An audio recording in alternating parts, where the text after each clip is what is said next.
we live?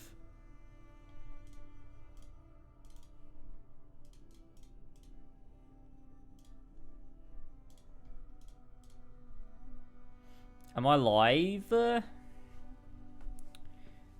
I think I'm live. Oh my god.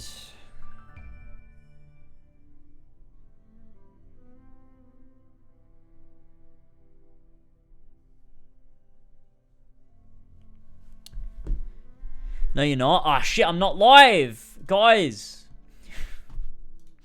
Okay, I'm just gonna run 3 minutes of ads so it gets rid of pre-rolls, because that's what happens if you hit 3 minutes of ads.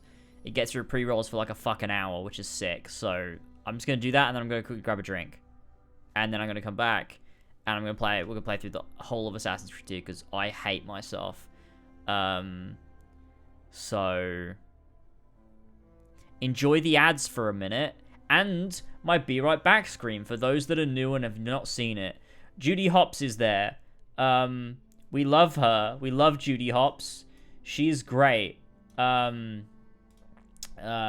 see you guys in a minute.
What I really enjoy is that my main channel really is like trying to be sophisticated, and then you come to one of my streams and I have Judy Hopps taking up a third of it, of the screen.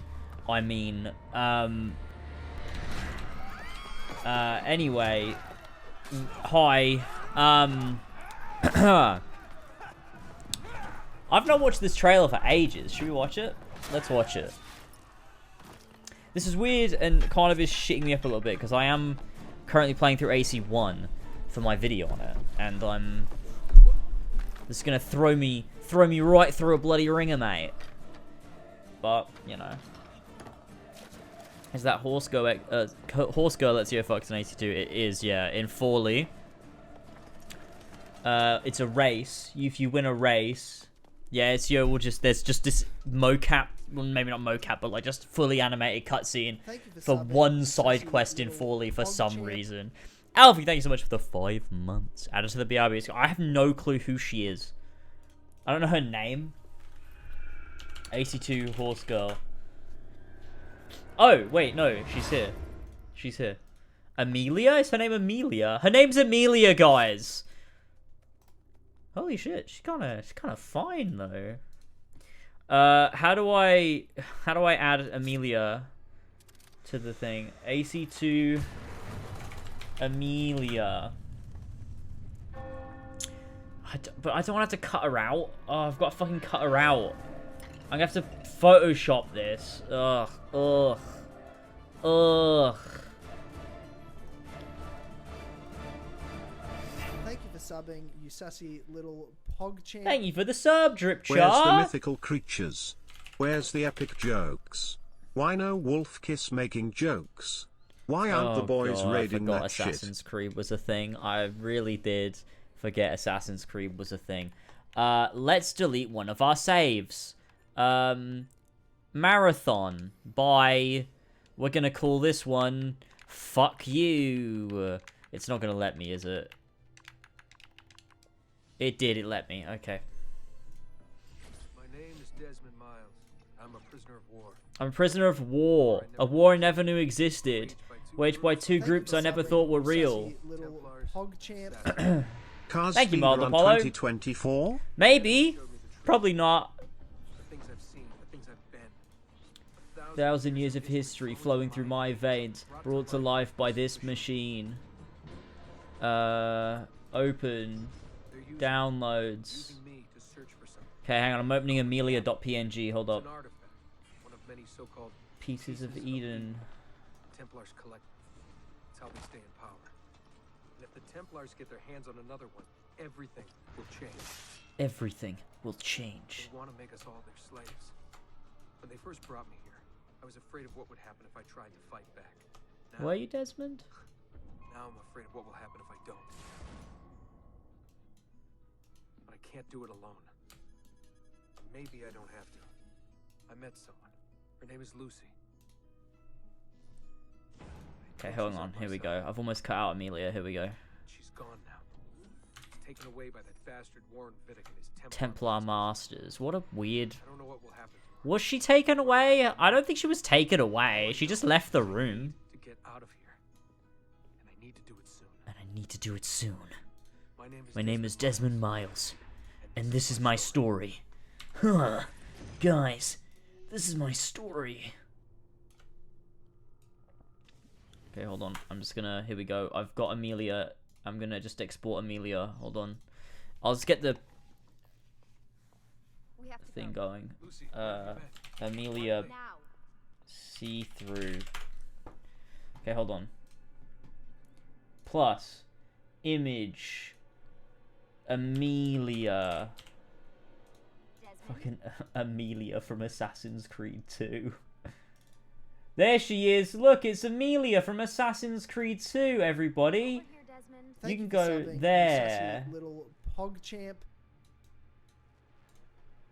Thanks for the sub. Wait, why is that going underneath?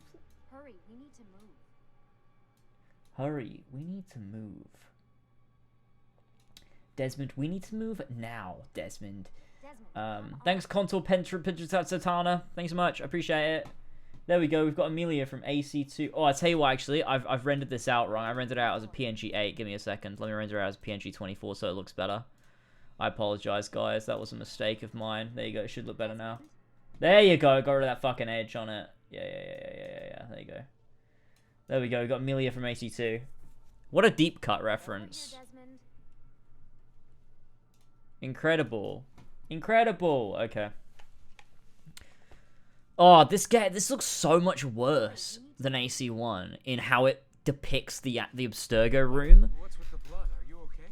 Look, we have maybe 10 minutes. I love the way they depict the Abstergo room in AC1. The color grading, the camera angle, the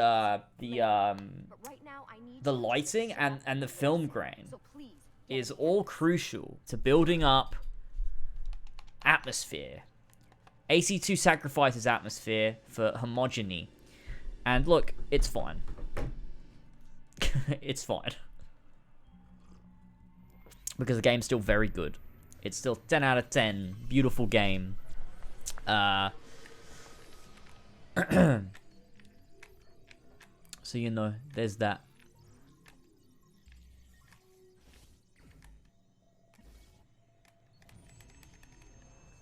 Searching for memory in the memory. Oh my god. Why am I doing this?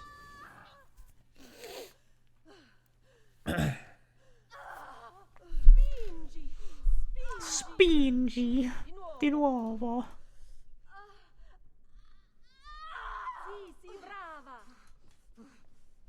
It is a boy, but it's also dead.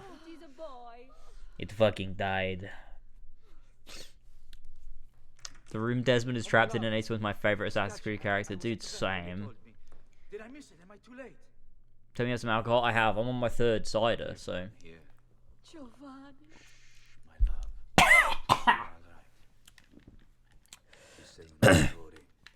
Sei un combattente.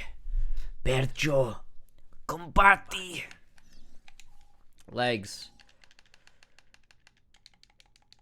What am I doing? I'm spamming all the buttons.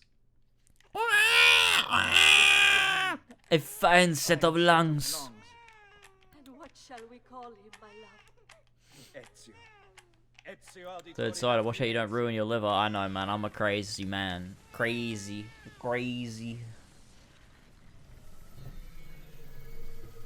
I'm not built like I used to be. I used to be able to do those drunk streams all the time, and I drink so much vodka. I could, if I was to do that now, I think I'd break down and die. We have to leave, Desmond, now. You know what's weird about Lucy is in Assassin's Creed 1, and, you know, you're going to get this a lot from me today on the stream because I have obviously been playing through AC1 for my video. So I've noticed a load of small details. Lucy tells you her story about how she became in Abstergo, and, like, she's also, like, a prisoner too. And she says, like, 5 years ago, she was, like, just, like, giving her, like, scientific, like, papers to a bunch of different companies, and they were all like, no, that's pseudoscience, and she was like, nah, and kept giving it to people, and then, like, these guys tried to kill her, and Vidic saved her, and then she, became an Abstergo person, but, like, I don't understand where the, like, how did she, when was she an assassin, and, like, when was she on the fire, because William also says I trained both of them, so, like, he trained both of them, but separately, I don't know. Yeah, we were just talking about the Drunk Tyranny stream. I don't know when I'm gonna do that. I should have done it this weekend, actually. That would have been a really clever idea. It would have been clever if I'd have, like, thought things through before I did them. But I guess I'll do it next time Alpha goes away. I don't know. She needs to go away more often. Follow my lead, but keep an eye out for security. Hype train success. Whoa. Incredible. True, Lucy's story. Actually, that's a really good point. Yeah, Lucy gets retcon every single game. Yeah. Is that an animus? Okay, we're speedrunning this shit. Let's just fucking go. Hold on. Yeah, I know. It's actually quicker to do it this way. Okay, let's go. How many of them are there? Is it animuses or animi? Animuses or animi? What do you think, Lucy? Lucy? Is she not gonna... Do I have to be next to her for her to walk out? Oh, I do. That's fucking dumb. Wrong way. Okay. Don't worry. I know what I'm doing. I've played AC2 before. Desmond. Shut the fuck up, please. Why didn't she say it? Why didn't she say it? Sometimes she says it, sometimes she doesn't say it. I don't know. Fuck. I thought this card would work. It must be on a separate system, and I don't have the code. Wait. I will absolutely playing this game on my deathbed, true. Shit. Come on. How did you do that? I don't know. Let's go. I guess the idea that she was a science student story is just a cover, and she was an assassin before she went to uni, but that's a headcanon literally came with it right now. Yeah, I don't know. I don't think any of it makes sense. I think, I think we've been yeah. wrong all along. The reality is, this fucking franchise has always been painfully inconsistent.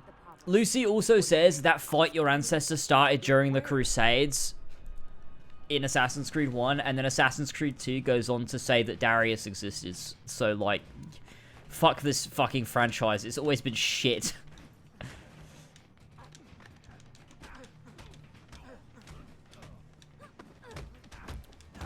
AC2 combat is also not as good as AC1 combat as well, I will say that. Combos work better. Guard archetypes are probably better also in the first game. Your dodging and your grabbing and stuff, just like it's like the functionality of it is just better in the first game. Like AC2 went hard on the story and the open world aspects and kind of dropped the ball everywhere else. Not, I mean, it didn't drop the ball. It's still very good, but you know what I mean. We're almost there.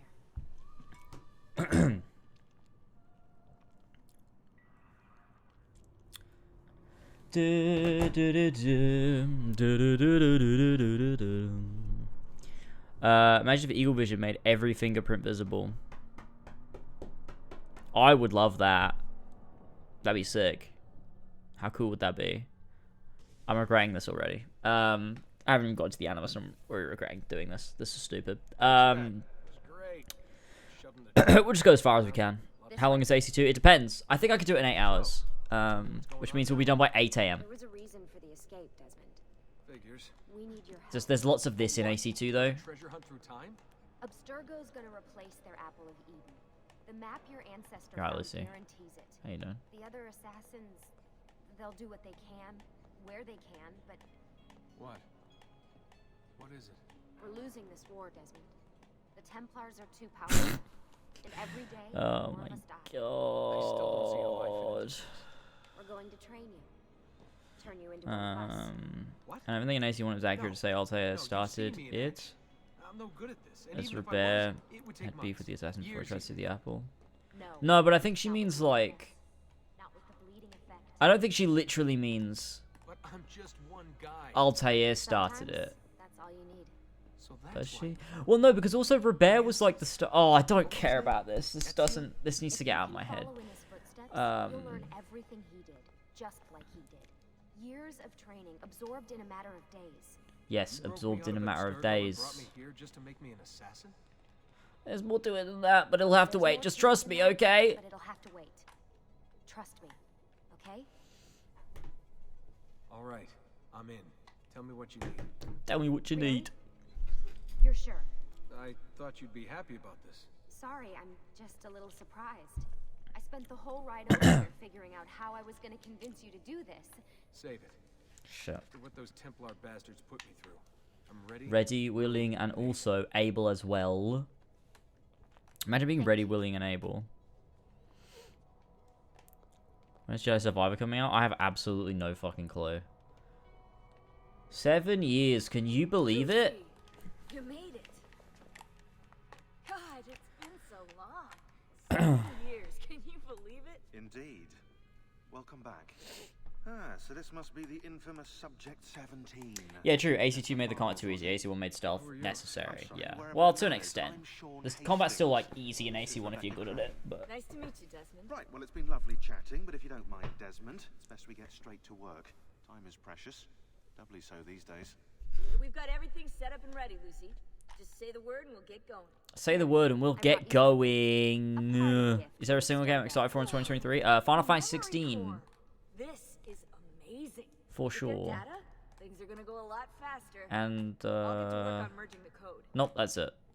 I think that's the only game I'm like genuinely really excited for. Hey, Desmond, Maybe also Starfield. Like I am interested to see what Starfield does. I am quite interested in that one. It's my job to keep her up and running. Baby? You mean the animal? You mean the Actually, I Animus? prefer Animus 2.0, since baby's twice as awesome as anything you'll find at Abstergo. The Templars might have deeper pockets than us, but they've got no passion, no competitive edge. No Ah! competitive edge. That's why, even with all their resources, anything they can do, I can do better. Faster, too. Anyway, That's how you know I'll never end up with Alzheimer's, because this will never leave my brain. few more adjustments. I'll just think I'm Desmond. It'll be the bleeding effect. Hey, listen. just I wanted hate to that say this something. game's bugged and she wears that fucking top for the whole game. It's so annoying. Yeah, you know, before. Everything at Abstergo. It was just... I wasn't ready. It's okay. No. Going through all that. Knowing that the Templars still exist. What they're planning. What's done is done, Desmond. I also love the way they do social stuff in AC1 as well. This video I'm working on is gonna be really fun. I can't wait to put it out. But I love the way social stealth is used in AC1 as opposed to the Ezio trilogy. What's all There we this stuff go. for? Thank you for the 100 bits, Pedro. Desmond. Oh, this stuff is nothing special, really. This stuff. It's just the stuff that keeps our entire operation from falling apart, really. It requires a great deal of concentration to keep it all moving, so you'll forgive me if I don't have time to play meet and greet. Imagine if Sean's in he had charge of time to play maintaining meet and our greet. knowledge What archive. would you do? It's like a digital library. What would you He'll do? ride shotgun with me Oh my while you're god, in you got the Animus. 1K So if you come badge. across anything of note, people, places, events, etc., he'll create database entries you can consult for additional information. Yeah, I don't know why I'm doing this either. Honestly, I just... provide tactical support All I for did, other I was playing Power Washer Sim, and I was listening to music, and I had like a music playlist on, risking their lives, and things like that. I was listening to AC2 music, and I was like, man, I'd like to play AC2. And then everyone in chat was like, oh yeah, do it, and hyped me up. So I was like, yeah, alright, fuck it, let's fucking do it, shall we? And now I'm regretting it, but, you know, that's it. So how does What this if work? Sean had time to play meet and greet? Well, how would that have changed the history of the Assassin's Creed canon? Oh, what are you, a tiny It deeply child? would have played it, but Sean? fucked it up. Do you ever play the Java mobile AC games? I have no we go. clue. I don't think so. I played Altair's Chronicles. I don't know if that's one of those types, but that was a mobile game. Well, I had it on my Xperia Play. I did it for the boys, true. I did it for the boys.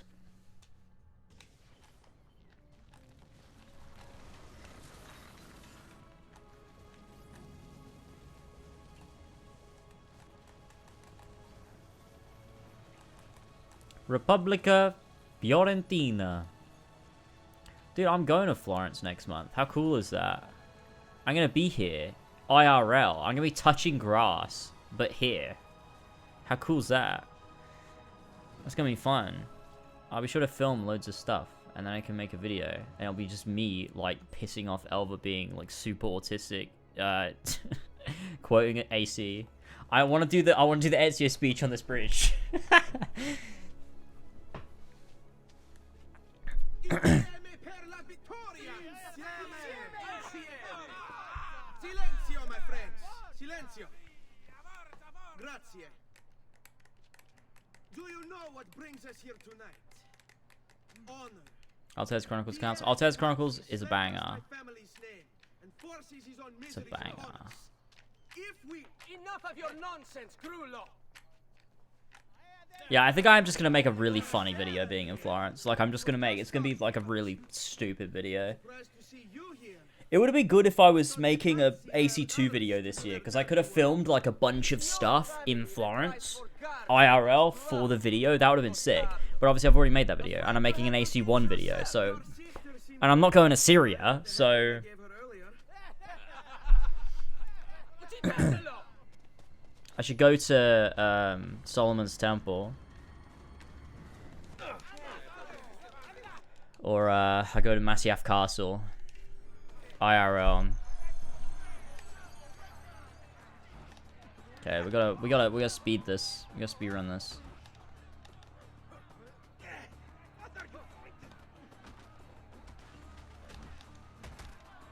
Okay, what the fuck? Thank you for subbing, you sassy. Thank you, little Vincent, for the pog champ. prime. Yo, I'm drunk right now and I have this huge McDonald's meal in front of me, Aw. Todakimos. That's so good. That's I don't know what you just said there, but that sounds like great, and I would like that myself currently, to be honest with you. I'm a little bit hungry.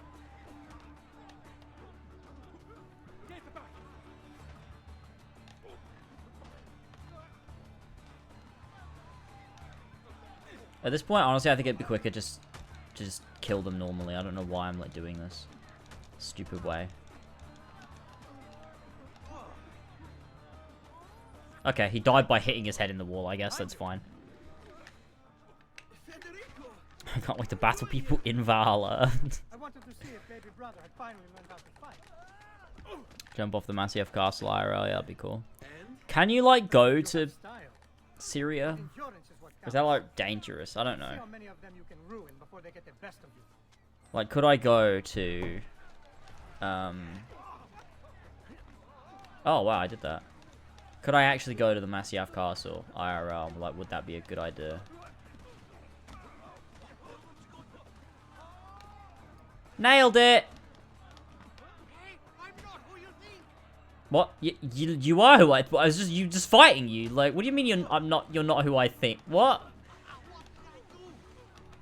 Literally drowning them all. There you go. Nailed it. Hold on. What? We almost won this.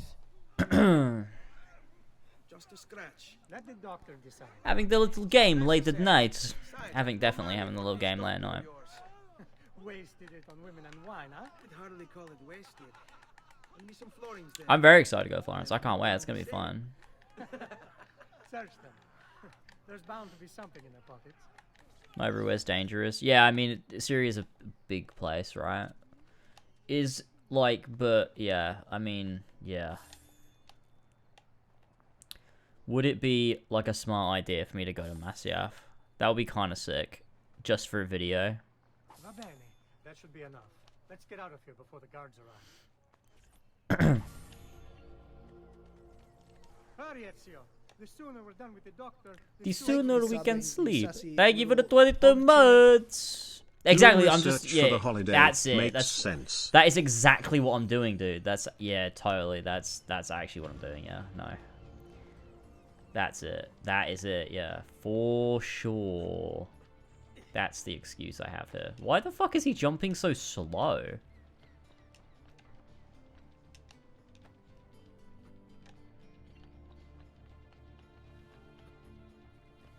Scouring out the sites, just making, you know, just getting myself acclimatized. Let's go to Jerusalem, look for marbles containing Norse giants.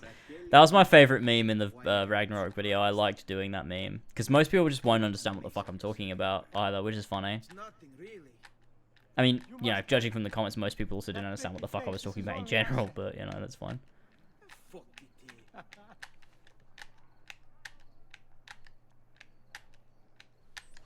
There we are. Now get out of here. Grazie. Grazie. Grazie, amici. Only wish they were all as much fun. Oh, wait, they are. They are. We should head home, Ezio.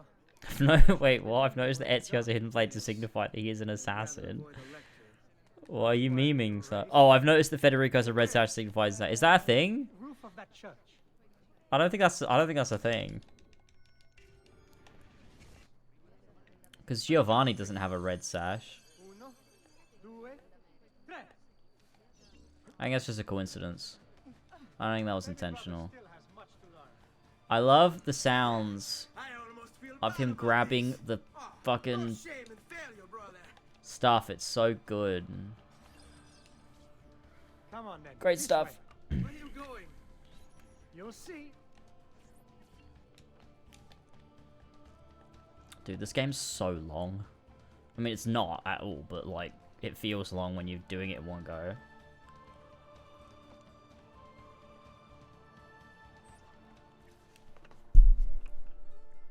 It is a good life we lead, brother. Yeah, like, honestly, there's no way I'm finishing this in a stream. I'm just not. Like, it's just, like, I'm not. I'm just not. It's not happening.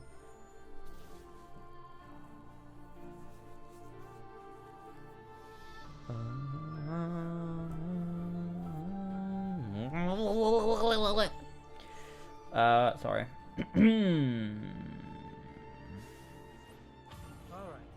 What's the life they lead never changes them. Let's go. Wait. What? But what if you quit the Foley ship? Yeah, true. Let Christina sleep.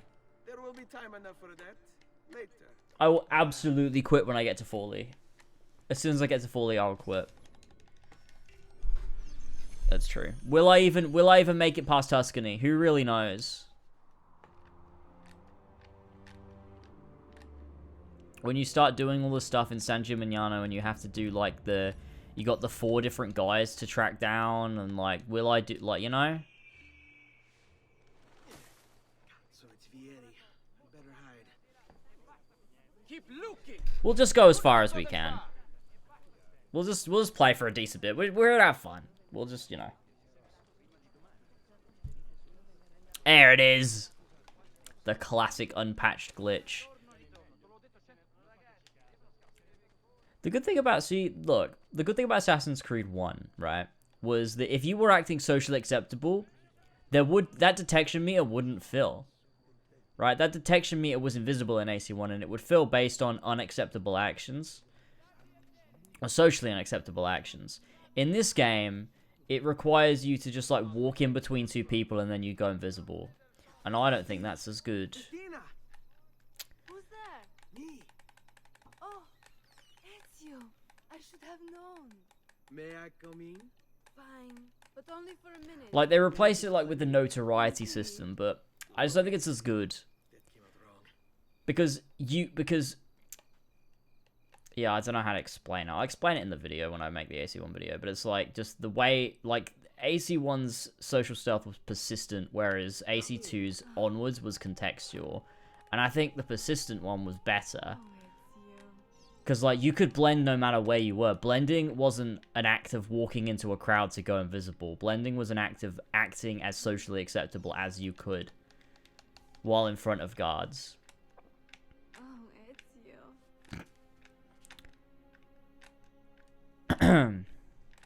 What the fuck, I was about to go to bed. Now I won't sleep until you end the stream. Oh, I'm so sorry, I better end the stream.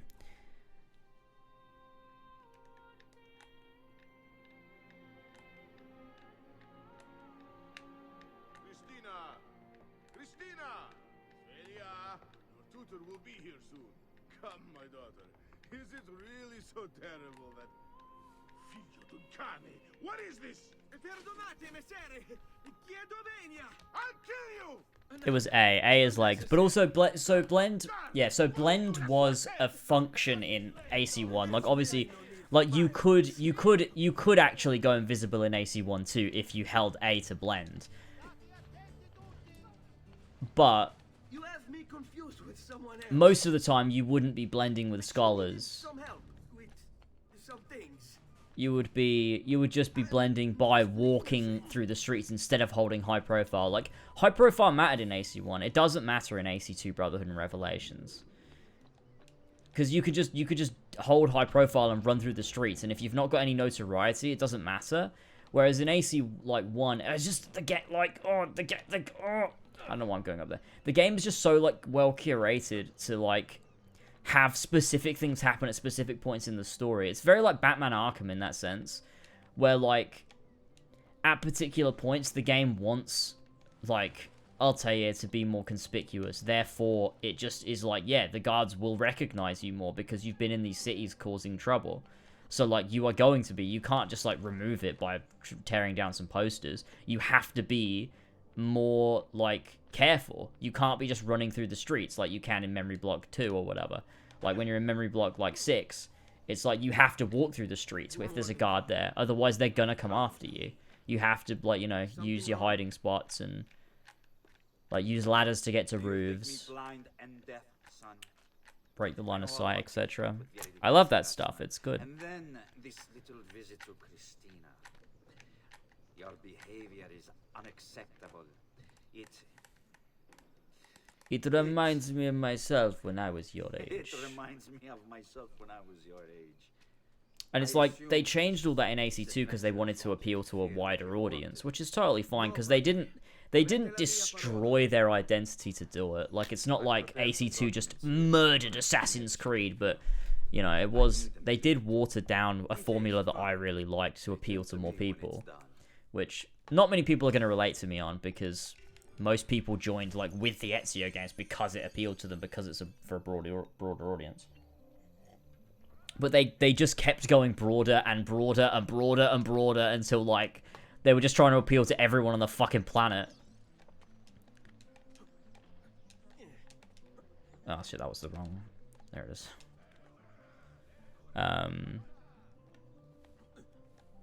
Respectfully, how did someone as genuinely upsetting to look at have Ezio for a son? Wait, what do you mean?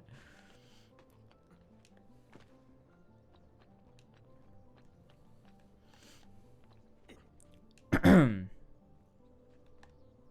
yeah, and also, like, AC2 excels in its storytelling. Like, obviously, it's a very, very good story.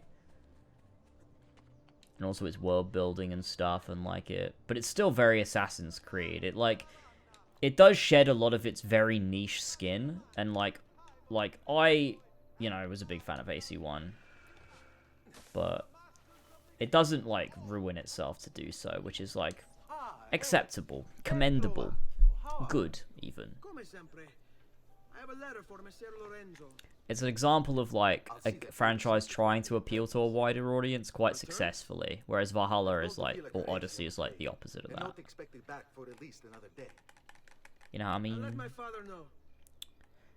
Yeah, true. Ezio gets his looks from his mum. Yeah. That's where it comes from. Okay, no.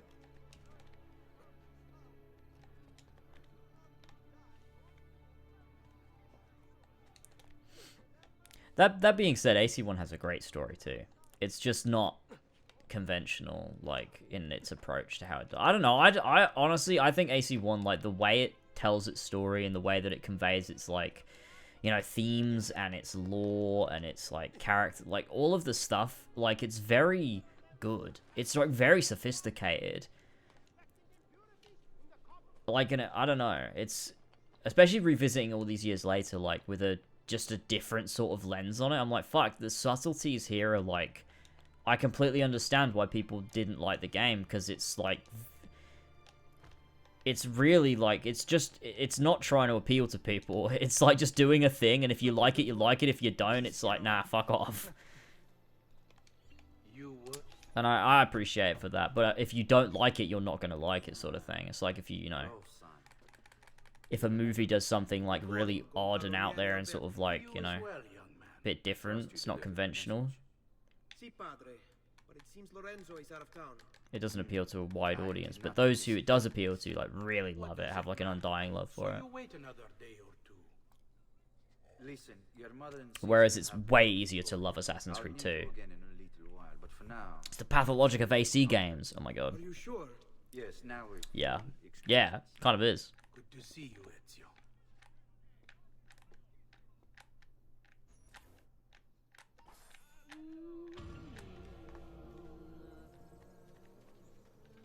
I also love how, like, everything in AC1, like, has a purpose. Like, all the targets, like, who they are, they represent something that, like, means something to the arc that Altair is going on. There's, like, a direct mirroring of, like, Altair's journey and Desmond's journey, and, like, discovering the Templars. Like, I really like that too. Come, it's not far from here. But you know, I don't know what the word is, but AC2 has a better story, while AC1 has a better experience. 2 is better constructed as a hero's journey, while 1 is a philosophical. Yeah, exactly. And I think, like, it's AC2 is, like, it's a more conventional, more traditional, very well told narrative. Whereas AC1 is, like, AC1 is the kind of story that could only be told in a video game. Like, you cannot tell AC1's story in another medium to the same effect. It just wouldn't work. It wouldn't have the same effect. Because it works because of your interaction with the world and how you move through it, and the little optional things you can look at, and, you know, all of those elements. And the fact that, like, there's never straight up cutscenes, and, like, the diegetic, like, nature of the animus and stuff, like, there's so much to it that plays into the way that the game tells its story. Also, gentle push is the best fucking thing ever, and if Unity had a gentle push, it would be a 10 out of 10. Because, like, the fact they took fucking gentle push out is ridiculous. It's, like, the best fucking thing ever. Like, if you're playing a game and it's about moving through crowds, like, why would you take gentle push? That's crazy that that was removed. Why'd they fucking remove that?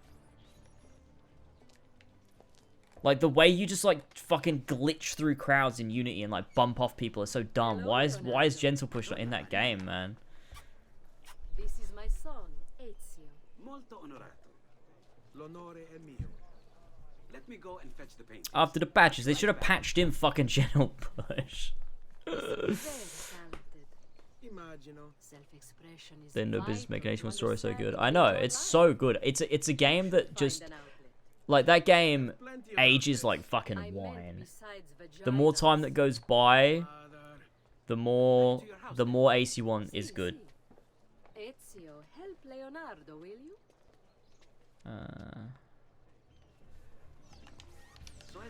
Yeah. He's been working for his father. You're to be a banker.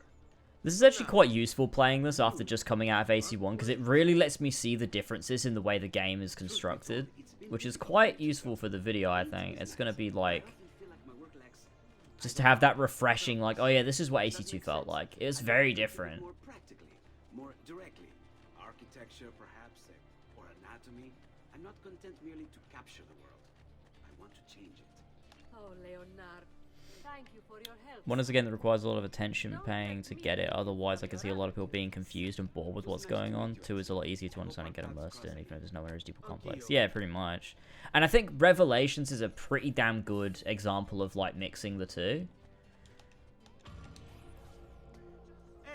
Maybe not quite to the depth that, like, AC1 does it, but it definitely has that, like, element of, like, philosophy and intrigue and...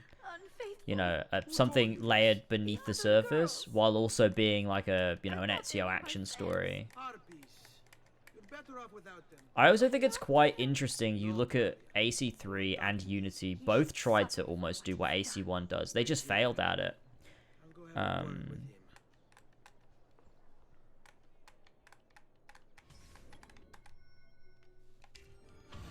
Because, like, you look at AC3 and you look at Unity, and both of those games are trying very hard to do things that AC1 did. Unity more so in its gameplay, AC3 more so by its story, but they both don't do it very well. Only AC1 really managed to do it properly, and it took very precise and very, like, specific means to get there, and I think part of that comes from being a very linear game. Like, AC1 is not open world at all. Like, it's got a large open space, but it's not an open world game, which is such like a weird thing to say, which sounds fucking stupid, but like, it's not. Each district is its own black box for you to navigate and learn about the quest at hand. And it's like, you know, you go to the rich district, for example, in Damascus for the Abul Nakud quest, assassination. And it's like, you've got, you know, it's like, right, you're in this district, figure it out, you know, learn about your target. Who are they? How can you get into their fortress?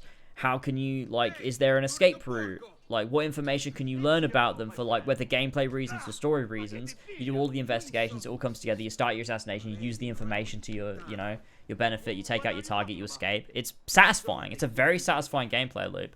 And each district of each city is very different, which is quite cool. It is an interesting decision to go straight to the Italian Renaissance for your sequel. Like, it's very clear. And, like, the thing is, and that's one of the things I appreciate about AC2 Brotherhood AC2 and Brotherhood is they really do use the setting how it's supposed to be used. Like, you couldn't set a game in the Italian Renaissance and have it play or feel like AC1. Like, it has to feel like AC2 feels, which is right, you know? I'm not, like, saying, oh, they should have just made another game like AC1 and had it set here, because that's stupid. This setting is utilized exactly how it's supposed to be utilized for an Assassin's Creed game to work within the setting. which is why it's so good. I don't think any games quite use their setting to an integral, like, I don't know, game design degree the way that, that's like a fucking dumb phrase that doesn't make any sense, but to the same degree that AC1, 2, and Brotherhood do. Even Revelations, I don't think the setting is greatly important, really, to the way that the game plays or is built, or the tone of it. There's some elements that are, but I don't think it's quite as good as AC1 and 2 and Brotherhood. Because AC1's setting is like not important to the game, but it is at the same time. Just because of the way they build, like the build it tonally, I feel. What are you doing out here, Petruccio? You should be in bed. I want those feathers. That you do a Catacomb mission blind. I don't know if I finished it. If I get them for you. I don't remember. I was very drunk. You playing the entirety of AC2? Maybe if I can. Did I miss the QTE? Oh shit. Oh well.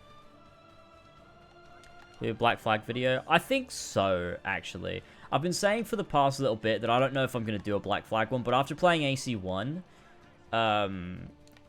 it kind of, like, sparked this. Oh, no, yeah, I actually think I really would like to do a Black Flag one. Especially because, and I don't want to, like, ruin the Black Flag video by just, like, saying all of my ideas here, but Black Flag is a very, in terms of the way it utilizes the I don't know how to say this without sounding fucking stupid, but the way that it utilizes the IP itself being Assassin's Creed, the way that it utilizes that in terms of how it tells its story is very much a spiritual successor to Assassin's Creed 1. Not because they're similar in how they play, in their tone, in their character journey, or any of that stuff, but because they're the only two games in the whole franchise that are actually about the Assassin's Creed. And I think that's cool. And I think that'll make for a good video. Because a lot of people are always, oh, Black Flag is just a good pirate game. I like to sail around and get the not good AC game, though. But on a narrative level, it's so intrinsically Assassin's Creed. And I think that would make a fun video to talk about that at some point. Okay, what are we doing now? Oh yeah, we just go in here and we go deliver those letters. And then we come back and our dad's in prison. Oh no. Ezio's got a sash in his hair to signify he's an assassin. I need these packages delivered to associates of mine in the city. I also need you to leave a message for me from a pigeon coop not too far from here. Va bene. I'll get it done. Come back here when you're finished. There are some things we need to discuss. I was joking, guys. What did you say? The thing about Black Flag is it's a great game and not a great AC game. Classic. Yeah, Black Flag is another one of those games that I think just the more you mature, the more the game like works for you. Because it's like the opposite of a Valhalla, where like you think it's gonna be a pirate game, but actually it's very much an Assassin's Creed game.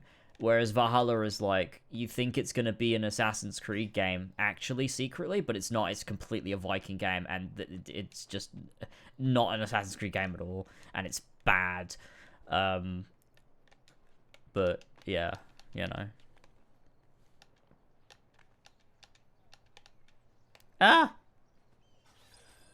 You Giovanni's kid? No, idiota. I think Edward has the best personal growth of any of the Assassins. The story would work with a lot of franchises or settings. It messes AC real well. Yeah, it's really good, and I love the way that it's a very archetypal story. I feel, but like he's a very archetypal character, and it's a very like recognizable arc. But I think the like the way that they play with something that's recognizable. Oh, okay, shit.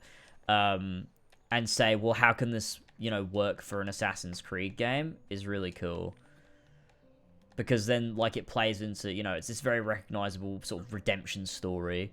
But it's like, okay, but what if that was done through the lens of the Assassin's Creed? And it's like, oh, that's cool. Especially because the game starts you off, like, you care for Edward and his journey. And, like, you're sort of with him. And then, like, when he learns about the Templars first, like, you get to learn about, you know, them, and then you move on to learning about the Assassins, and it all just comes together so fucking well to take Edward on this fucking journey that, you know, where he finds this purpose and stuff. It's just so good. It's just so good. Yes. Were you followed? No. Yeah, I would say, like, gameplay-wise, I don't think that Black Flag is anything to, like, write home about in terms of an Assassin's Creed game. Wait, come back. There's elements to it I really enjoy. Like, don't get me wrong, I have a lot of fun playing Black Flag, but I just don't, I don't know, a better studio could have utilized that franchise and narrative a lot better. It's another example of, like, Ubisoft cutting corners, because although the narrative is very much, like, secretly actually very much an Assassin's Creed story, the gameplay is not. The gameplay is very much a pirate game that, like, kind of compromises sometimes to suit the narrative, but is mainly just a pirate game to play, and that kind of harms the overall game. But, okay, I'm gonna have to kill these fucking guys.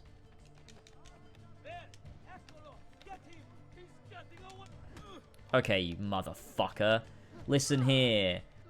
Listen here, you motherfucker. You're going over the edge. You're gonna get flushed away like that movie that no one watched. See you later.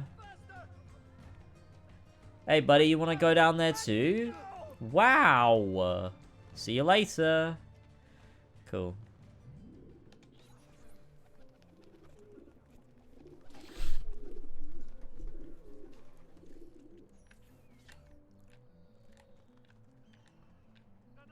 I feel it's partially the gameplay, but I also do feel that it's partially level design too, yeah, for sure. Did you have to do any grinding when you played 6 the first time? A little bit. Not a lot, though. It was the least out of all the Pixel games, I think. On this replay, I haven't had to at all.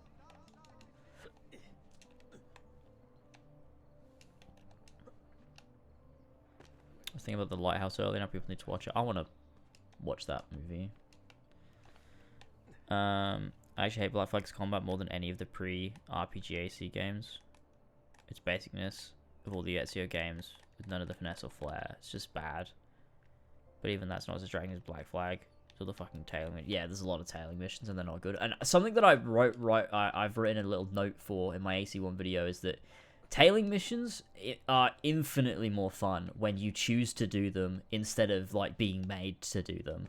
Like, when you do interrogations in AC1, if you can just do the interrogation straight up, and guards usually won't worry about it. They'll just, like, let you get on with your interrogation, which is kind of weird.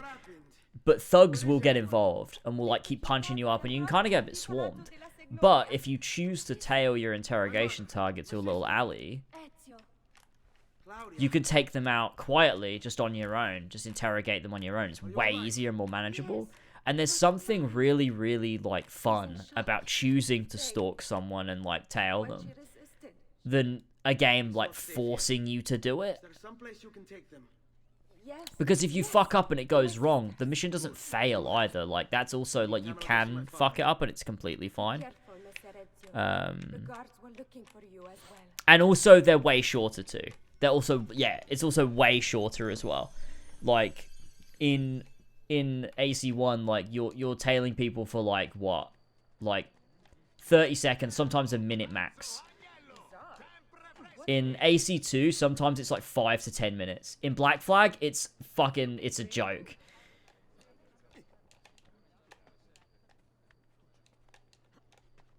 And it's why I really liked the sound of that adaptive mission mechanic, the AMM, which was supposed to be in Unity and then wasn't because they ran out of time to, like, fucking finish their game. So it wasn't in the game, but that was so sick. And I feel like I talk about that every single time I play Assassin's Creed, but it's, like, one of the coolest things ever. And if it was a thing that, like, they actually made and was actually in the game, that would have been so fucking cool to be able to, like, the mission adapts to your actions and it doesn't fail you straight away. It's like, You know, so you see a guy, it's like, okay, so you could tail him, you could pickpocket him, you could interrogate him, you know, you could kill him and find out, you could just kill him and take the letter, like, you know, eavesdrop on him, like, do whatever you want to, like, you know, learn about your target, and that would work in, like, a bunch of different ways. It's so fucking cool. I want to play that game.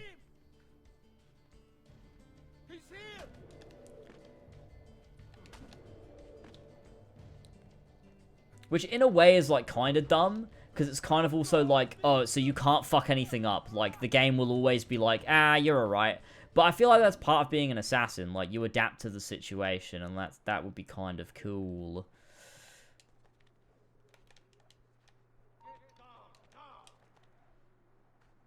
Come on, Ezio. Up we go. One thing I also love about AC1 is the beggars that will ask for money. And then when you climb a building, they'll throw a rock at you. You can also punch the beggars in the street and the guards don't do anything, which is a cool detail. That's actually socially acceptable to punch beggars. Not regular people, but beggars. You can punch beggars. I do remember when I pogged at Valhalla having tailing missions. I do remember that. Valhalla... Oh, God, dude. It's crazy how my brain has grown, swolled in size over the last 3 years since Valhalla came out. Use your talent to find it. Beyond lies a chest. Take like, everything you find inside. Much of it makes I was just happy to see reference to Thing I Know. Do you understand? Yes. Good. Among the contents is a letter, and with it some documents. I need you to take these documents to Mr. Roberto. He was with me in the office this morning. The Gonfalonieri, I remember. Now please, tell me what's happening. Are the Pazzi behind? But like, there was a note for you at the pigeon. none of those Valhalla assassinations mean anything. They just mean nothing. They're so meaningless. They just exist to exist. They're so dumb. It's like, even thinking about it, it's so weird to think about because it's been years now since I played Valhalla. So it's odd to think about it and be like, yeah, that was a thing that happened. And that was the game. And, like, I thought that was good for a while. Crazy. Fucking crazy. That I thought that was, like, good.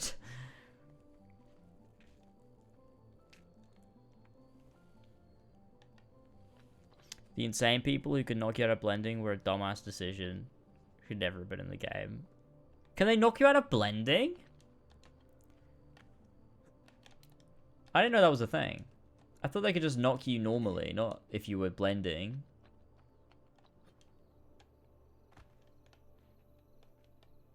Or was that... Are you talking about Valhalla? I feel like Valhalla really broke you. Valhalla just... Yeah, true. That's a good point. Valhalla... Yeah. Yeah, Valhalla literally reshaped your entire channel. Your relationship to Ubisoft and completely changed how you critique. True. There are these poignant moments in my channel that changed the way I view media. One of them was Valhalla, the other one was fucking Crisis Core.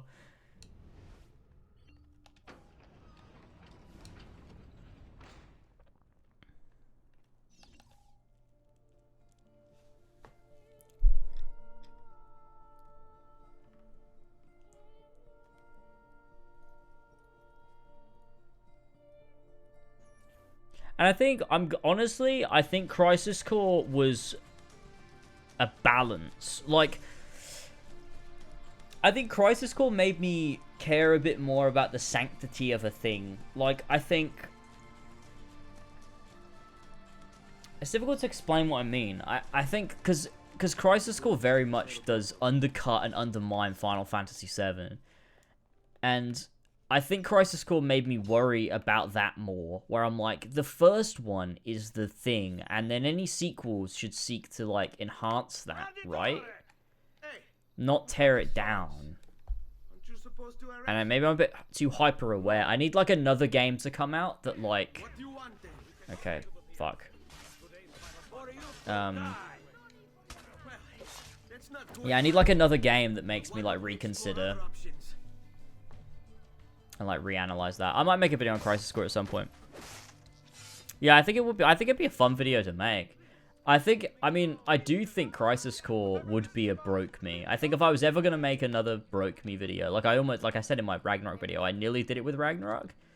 But I think if I was ever to make another broke me, it probably would be Crisis Core, because that game is just it's just one of the worst fucking things I've ever played in my life.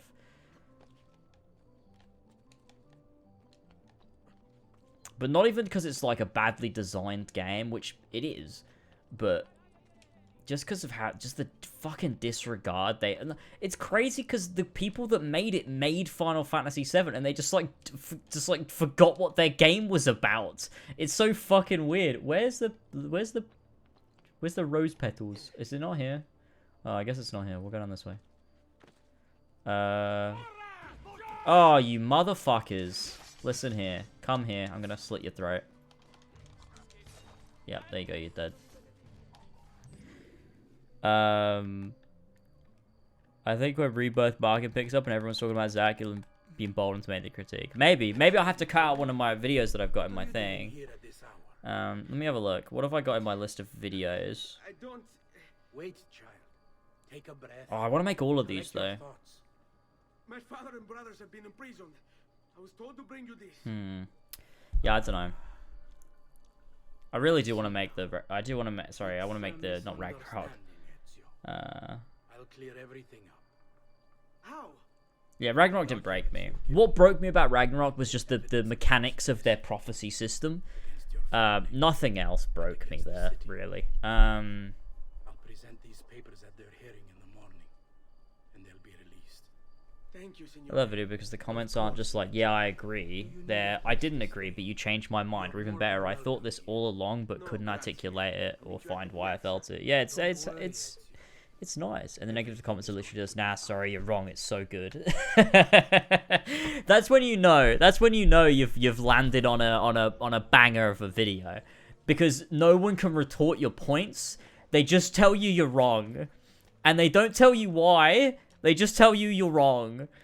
It's the same thing I get on Odyssey Broke Me. I have not had a single argument on Odyssey Broke Me since the video came out.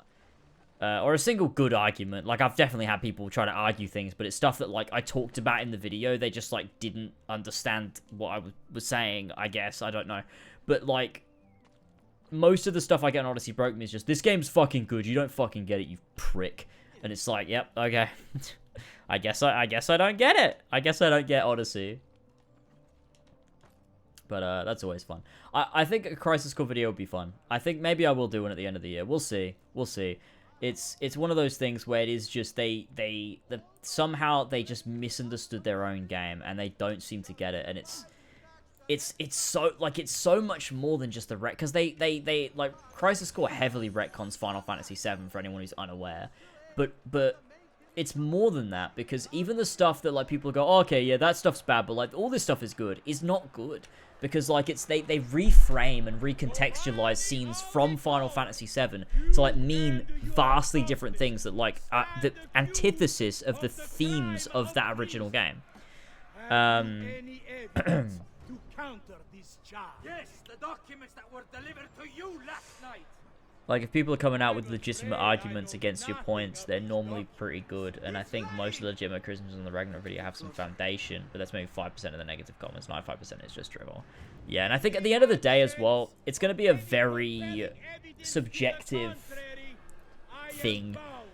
Like, people are going to be like, okay, but this is how I read the game, and I think you've read the game wrong. And I'm like, okay, I don't agree with you. I think you're wrong, but fair enough. Like, I can see the way that you would read it that way, and I'm glad that, like, you liked it, but I didn't read it that way.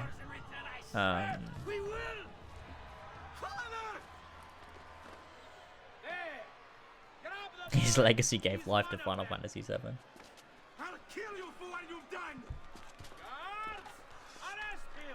Nah, Laser, your video are so unbased that I always immediately disagree with your opinion. Praise the game I like. I hate that game now. Fuck you. What? I'd like to do a Last of Us Part 2, and that'd be good. Alright, catch you later, Ollie. Have a good one. Enjoy the fights.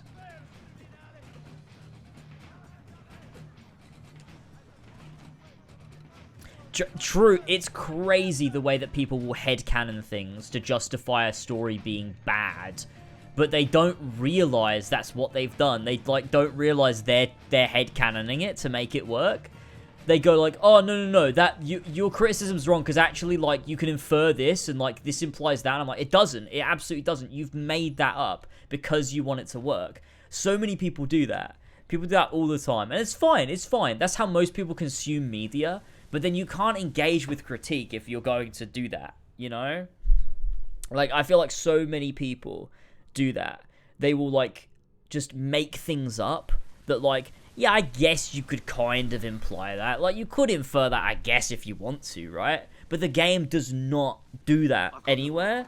Like, the game doesn't say that shit. You've made that up. Like, you've plucked that out of thin air and, like, made it work, made it fit in.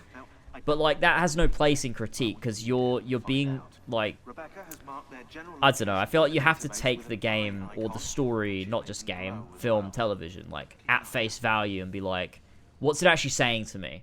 Let's, like, look at that aspect of it. And, like, you can look at the inference and stuff, and, like, sometimes things do heavily infer things, but other times they just don't. I couldn't stop them, Annetta. I tried, I swear. Like, if you admit that's what you do, that's totally fine, but it's people who have literally gaslit themselves. Yeah, exactly. Like, it's a totally normal way to consume media. People do it all the time. Like, people always fill in the blanks for themselves, and, like, that's fine. But then when you, like, try to, like, present it as fact, it's so fucking weird. I'm on my way.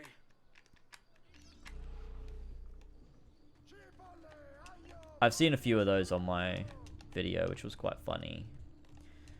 But it's, you know, it's just interesting, because I guess when you're putting it out on a public platform, you're not sharing it with people that, like, think the same way, or, like, people that, like, engage with media on the same level that you do. But they're trying to, like, they don't, like, people don't understand sometimes. Like, when you critique something, I think some people just, like, fully misunderstand why you've done it, because they just have no concept of it. Like, my dad, for example, right? Obviously, love my dad, and obviously he's very supportive of what I do. But my dad will always say to me, he's like, you're too critical, man. You're just too fucking critical. Just sit down and enjoy it. Like, my dad has no concept of why I would ever want to critique something or engage in, like, a critical analysis of a piece of media. He does not understand that at all. He's like, just fucking enjoy movies and that's it. Like, which is, like, fine. But I think a lot of people are like that, where they just don't get it. They just don't understand why you would ever want to look at something in that way. But then they're also trying to tell you you're wrong for doing it.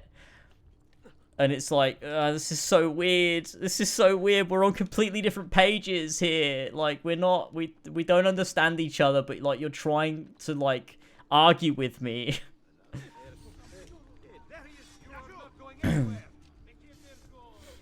I can't believe you just told your dad to kill himself.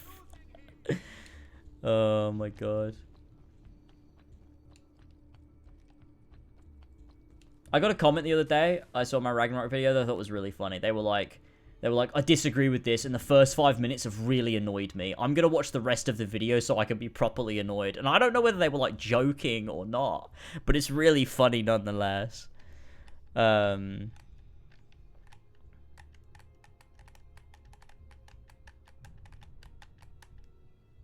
I think it's also very different to fill in the blanks with something that makes sense than with something that goes against the story's actual writing and narrative. I mean, yeah, for sure. But I also, like, I mean, yeah, one of them is, like, stupid, and the other one is, like, just kind of like the way that most people consume things. But even still, if there is a blank, like, it's bad. If it has to be filled in at all. I feel, but, you know, that's just, like, coming at it from my angle, I suppose. Yeah, a lot of people can't tell the difference between an opinion and a critique, I suppose. It's like the whole thing where Jon Favreau said 3 years passed in the Mandalorian universe throughout the show, and it's never implied, and it's so forced, and it makes no sense. Suddenly half the fans start gaslighting themselves with headcanon that makes it make sense, but a few days later, Dave Filoni corrects it and says it's been less than a year, and then it's so obvious that what Jon said makes no sense, but fans will just gaslight themselves because they like it. Yeah, it's just, but, like, let's be honest with ourselves. Most people absolutely do not engage in, like, critical thought when they watch something. They just want to enjoy it. They just want to have fun and watch a thing, and, like, that's fine. But I think the role of people that critique or analyze or break things down is to do that so that things can always be better. People can learn from, you know, a critique. Like, you know, I'm sure someone that one day writes something great, watched a bunch of fucking critiques, and they understand, like, you know, what to do and what not to do in writing or whatever, right? And they make something really good. And I feel like it's an important thing to do, to, like, you know, critique and critically analyze. Not to be a critic in the traditional sense, but in the more modern sense of, like, you know, trying your best to, like, really get to the heart of why you didn't vibe with a thing and what could have been done better, and, like, why people wouldn't like that or whatever. Like, because most people won't notice, but it will still start to affect media. Like, if we stop critiquing things, we'll just end up with really, really bad things. And then people will be like, fuck, why does everything suck? It's like, because, you know, most people just let it go. Just let it happen without, like, critiquing it. But if we keep critiquing, then, you know, I think it keeps things good. I don't know. I like to think that. I like to think that it's not for absolute no fucking reason.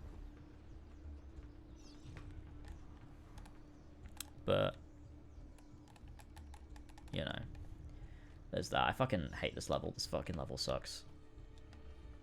It's not a level. I don't know why I said it like that. Why can't I blend with anybody?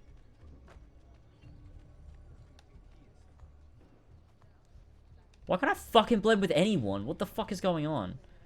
There we go. I feel there is the other side to this where things can be subtle and implied and inferred that don't need to be spelled out or spelled out very specifically. But there are people who just don't see it and think it's a plot hole. Yeah, no, there's definitely that too. There's definitely that too. People will just, like, it's like you look at The Last of Us Part 2, I feel. That's one of those things where I think the game does a lot of implications. It does a lot of, like, there's a lot of subtext. Like, Neil Druckmann is a fucking master of subtext. But people don't pick up on that, and they just go, oh, it's a plot hole. Like, why the fuck would Joel tell Abby his name? Like, okay, first of all, he didn't. Tommy did, and Tommy absolutely would. Second of all, it's been years. Like, he's been living in this society, like, this, you know, little community. Do you not think he'd be trying to be better for Ellie? Like, I think it makes a lot of sense. I think that's implied by the fact that he helps Abby. I think that's literally why he does. Like, the reason the scene exists that he goes and helps Abby is so the audience can learn that Joel has changed and that he would help a random stranger first rather than second guess himself first. Like, that's literally the point of that scene. It's to characterize him.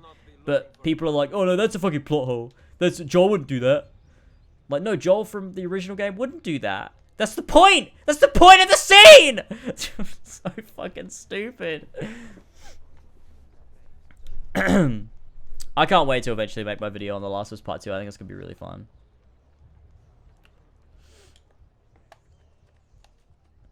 People are going to get mad at me again for that. People keep coming at me with that in the Ragnarok video. They're like, oh, this guy liked The Last of Us Part 2. Like, that's a fucking own. Like, we all know that dumb people dislike The Last of Us Part 2. No offense. Just kidding. Full offense. It's interesting, though. In my opinion, there needs to be a certain bias towards the critic. I enjoy your content and I agree with you or understand your points because I've seen your videos and heard your opinions and know we have similar values that are interested in games. It's important to have that connection to a reviewer in order to appreciate or accept their criticisms. If I watch someone who never shares their opinions, never shares opinions I have, but has long and well-reasoned reviews, I will see it in the same way. Yeah, no, I agree to an extent. It depends why you're watching it or why you're engaging with it, I think. I think it definitely depends on the reasoning for engaging with that critique.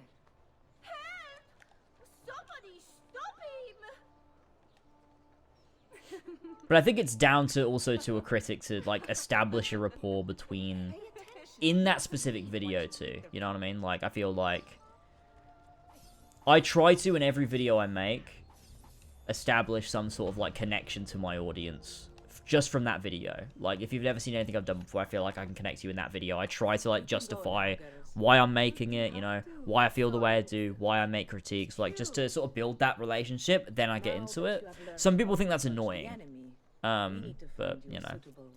It's women's kickboxing fight, so I'm back. Women's flyweight fucking sucks. Oh, no. We do hate women here, so that's okay. How did you get them?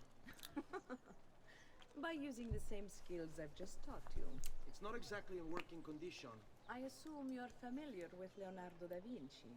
See, but how does a painter factor into this? I'm currently playing The Last of Us 2. No in-game spoilers. I know it's old, but let's use inference and implication to discuss spoilers. Like our boy Druckmann. Yes. Of course. Our boy Druckmann is a master. I would literally kiss Neil Druckmann on the lips. I can't wait to make my video on The Last of Us Part 2. I'm going to analyze that thing, like, just so fucking oh, God. It's going to be The Last of Us Part 2 video to end Last of Us Part 2 videos, I'm fucking telling ya. And yeah, look, if I make a video that good, I mean, I'll know I've made it if fucking someone like Mauler makes a fucking 10-part response fucking series to it. That's when I know I've made it. You know what I mean? That's what I want one day. That's what I fucking want one day. So I can laugh in his face.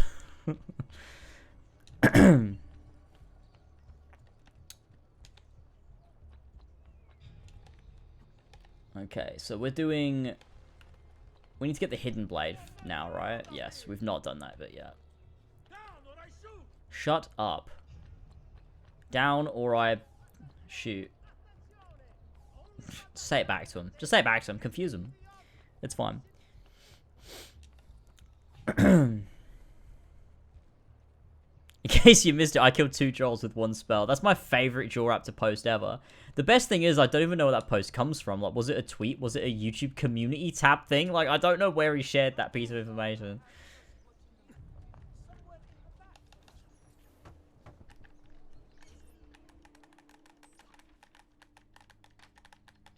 Oh, Ezio Auditore. I didn't expect to see you again. Yesterday I finished my second playthrough of The Last of Us Part 2, and honestly, it's better than the first game. I don't think any of these games are masterpieces of one. This one's pretty good. Interesting. I also think it's better than the first game, but I also do think it's a masterpiece. It's very, you know, I would say The Last of Us Part 2 is one of the closest things to perfection ever made. That's my hot take. I don't know, Ezio. Despite its age, and fuck you. Is rather advanced. I've never seen anything quite like it. So is God of War 2018 as well. God of War 2018, The Last of Us Part 2, Red Dead Redemption 2, assuming it holds up when I eventually replay it, but it will. It will. But if my theory is correct, based on these sketches, it may very well. Persona 5. Okay, Persona 5, yes, but in a very different way. And do we finish Final Fantasy 9? No idea, but I am going to play more Tuesday, I think, Tuesday. So I'll put up the I don't know if you watch VODs or whether you just want the video. The edit video, but I'm like midway through disc 2, I think. I'm going to play some more Tuesday. So hopefully I'll get through it in the next like week or so. And then I'll edit it and what have you. It's taking me a bit longer this time, which is a bit annoying than like 8 was way quicker, so was 7, but this one's taking me a bit longer just because I'm trying to like chill out a little bit. People here, do you know what pisses me off about this scene? Wait, listen. You hear that line? So many people, right? And look, I'm sure you guys already fucking get it. You guys already fucking get it. You know this, right? Yes, it is. We all know Altair modified the Hidden Blade, right? But so many people keep telling me with like their full fucking chest that Leonardo modified the Hidden Blade, which he didn't. He fucking didn't, dude. He didn't. But so many people tell me that. I get it on my Hidden Blade quick lore video all the time. They're like, actually Leonardo modified the Hidden Blade, you're wrong. I'm like, no, I'm not wrong. You're wrong. He doesn't say I've modified it. He says it's been modified. He says, though the blade once required a sacrifice, it's been modified. Based on the fucking codex page he's literally building it from. He didn't do it. God damn it. Altair did it, and he read it. But so many people fucking... I get the comments so much. It's all the time. It's at least once a month now. It used to be once a week back in the day. It's at least once a month now. I still get that comment. It's so annoying. I've stopped replying to them. I can't do it anymore. But I get it all the time. And there's nothing wrong with not knowing. But there is something wrong with telling me I'm wrong when you're wrong. God damn. Altair modified the fucking blade. He also built the poison blade. He built the double blade. He did the new assassination techniques. He built the hidden gun. He did all of it. Everything Ezio gets in this game that is given from Leonardo was built by Altair. Thank you, J Magician, by the way, for the 7 months. I appreciate that. Thanks so much. The funny thing is, it actually would have made a ton of sense if Leonardo, like, did do that. That actually would have been really cool. Like, I don't think Altair needed to do that. It kind of actually would have been cool if Ezio was, like, the first assassin ever to not have his ring finger cut off. Like it never happened. Thank you, Leonardo. Because Leonardo did it. Like, I just think that would be quite cool. I don't know. Did Altair build the climbing glove? No, he didn't build the climbing glove because Rosa teaches Ezio those moves. So that comes from the Thieves Guild. I believe though Leonardo did invent the poison darts. I think that was a Leonardo thing, not an Altair thing.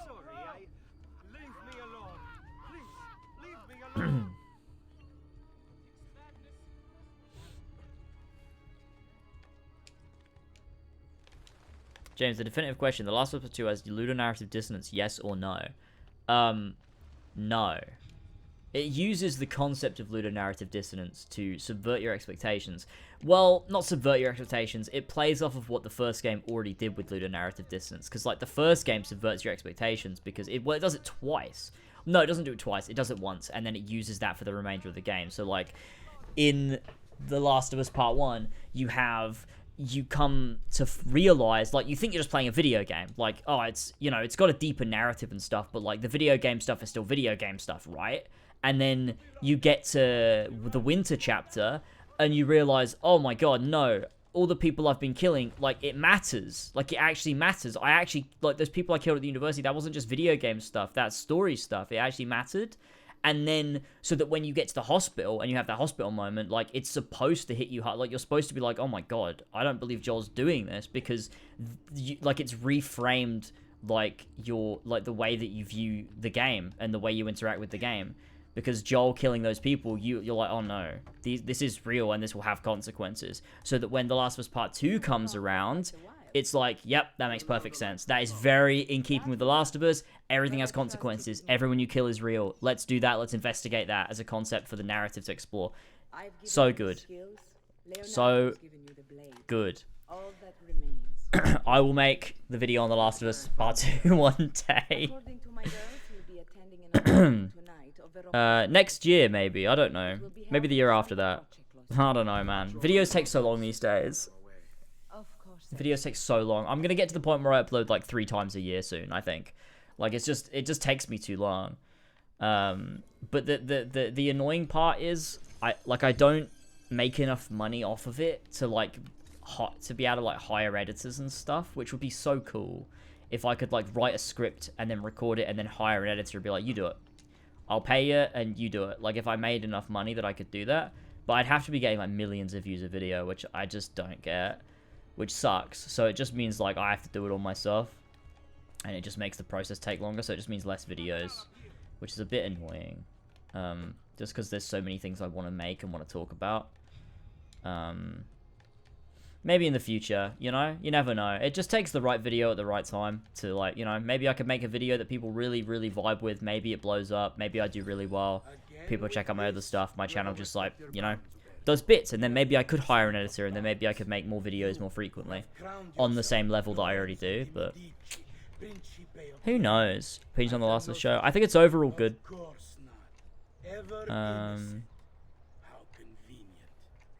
I think it's overall good. Not incredible. Some of it has been incredible. Like episode 3 was incredible. Episode 5 was incredible. I thought the last episode was pretty good. There were some things that were a bit like iffy with it, but like overall the show's been great. I've really enjoyed the show, and I'm looking forward to see how they wrap it up. Because I think it's done some really good things. I think there's just been like some bits where I've been like, that's a bit weird. Like episode 1 I thought was definitely the weakest episode, but everything since that I think it just got better and better and better. And then episode 6 was like really good, and then they kind of like rushed the last 5 minutes in the university. I didn't really vibe with that. Left Behind was like mostly good, like 80% really good. I think it's probably like, that's like a really vague opinion that doesn't really mean anything to you, but not as good as the game. But there are some episodes that I think are better than the game. Like episode 3 I think is better than the game. Episode 5 I think is better than the game.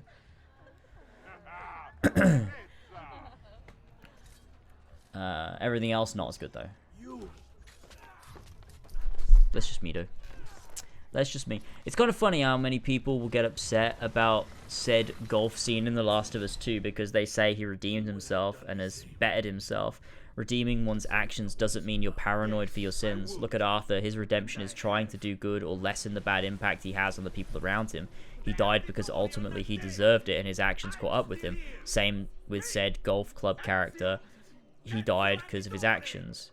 Did he improve? Yes. Did he deserve it? Yes. And that's the thing, isn't it? And as well, like I think, like I love about The Last of Us Part 2, obviously, is a bit more definite in that, like, you know, there's the nuance there of, like, Arthur knows that, like it's not the consequences of his actions that get Arthur. It's just, like, those, like, what happens to him means that he decides to become a better person. He always, like, had it in him. But it's, like, because of what happens to him, he realizes all the things that he could lose, all the things that weren't worth it, along with, like, his relationship with Dutch falling apart and everything. And then it's, like, you know, his redemption is John. Like, Arthur tries in ways, like, you look through the Stranger missions, he obviously tries to redeem himself. But ultimately, like, Arthur's redemption is what he does for John and what he allows for John. And, like, I've always said, like, I do feel that Red Dead Redemption is much more of a tragedy than anything else. Because at the end of the day, like, Arthur does what he does to redeem himself in, like, through John. And then, you know, John ends up, you know, doing what he does at the end of Red Dead Redemption 2, which then leads into Red Dead Redemption 1. And he loses everything, and then his son ends up a fucking criminal and, you know, murdering Edgar Ross. And it's like, everything comes full circle, and it's like, fuck, you know? It's just this self-destructive cycle. And it's like, you know, Arthur doesn't really...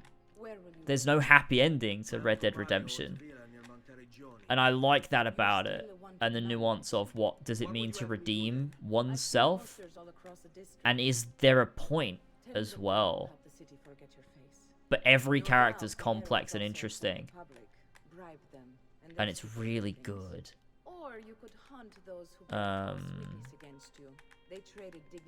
But yeah, and I think the same like with Joel, like, did Joel improve? Yes, but he did so many bad things. Like, yeah, you can try and improve, but that's, you know, you kind of fucked.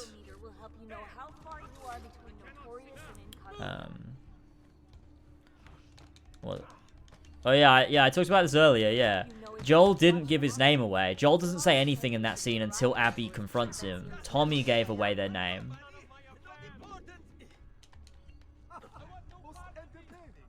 Because he's like, I'm Tommy, this is my brother Joel.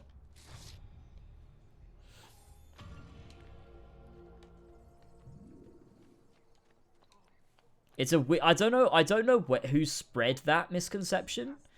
It must have been in like a long form critique or something where someone just spread that just false claim that Joel gives away his name openly to someone he doesn't know, which isn't true. He doesn't do that, which is, you know, we see in, you know, the way that Tommy's characterized in The Last of Us Part 1. Where have you been? They wouldn't let us leave. Like, he's very open to helping Ellie, like, A single word since we left the house. you know, Father will need to sort things out. they're very much trying to help people and trying to do the right thing. Like, they've built an entire community. Like, Maria changed Tommy. That's the whole thing, isn't it? It's like Maria changed Tommy. Tommy can change Joel. They can't, like, there is a better life for them. Like, he says that to him. He's like, there is a life for you here. I did everything I could, Piccina. Which is obviously, it means more than just like, oh, you can have a house here. What it means is you can be better. Your life can be better. You don't have to live in what you live in. What we used to live in, me, Tommy, you, Joel, we used to live in this situation where we would kill, we would deceive, we would manipulate people so that we could survive. Like, there's a place for you here means there's a place out of that darkness that you lived in. It's a double meaning sentence, obviously. And Thank you again.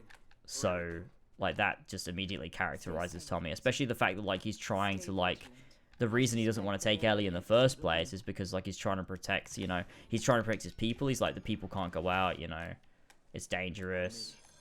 He wants to stick around for Maria. And then when he finally does do it, it's out of this, just, like, this compassion and empathy for Joel. I think it makes perfect sense that Tommy would say his name. Like, I think he'd just be trying to be open. Like, he's been living in this community for ages. Like, I don't think Tommy was ever shown as someone that would be anywhere near as paranoid as Joel. And I think you can see by the fact that Joel doesn't give his name, sort of is like, Joel is still not quite on the same page as Tommy. Subbing, you sussy And I quite like that. Champ. Hey, thanks Rezgar for the Prime.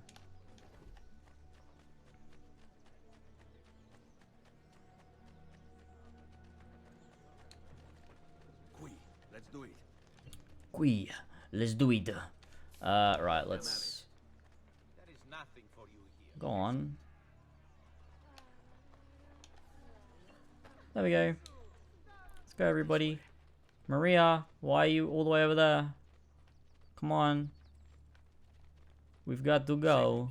How could this have happened to us? I don't know. Will we ever be back? I don't know. I love that Joel turns into a spinning fish. I think that's the best part of this whole conversation. What will happen to our house? I don't know.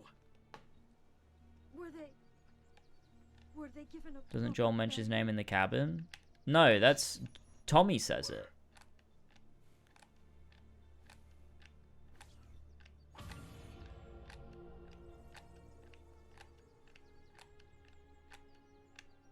That's the only time he says his name.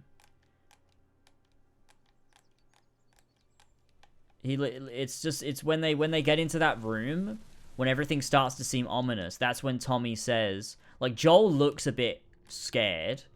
Like, he looks a bit, like, on edge, and Tommy is just, like, very relaxed. He's like, oh, yeah, we got the town, like, I'm Tommy. This is my brother Joel. Like...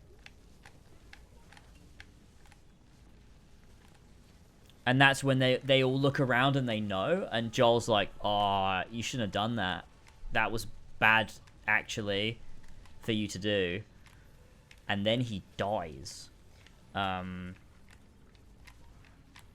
So, you know. And it's fucking good. It's so good. God, it's such a good game. The fucking pain and the fucking trauma I went through, it's just so good. I love when things make me feel like that. It's just like, fuck, man. Fuck, it's so good. I love feeling pain. I love it. Buongiorno, Ezio. How could you leave leave Firenze without saying a proper goodbye. Ezio! What do you want, Fieri? So many Speaking of great pieces of art, I saw Cocaine Bear the other day. I don't know if anybody's seen that. new steeds. Wasn't bad, actually. With your bride. Oh, and yes, your life. My condolences for the loss of your father and brothers. Oh my god, no. What will happen now that there's no one left to help you? I have such wonderful things in store. It's not that Ellie is surprised when she learns. It's the confirmation from what she thought was always the case the whole time. What sorcery is this? It's that pain of like, oh my god, Joel's admitted to me what I thought like it could, like it's so much worse than I could have imagined it was. Like she doesn't know what happened in the hospital. All she knows is that Joel took her out of there somehow. But like, what happened? Like, what did he do? How many people did he potentially hurt? Like, what happened? And when she finds out, like, it just like fucking breaks her.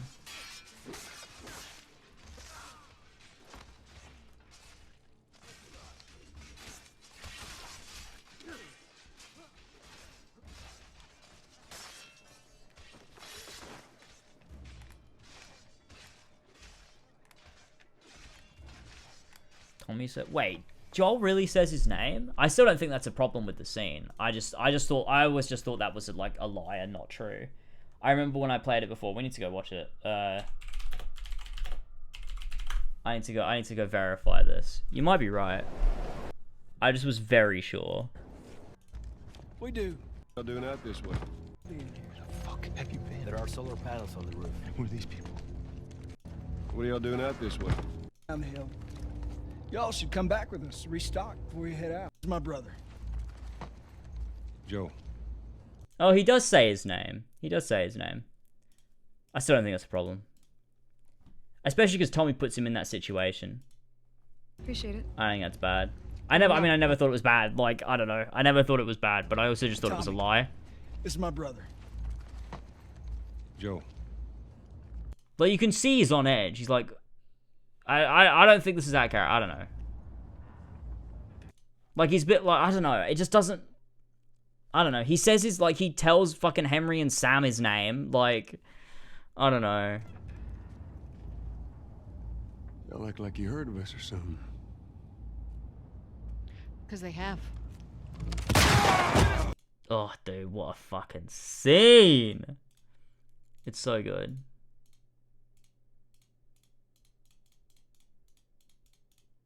But the only reason people say that Joel, like, was dumb to say his name is because they know that he dies. Like, oh, it's so dumb for him to say his name. He could have got out of that if he hadn't said it. Like, yeah, how would he have known that? I don't know.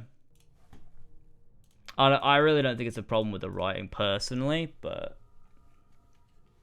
yeah. The way that he says it too, like, I don't know, I just think it's, like, well written. Like, Tommy is very relaxed, and he's like, oh, this is my brother. Like, you can imagine they've had conversations... like, it's just the way that it's written, I don't know. To me, it just gives across this, like, you can tell they've had conversations where Tommy has said time and time again, like, Joel, you can't be so closed off from people. Like, you've got to fucking try to integrate better into, you got to try and be better around people. And Joel's like, they're trying, and he's not sure, because he's in this room with all these people, and he's not sure, and he's like, but at the same time, he's like, oh, my brother's introduced, like, okay, I'm Joel. Like, what harm can it do? Terrible. Come, let's get you all away from here.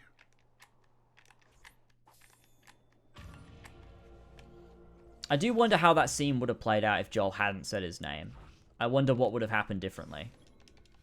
Like, would they have like pressed them and like kept them like hostage for information on Jackson to try and find Joel?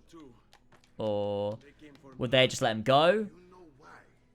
Like, I think Abby probably would have wanted to, but I think everyone else probably would have been like, Abby, we can't do this. Like, we're here to get Joel. We're not here to fuck with anybody else. Like, I don't know. No, but at the same time, they all wanted to, like, they were all, like, gonna just kill Ellie, weren't they? And Abby was the one to be like, no, don't do that. For now. Next year Like, will be it's over sort of thing. after its enemy again and on and on. Or was that Owen? Was that Owen? Fuck, I don't remember the game properly. I'm sorry, I don't remember the game properly. Hard-working people. Our shops may only carry simple goods. It's obvious to you because you know they were looking for him. Yeah, exactly. It's obvious to you because you know they were looking for him. That's what makes the scene tense. That you know and they don't. It's fucking, what's that? What is it called? You know the thing I'm talking about. The literary technique. Keep your eyes open, and you might discover a few of them yourself. With all the fighting that's been going on, this place has started to get a bit rough. Where the audience knows something. That dramatic irony, that's the one. Yeah. Very basic thing. The common example given is like what like my media teacher would always fucking tell me when I was doing my A levels is like, you know, it'd be like if two people are having a conversation, it's pretty normal, and the camera pans down and you see there's like a bomb ticking away under the table. And then that immediately recontextualizes the scene for the audience, but not for the characters. Which is what creates tension. Begin what? I thought you'd come here to train. No, Uncle. I came here to escape Firenze. And I intend to take my family further still. But what about your father? He'd want you to finish his work. What work? My father was a banker. Wait, he did not tell you? I have no idea what you're talking about. Ma che me conveni, Giovanni? Where to even begin? Go and fetch the gear in the market. It will give me time to think. But that's that. We'll talk more later. Some spending money should you need it. And if you find yourself in need of rest, I've prepared a room for you on the top floor of the villa. But I suppose it is like a different way to, like, you could potentially read it in different ways. Like, I think, like, saying Joel, like, to me, saying Joel is out of character, I think that's just wrong. Because I think for me, I'm like, well, it's not. Because, like, first of all, he said his name to people before. Like, you look at Sam and Henry. Like, yeah, maybe that was a better situation. Like, it's a guy with a kid. Like, it makes more sense to trust him. But he still did it. And that was an earlier point in his life where he should have been far less trusting. So I think it makes sense that he would still do it now. But second of all, like, I think it just makes sense. Like, I just don't think I just never watched that and was like, oh, he wouldn't do that. I'm like, no. I can understand based on the entire opening sequence that establishes Jackson, establishes where our characters are at now, establishes his relationship with Ellie, establishes, like, everything. The fact, like, the first thing we see of Joel is him saving Abby. To me, that is immediate characterization that, oh, he's way more trusting of people now. He wants to help people. He's doing better. Like, he's trying to integrate into a society. He's not trying to be as paranoid and distrusting. That's what that scene does for me. Like, otherwise, what does it do? Nothing. Like, it either does characterize Joel, or it does nothing at all. If you want to willfully be ignorant and say that, oh no, it's out of character because Joel's exactly the same as he always was in the first game, which in the first game he told his name to Sam and Henry, so I don't know.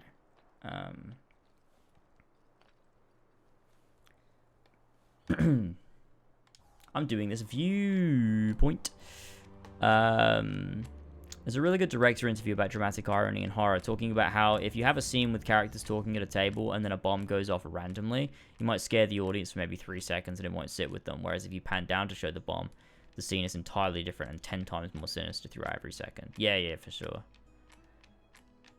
It's like the opening scene of Inglourious Bastards. Oh, what a fucking scene. That's one of the greatest scenes.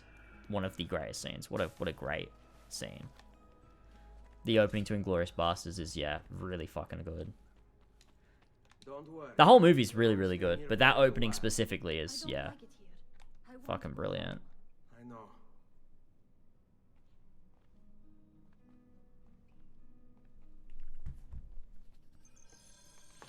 Okay, let's go.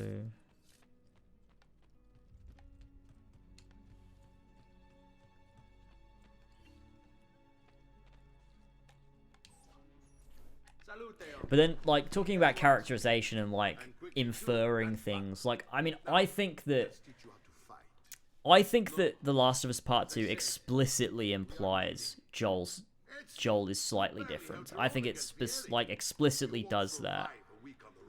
So be it. But at least do so armed with the skills and knowledge necessary to defend yourself. If not for me, for your mother and sister. Fine. Optimo. Because... Shit, sorry, I forgot what the fuck I was saying. Because, like, I think that's what that scene does with Abby. I think it does explicitly imply what you're supposed to... Like, it's the first time you see him. Like, that's immediate characterization of a character. I think that's the point. Whereas, like, I make a point in my Ragnarok video that, that Kratos is out of character when he starts spouting off exposition to Freya, and I think that's true because the entire game does not characterize him in a way that where he would do that until he just does it out of nowhere. All this talk of assassins and Templars, So I don't know. it reeks of fantasy. Like something from an old parchment covered in arcane writing, perhaps? I love that when anyone writes Joel the Fish shows up. It's really good. James, have you heard about my brother Demos? Just wondering. Honestly, the fucking funniest thing ever is in Ragnarok where fucking... Like, that fucking scene I used where, like, they're just climbing up a rock and out of nowhere, like, and people have, like, commented and, like, clearly missed the fucking point of the clip. They're like, no, well, Freya actually, like, before this scene, and, like, there's a combat bit before it, but, like, before the combat bit too, like, Freya actually said, like, oh, Kratos, no. Like, you don't understand my pain. So Kratos is actually just explaining his pain to her so she gets it. And it's like, okay, well, first of all, like, there was a combat segment in between, and now you're climbing a rock face, and this is exploration dialogue, so it's infinitely less impactful and meaningful. But second of all, like, why would he tell her? Kratos is very happy for people to just not know anything about him. Like if Freya misunderstands him, that's on her. It's not on him. That's Kratos' character. But I don't know. But then it depends on the way that you read it. Like if you read it and it works for you, you read it in a way where it works. Fair enough. Fair enough. He feels bad about Boulder. Have you considered this? Yeah, it's exactly. Yeah, like I get, like it's not entirely random. Like it's not technically entirely random. But isn't it crazy that Atreus can find out about Deimos through optional, missable, open world dialogue, and it isn't important to either character at all? That is so weird, isn't it? Yeah. It's also, yeah, it's not an earned moment. It's just something they just talk about as they're exploring and doing puzzles and fighting enemies. Like, it's such a mispaced and misstructured game compared to 2018. The way that, like, every piece of dialogue is just meticulously placed in 2018. Ragnarok is just trying to fill its time with, like, oh, we gotta do a bit of combat now. We gotta do a bit of puzzle. Now we gotta do exploration. Now we gotta do this now. Dialogue now. Like, it's just nowhere near as meticulously crafted. Oh, man. Ragnarok is so weird. It is so fan servicey in the open world. The amount of like bullshit random stuff they fucking talk about. Fucking PlayStation All-Stars Battle Royale. Who the fuck thought including that, like, oh my god. Who the fuck wanted to include that in the like open world dialogue? Like, oh, that's funny. That's so funny because you played the Battle Royale game. Did you play the game where they do the fight? Oh, that's a cool reference to game. Like, no, it's not worth it. It's not worth it. It's just not worth it. For, like, the amount that it breaks the world immersion. Like, it's just not worth it. And, like, people are like, oh, it's just an Easter egg. No, it's not a fucking Easter egg. It's an actual piece of dialogue. The characters talk about it. It's not just, like, an Easter egg that you can find somewhere that's, like, a little cool little Easter egg. It's not that. The characters say it out loud. And I don't know. It's just, like...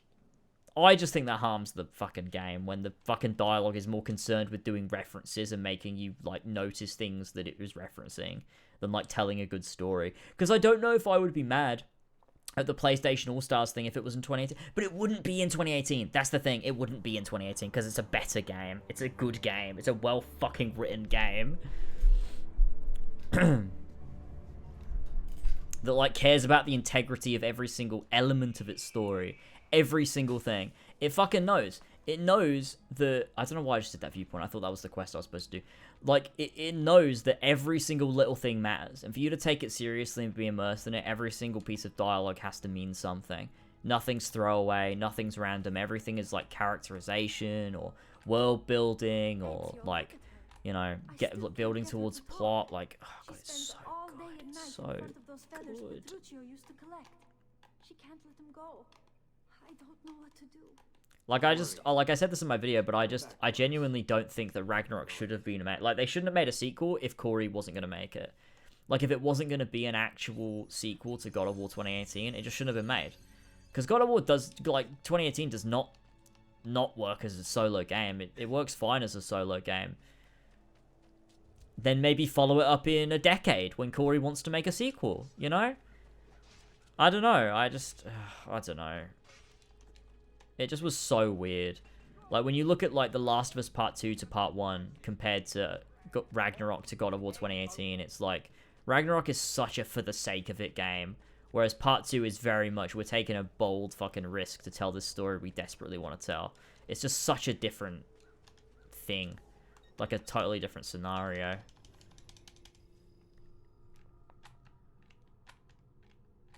I really want to know what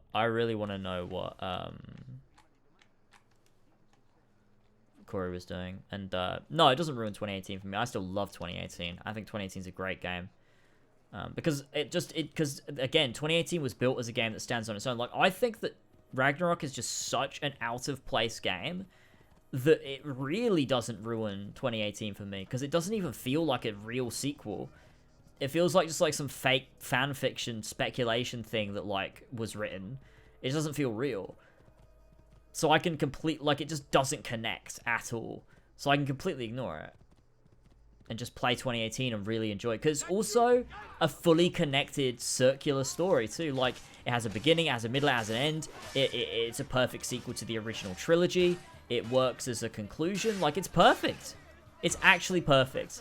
Yeah, there's some things that will be left up for, like, you know, they're left up in the air. Like, well, what did Odin do when, you know, Baldur died? And what happens with Freya? But... you know, it's fine. You know, I think those things are less important than, you know, having them explained at the expense of, like, deep integrity to your world building. I don't know. I don't know.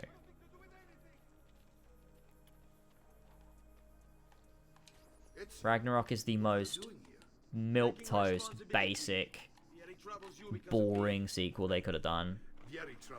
It doesn't take risks, it doesn't try anything interesting, it doesn't do anything that made 2018 so interesting with how it approached narrative.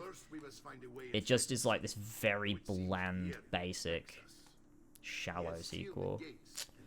And that's just, you know, Fortunately for us, the city is larger than its host. The southern gate suffers. That's fine. And that always happens when you have a different creative working on it, you know? Like, Corey wasn't working on Ragnarok, you know? He didn't make it, it's not his game. He's credited, but he's credited more so that Sony can get you on their side. Like, he did all the marketing so that Sony can get you on their side, really. It wasn't his game. It just wasn't his game. But he did all the marketing because, oh, he's the God of War guy, you know? We've got to have the God of War guy do the God of War demos and stuff, because otherwise people will think that we don't know what we're doing. So we've got to have the God of War guy do it, even though he didn't fucking work on it. Like, he's literally, like the first time, isn't the first time they mentioned Ragnarok? It's a video of Corey in the office going, I'm working on a different project now.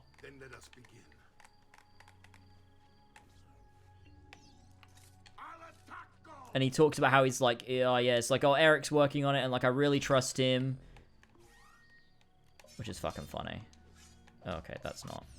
No, come on, man. Just throw your fucking throwing knives.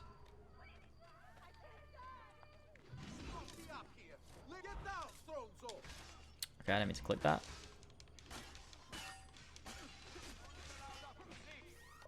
I'm playing this like a fucking idiot. I have no idea how long I'm gonna keep going for. I'm tired, man. And I wanted to play Bloodborne tomorrow.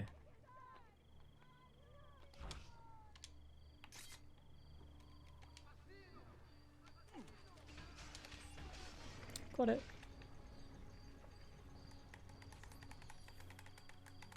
Well done, Ezio. We're in. What the fuck?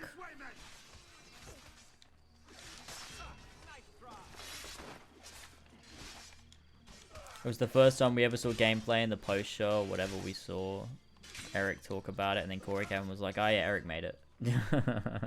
And that's the thing. I can't wait to see what Corey's working on next, though, because that man is one of the best people working in the industry today. I can't wait to see what he's working on next. It's going to be a banger, whatever it is. And I hope it's a standalone project and isn't like a start of a franchise that he'll inevitably move on from. I want you to distract those guards and keep them Which is the way that Ubisoft creates IPs. They have a creative come up with a great idea, and then they just get rid of them and just keep moving it on to other teams. Just to be safe. Come join me once Microsoft did it with Halo. No one knows, but something has him on edge. How else to explain all the patrols? Signal again when you should follow.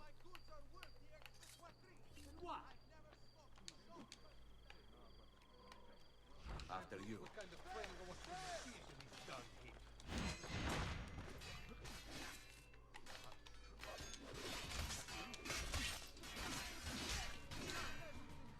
It's very interesting, though, because you look at something like Uncharted, and that's very interesting, because Amy Hennig was the one that made Uncharted. However, she is not the one behind the best Uncharteds. And that is like, Sony did the thing that I'm literally complaining about, but because it's good, I don't mind that they did it. Which is kind of hypocritical, isn't it, when you think about it?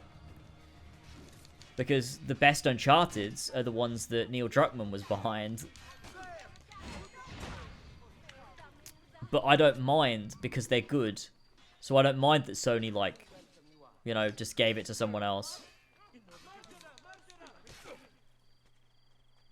So it's like I'm complaining about, like, in my Ragnarok video, and I don't think it's a wrong complaint, but I also, like, I am criticizing, like, the fact that, like, the artistic integrity of God of War was harmed by Corey moving on to a different project and it being shot, like, given to someone else.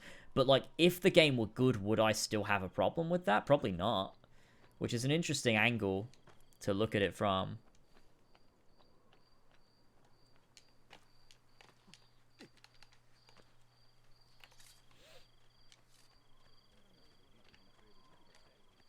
I mean, I agree, you can't have a God of War game without Kratos, but they will absolutely are going to do it.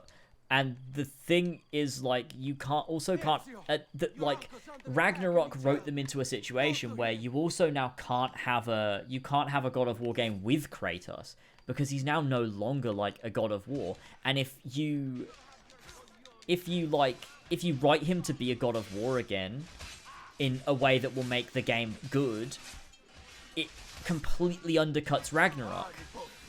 So, like, to keep Ragnarok, like, intact and, like, a satisfying conclusion, you can't do another game with Kratos. Go on ahead and root out that snake. See that justice is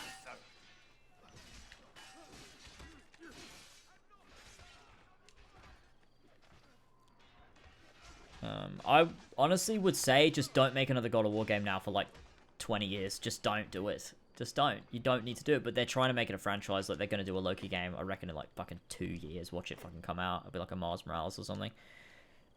It's very rare that someone else is going to improve on someone else's vision. It's like a fan fiction being better than the source material. Can it happen? Sure. Is it a good idea to have a business run like that? No, yeah, true. And that's the thing, like, I mean, Uncharted was a very basic idea.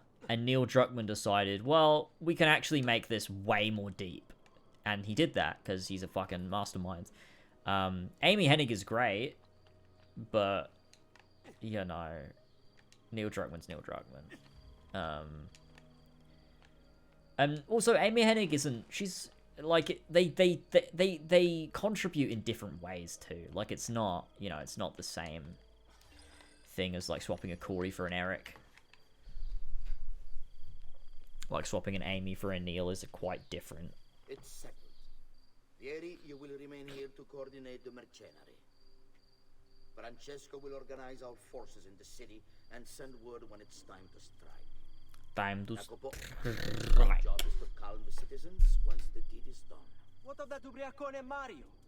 He continues to harass my When it is forces. time to Like, strike. what we intend. He's always been trouble. Eric isn't even a bad game director. He's a cool guy. Just isn't Corey. Let me reunite them, Father. Yeah, he's a fine guy. I have no like problems with him as like a guy. When we're finished. Now, is there anything else? Muy bien. May the Father of Understanding guide you. May the Father of Understanding guide you. May the Father of Understanding. What? Mario Auditore has invaded. I don't know what that was. Then let's not keep him waiting. Then let's not keep him waiting. Top 5 times I kept him waiting. I don't know what I'm doing. I really need to pee.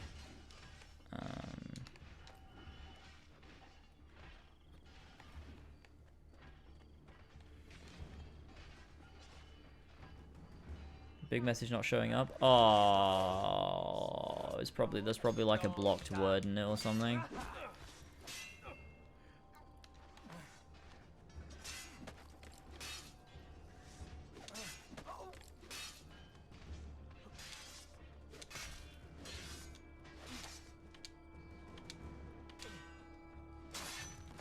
Nailed it. Nailed it. Nailed it. Is this what my father discovered? No, but even as a game director like Eric did make some good decisions, like Tyr being Odin. Yeah, but then who made the decision that Tyr should actually be alive? You ever played any of the Dragon Age games? I've not, but I really want to.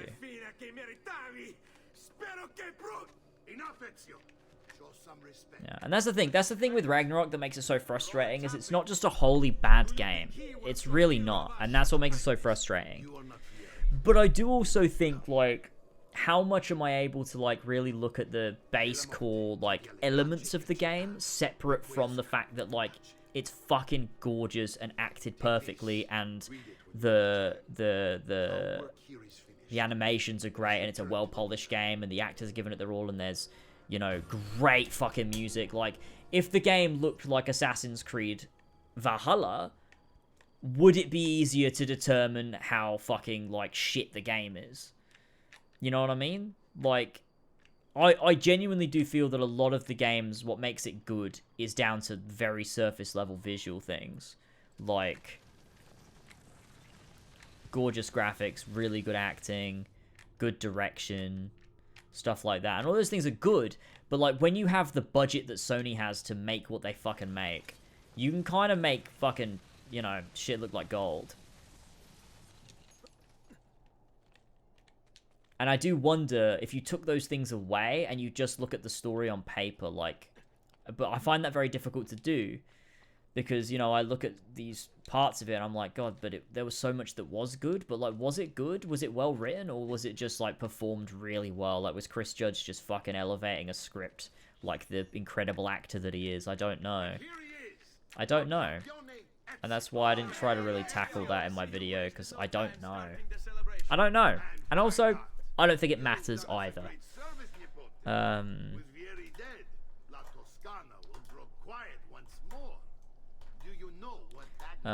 don't think I could number rank.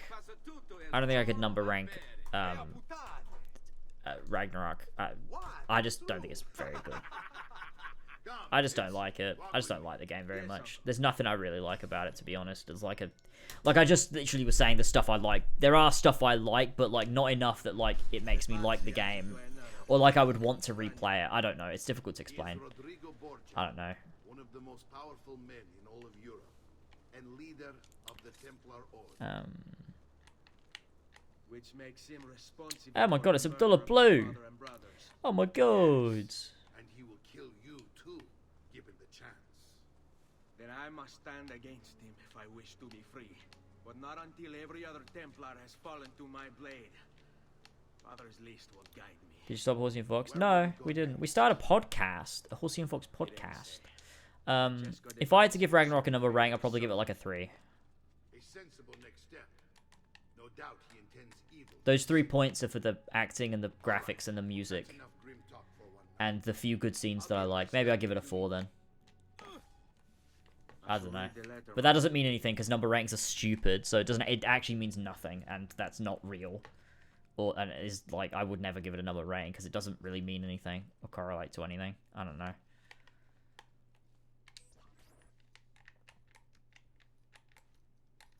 Look familiar? Oh, the codex pages. Mario's hair is terrible. Like, it's just a straight thing. Here. This is not your father's work. Someone else has translated it. To come into perspective, can you say that The Last of Us 2 can be a lazy and made out of nothing sequel? It's poorly introducing Abby. You're not connecting with her over the course of the game because you don't like her. She smacked Joel. Well, I disagree because I love Abby. I think she's great, and I think you really do connect with her over the course of the game. If that thing doesn't work for you, then it's not going to work for you. But it worked for me. I think it's really good. His name was Altair. He spoke of something powerful and ancient hidden beneath the land. What is it? What indeed? Solving that little mystery is exactly why we collected these pages. Then let me help. Each time I take on my father's work. All of it. All of it. Start with the page I took from Vieri. Leonardo will decode it for us. Thank you for subbing, you sassy little pog champ.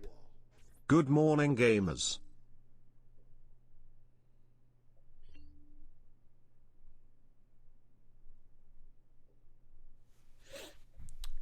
Thank you for the sub. Sorry, I don't know why I did that. Thank you for the sub. I appreciate that. I really like Joel. I like the emote Joel. I like that a lot.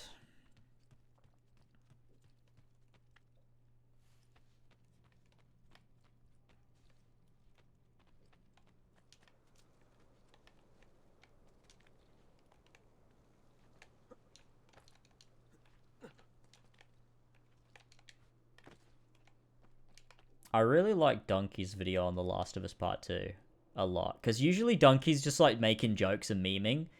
But he like made like a really good video. Like, and it is funny. But it's also like on like, you know, why Last of Us Part 2 is good. It's a great video. I think he made like 2. And like I find it hard, like it's really difficult to talk about this because I feel like people get really upset. Which is like fair enough to get upset about what I could possibly say, which I'm not gonna say. I'm just saying it's something that I could say. Like, I get why people were like, that's dumb and also mean and don't say that about me. Like, I get it. But I also, like, there's a part of me, and I'm not saying this is true. I'm not saying this is the case, all right? But there is a part of me that is like, if you don't like The Last of Us Part 2, you're immature and stupid. Like, there is part of me that genuinely feels that way. And, like, is it true? Don't know. No, probably not. Probably not true. I don't know. Like, I'm not going to commit to that because people get upset when you say that. But also, like, there is a part of me that feels that. I'm like, if you didn't get it, like, you just don't have much emotional maturity. Like, I don't know. Like, it's just, I don't know. Like, it's really difficult for me to explain that without it coming across as, like, really fucking condescending. And, like, that's why, like, it's not something I'm committing to or, like, trying to make an argument for or even saying. It's just a general feeling I get that, like, I feel is wrong to feel that way.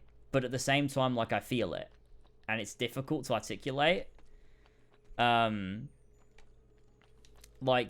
it's very difficult to explain, because I think people immediately go, no, that's dumb, and you're the immature one for feeling that.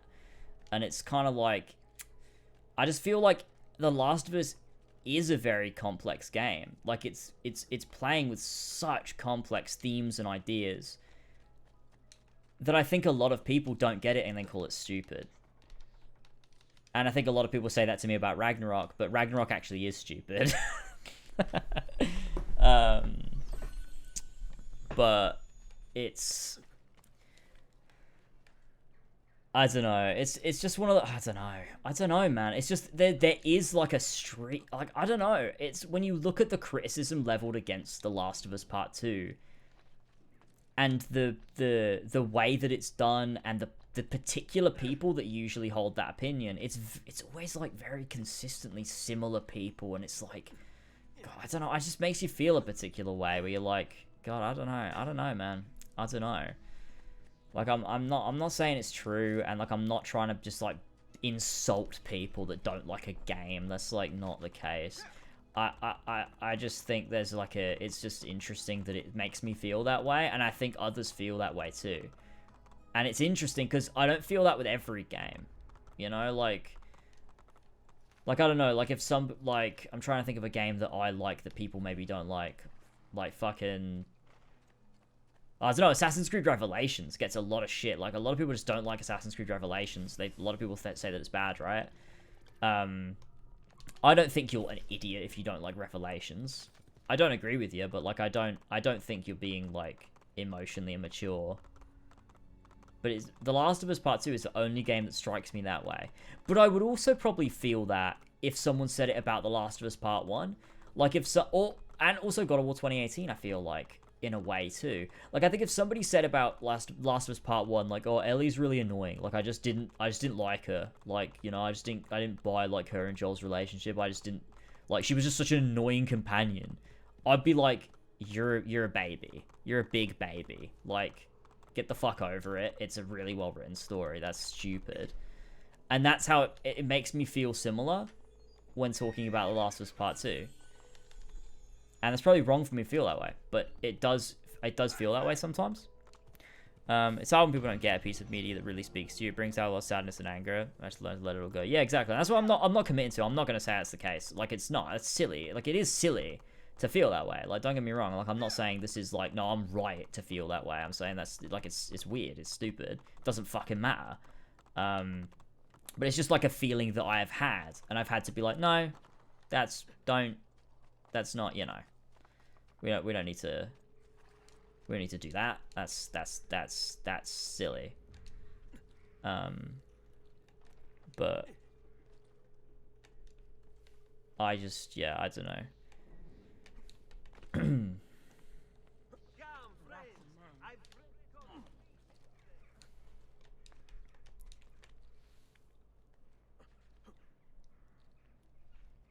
If you don't think The Last of Us Part 2 is a masterpiece, you're objectively a moron. Don't worry, James, I'll say what you think, because I'm not a pussy. Hey, look, it's a contentious topic. There are certain things that are a hill to die on, and other things that are not, and that's not a hill I'm willing to die on.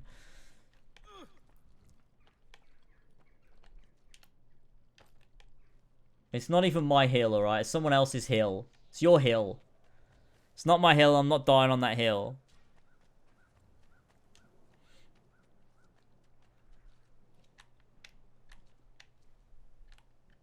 A lot of people really don't like Revelations. Yeah, that's true. It's not my hill. I'm just not a bitch. I like making people angry. I don't. Well, I don't mind it when it's like based in something that I can like. When it's based, I don't mind when it's like based in something that I can argue, but I can't. Like, I cannot possibly begin to argue you are a fucking idiot. Like, I can't argue that. Like, that's so dumb. Like, I can only argue why The Last of Us Part 2 works. I cannot argue why you're a dumb, stupid idiot if you don't like it. Like, that's so dumb as like a stance. I can't argue that. I mean, I could definitely try, but like, that's silly, and I can't argue that. So it's like not an opinion that I even need to like have or use or like, you know what I mean? But I think it is something that like it's a game that like resonated with me so well, and I can see all of the puzzle pieces, all of the building blocks, all of the writing techniques used, and I just appreciate that. Like on an artistry level, I appreciate that. And when people don't, it's like if someone looked at the Mona Lisa and said that's a shit painting, I'd be like, you're a fucking idiot. You're just a fucking idiot. You look at like a Vincent van Gogh painting and you're like, that's ugly. Like, you're a fucking idiot. You're an idiot. Like, yeah, art's subjective, but also you're an idiot. You know, if you look at fucking Starry Night and you think it's bad, you're a fucking idiot. Like, that's the way it makes me feel, because I'm like so connected to like The Last of Us Part 2 as like a piece of art. That's why it makes me feel that way. I think that's the best way I can possibly articulate it. Even if like that's not true or really the case at all. I think is probably the best way to put it. I don't know if that makes sense. Salute, Claudia. Our uncle is un mostro. This is outrageous. What's happened? He's making me work. If Norman was here, I'd never I don't think, to be fair, I don't think there's any paintings that I could look at and ever say they're bad. Like, I don't know. I think I could always find I think I could, like, decided we're going to stay here. it's weird, isn't it, actually? I'm thinking about it. I'm like, I think I could always find value in a painting and, like, what it's trying to do, as long as it comes from a person trying to express a thing. If you start paying for improvements to Whereas the with, park, like, I'll keep track a of the narrative, and since I have nothing better I can't. I feel like there's certain constraints to it, and if you fail at those, like, if you fail at, like, common conventions, I'm like, you fuck that up. Like, despite that you trying to put your all into it and create a piece of art that could resonate, you fucked it up, and that's bad. Which is weird, isn't it? Which is weird. What about abstract art? It's like a weird straight lines. I could probably... It depends... And that's a weird one, because it depends on the artist. Like, if the artist is there and they're like, I am genuinely... Like, this is a work of art to me, and I was trying to express something, I'd be like, fair enough. Let's see what I can glean from it. Whereas if it's someone that was like, no, I don't know what it means, then I'd be like, well, that's not fucking art then. So... And if someone brought you money... It's weird, isn't it? I don't know. You must be Serezio. Am I right? Uncle, I like this architetto. He gets very observant when he can smell mud. If you want to fix up But his yeah, town, I'm going I don't to know. I have a price list here for new shops and renovations. So it has to have meaning. It has to be made... Well, art intrinsically has to be made for a reason. Well, no. No, it doesn't. It doesn't. Because you could make it for no reason, but the fact that you made it gives it meaning. As Sir Mario tells me, that was very important to your great-great-grandfather. Plus, when you buy shops and renovations, you'll be increasing the number of people who visit, causing your income to increase. So, let's take a look, shall we? Well, if the meaning is to look cool, then I would say that it doesn't have a lot of, like, value to me. It's the same as, like, you watch like a Transformers movie, or you watch I'm trying to think of like a fucking, you know, a movie that came out recently that was really good. I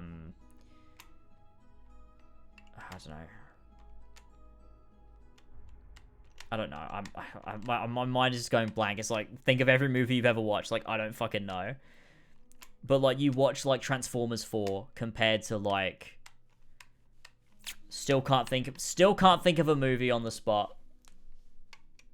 Let me think. What's a movie that I watched recently I thought was like just really, really good? Let me have a look. That like really had a lot of meaning to it. Oh, like Babylon was a great film that got like terrible reviews, but it's a fucking great movie. Let me think. Okay, La La Land. Yeah, that's a movie I watched recently. Like, you compare... Oh, no, yeah, sorry. Ant-Man and the Wasp: Quantumania, my favorite movie of all time. I really love that movie. I thought it was really good. No, like, yeah, you compare Transformers 4 to fucking, like, La La Land, right? Like, one of them is made, and, like, it's made by someone that genuinely cares about it. They genuinely wanted to make a movie. And their want with that movie was to just make cool fights that look cool.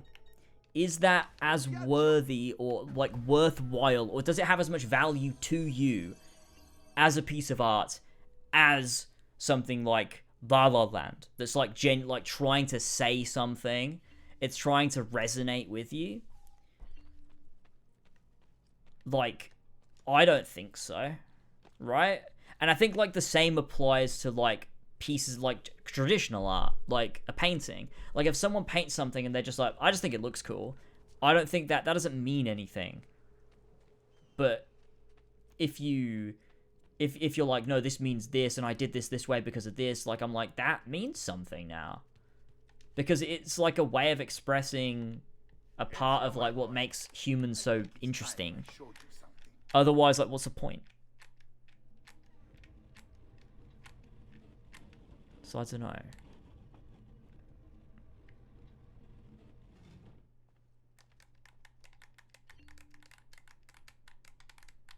I've seen really bad Twitter takes about how we need more people making gigantic classical sculptures, but failing to realize that we only got those sculptures because the state and rich patrons completely bankrolled those pieces in the artist's training. That is also an interesting. That is interesting.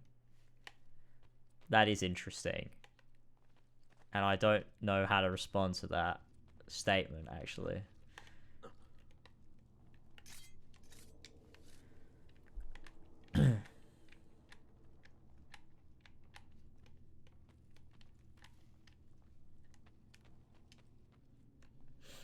Hey, look, we're in the retcon room. This is the sanctuary.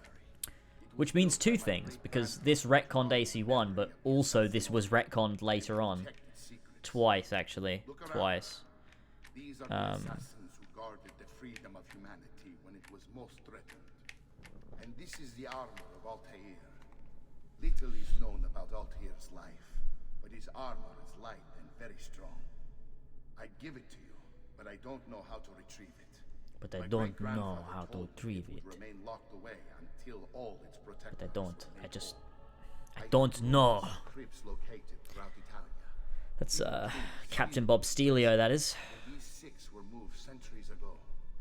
Maybe they have something to do with it. In my younger days, I sought the 6 myself. With no Oh my god, yeah, it was retcon 3 times because there's no tunnel behind the statue. In order to achieve perfect synchronization with Ezio, you have to get that armor. What are you doing, James? I don't really know, man. But there's, like, yeah, talking about art and stuff, it's very interesting. There's a couple of very interesting videos made by a YouTuber that some of you might know called CJ the X. And they make fucking bangers of videos delving into, like, the philosophy behind, like, a lot of, like, what makes art, but also, like, the critique of art and the analysis of art. They're fucking, yeah, spectacular. Fucking, just, fucking transformed my fucking view of, like, you know, how to engage with art. It's too much. It's too much for my brain to handle, and I just have to, like, process. And I'm like, I need to, like, read more books, I think, from people smarter than me.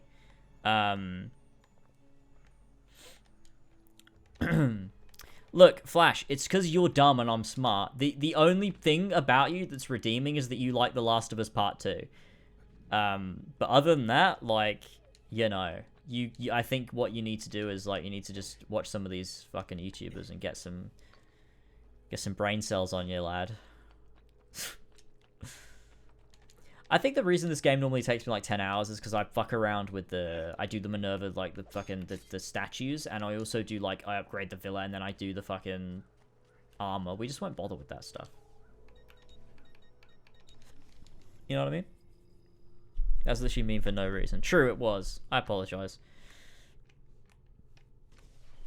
I really apologize.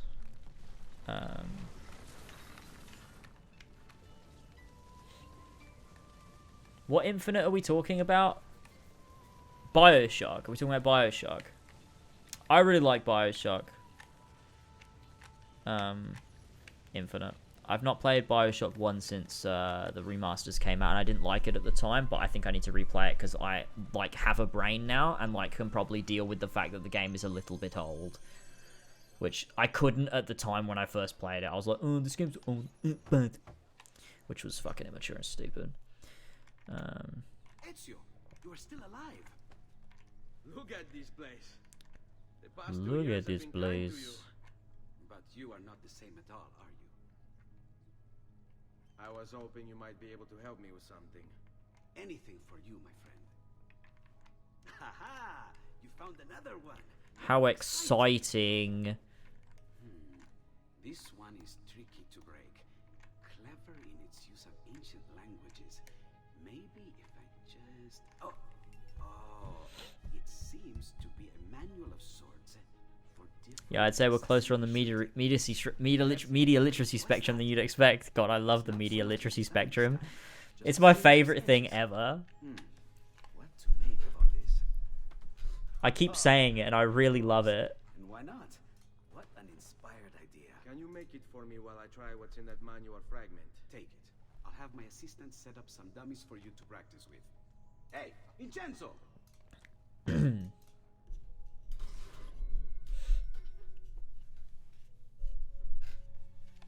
I saw someone use it once on Twitter, and I was like, that's an incredible phrase that I'm gonna, like, keep using over and over and over and over again. Because it's so funny. We never should delete the Ragnarok track. Oh, we didn't delete it. It's still there. I still have it. I just made it private.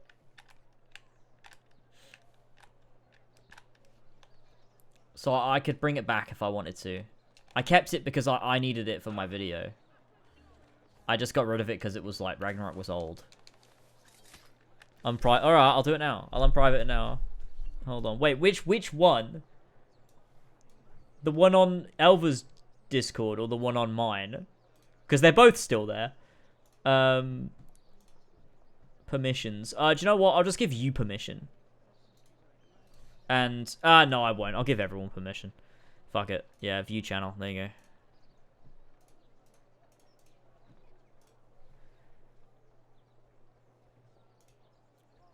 As always, there you go. It should be back. Can everybody see it now? Let me know if you can see it. It should be there. Let me create like a new... How do I create a new category? There we go. I'll call it archives. And then we can like any ones that we decide to get rid of, we can always just kind of have there. So let me just put that in the archives. Yeah, sync permissions, I think. Oh, oops. Hang on. I think I just got rid of it again. Wait, hang on. Wait, yeah, can I just sync permissions with... How do I sync permissions? Wait.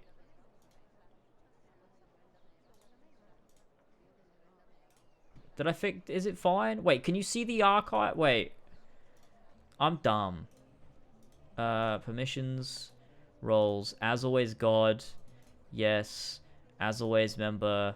Yes. Wait, why isn't there just a sync permissions option? Did I do it?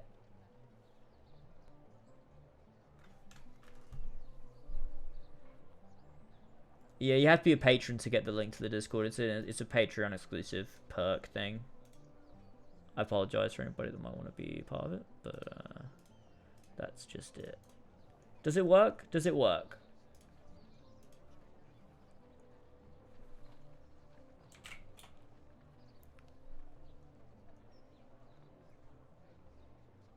Can you see the archives category? Can you see the God of War Ragnarok spoiler chat?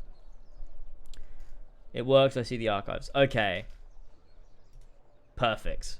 Cool. Now we can move on by playing the video game. Oh, shit and fucking piss. God damn it.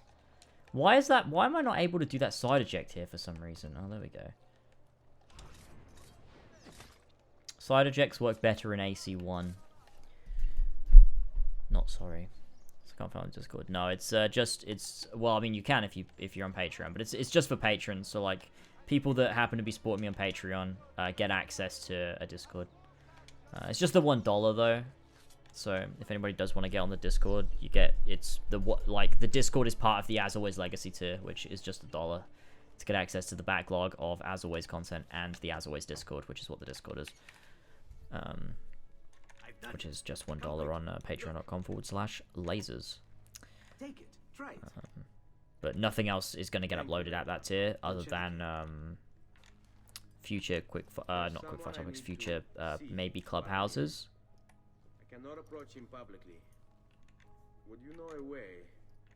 La Volpe. The fox. Do you know what a fox might roam? Where a fox might roam. Perhaps near the Mercato, where the thieves dwell. Sta attento, amico. Imagine if you knew where a fox might roam.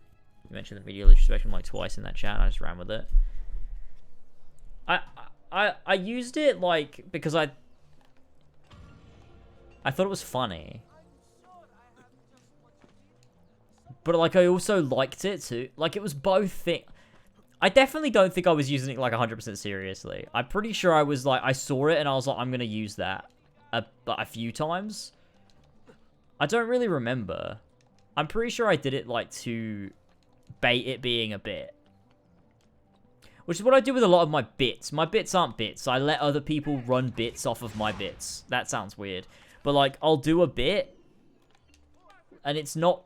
I make it seem like it's not a bit so that people make a bit off of it. Because I think that's more funny than if I just do the bit.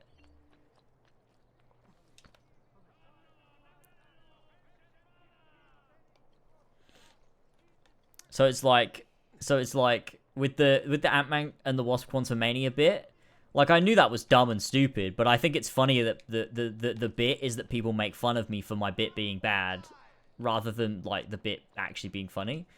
You know what I mean? I'm just a giver. You know? I'm not a taker. I don't take. I just give. I just give and give and give.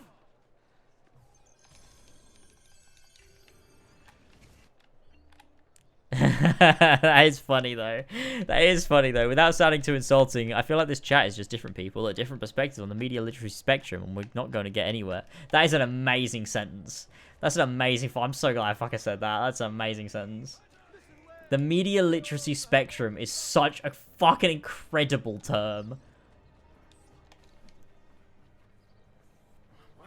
I am the equivalent to Christ in that sense. Very, very true. Very true. Can you give any what if video of what if Ezio had done if he didn't know where a fox roam? I can't even read at the same time as playing this. This is the most easy thing in the world. I don't know how you're supposed to follow him all the way up to this rooftop. Sounds so pretentious. I'm dying. Yeah, that was the point. That was the point. I think it was like mid-conversation where everyone was disagreeing, and I just said it, and then I did it again. Oh man. At your service, Mr. Ezio. I think it was the only time. Do you know my name? It is my business to know everything in this city. Isn't that why you're here? Indeed. I need to find someone. To know where he'll be before even he does. Whoa, I just zoned the fuck out. There's word that the street caravan just arrived from Roma. A secret meeting at I can find the exact quote of the person who said the game has no meaning. Oh my god, do it! But everyone got mad at me the other day because I wouldn't during the premiere because I wouldn't like out them as if it was someone they knew. But if you could find the exact quote, put it in chat because god, that was funny. That made for a funny point in my video.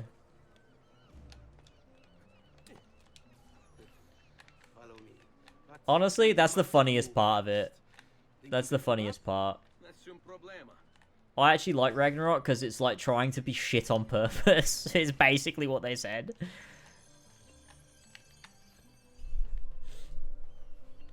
LaVolpe seems like he could fuck. I mean, yeah, probably. Do you watch any streamers on Twitch? Not really. I watch It's Elva. I don't know if you know her. She's a very popular streamer. Yeah, no, I literally watch Elva and George on Twitch exclusively, and then barely anyone else. I follow a bunch of people, but, like, I don't watch them. I just, like, sometimes will click on a stream and be like, I wonder what's happening here. Like, oh, look, Asmongold's giving some fucking shit political take again. I'll tune into that, I guess.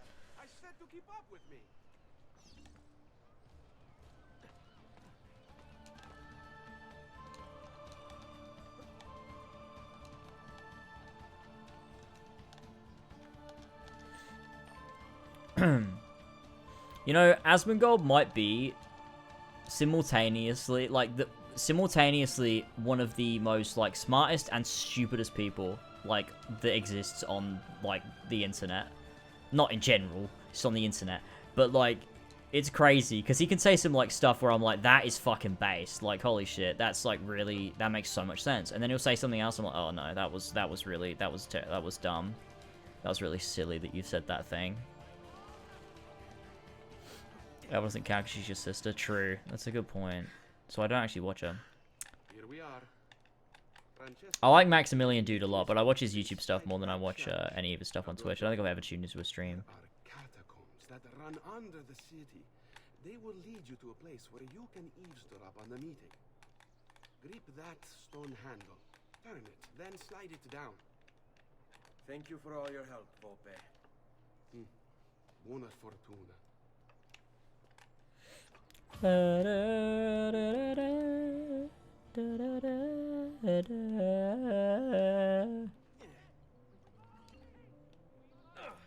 We have to do our first team.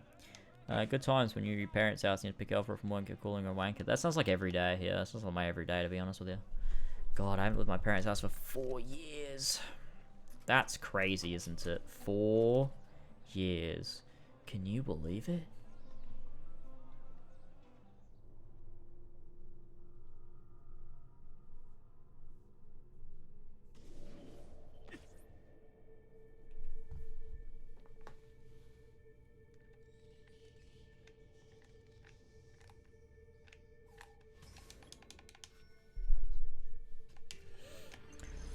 Here we go. Let's race through this as quickly as we can. Yeah, I don't know how much of this I'm going to get done. What time is it? It's nearly 3 a.m. I'm really tired and also hungry as well. I'm very hungry.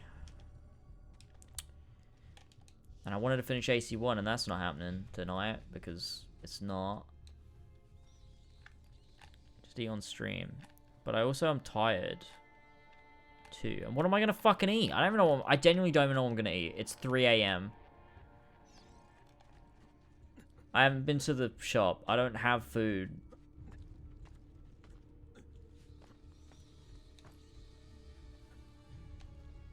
I do not have a frozen pizza in the fridge, no. That doesn't even make sense, Hamid. Why would it be? It can't be frozen in the fridge. It would be defrosted because it's in the fridge.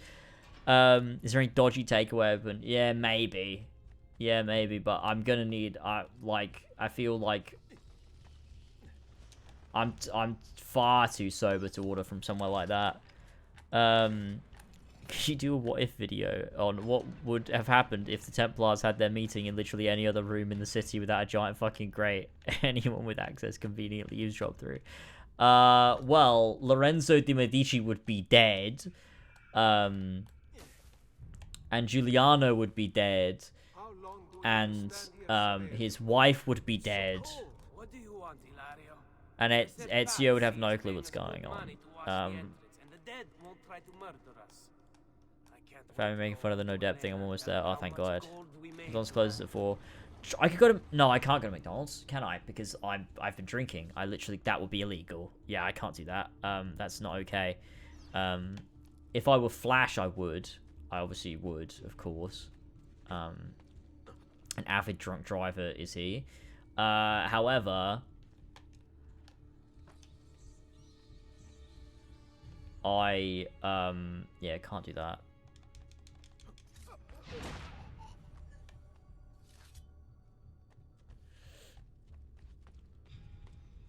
Do they deliver McDonald's this? I really would rather kill myself than eat McDonald's, I'm gonna be honest with you.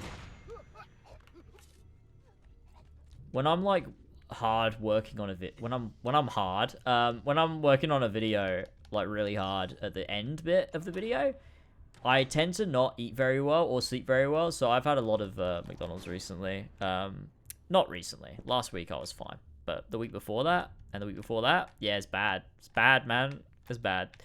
I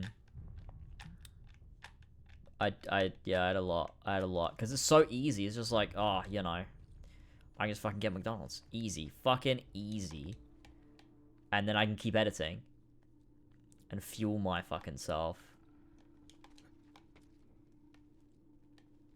which is, you know, bad, but there you go.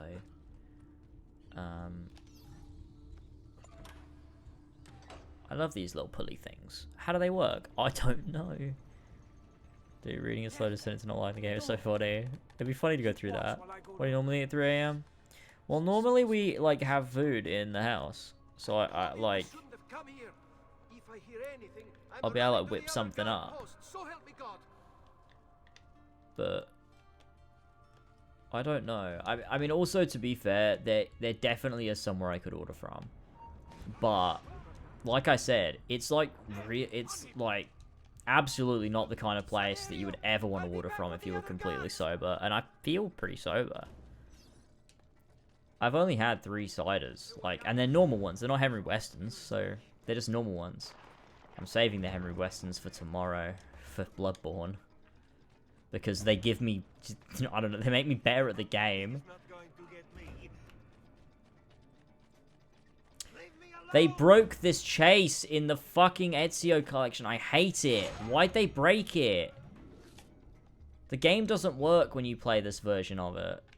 Chase sequences break all the time. It sucks. What the fuck? What the fuck does the game want me to... Okay, well, there you go. That's annoying.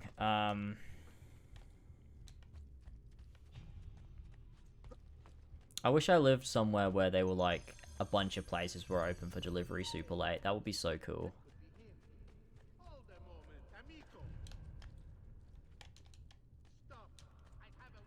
Oh, where the fuck am I going right now, dude? Here we go.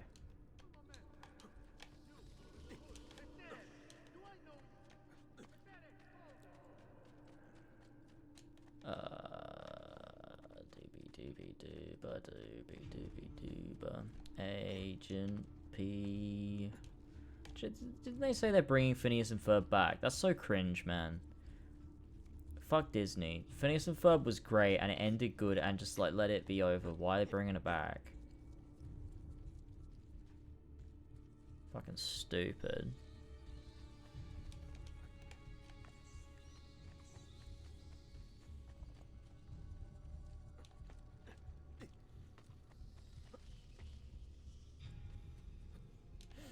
Yeah, but making meals in advance would take time out of my busy schedule where I need to edit, so I can't do that. Can't do that. If my goddamn ball and chain would learn how to cook, we wouldn't have a problem.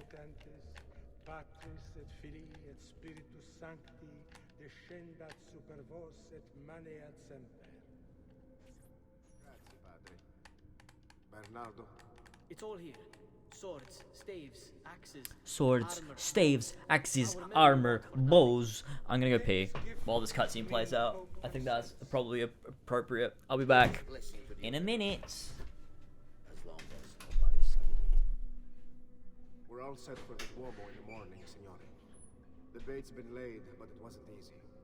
His fool brother keeps changing his plans. See, we'll need to be on hand to make sure Giuliano even gets out of bed for church tomorrow. What is it, Jacopo? Do you think they suspect something? Impossible. The Medici are too arrogant or too stupid to even notice. Likely a bit of both. Do not underestimate our enemies, Francesco. Or have you already forgotten how your son was murdered? We'll suffer no such surprises this time, Maestro. You have my word. Molto bene. I should be off. I've some other business to attend to before I return to Rome. Gentlemen, tomorrow, a new sun rises over Firenze. May the Father of Understanding guide us. May the Father of Understanding guide us.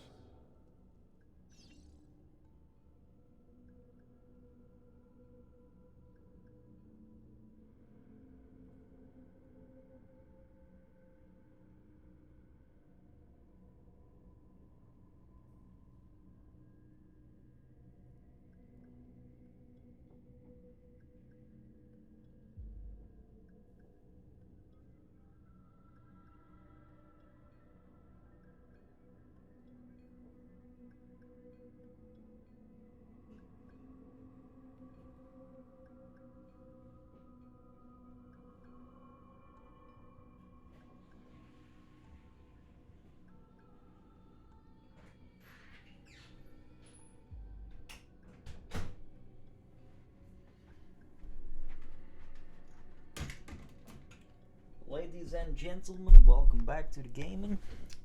Ah shit, this is wrapped around the gaming. Oh my goodness, I want to die. I want to die.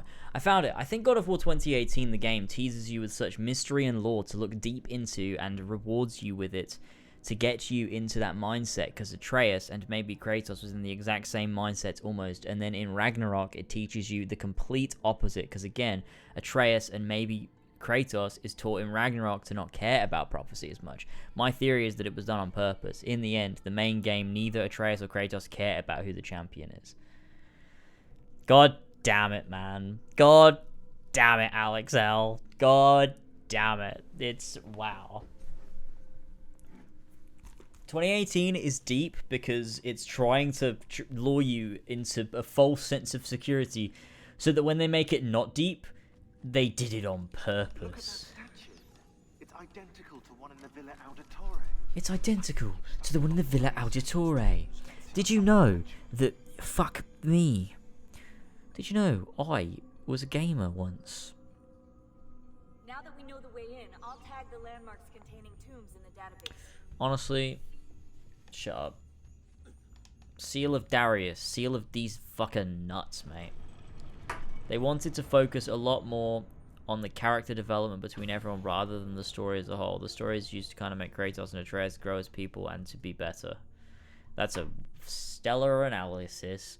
And he got her. Pretty sure at some point people would think Vanessa was a pedophile. I swear she was 16 and he was 10. What the fuck does that... Oh, Phineas and Ferb. Oh, Vanessa was Doofenshmirtz's daughter. Right?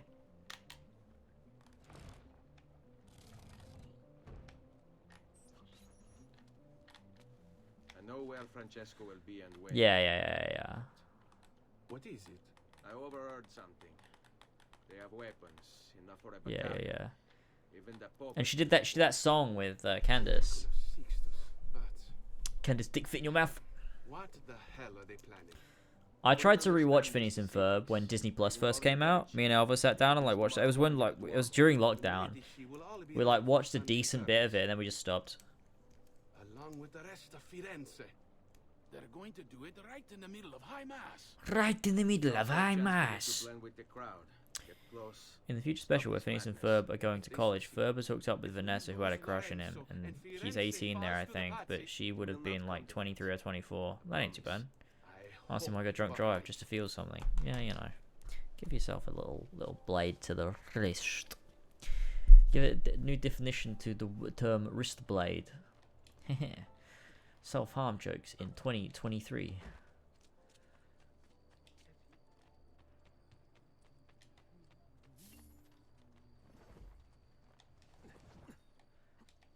I think as well, like, something that AC1 has over 2 is...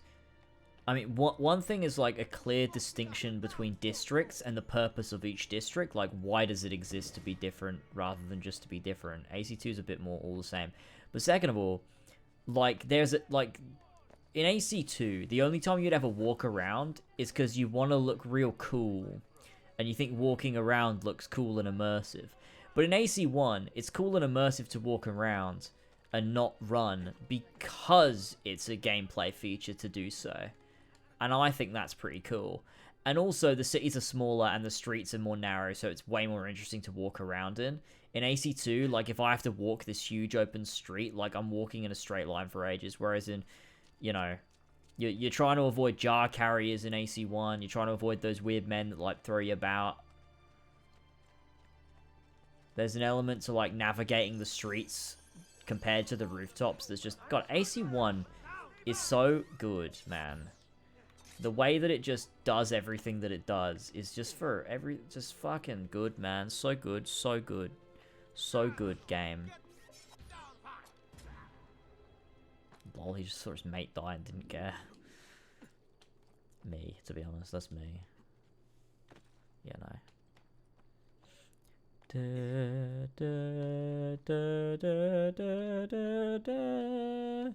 What if you were a jar carrier?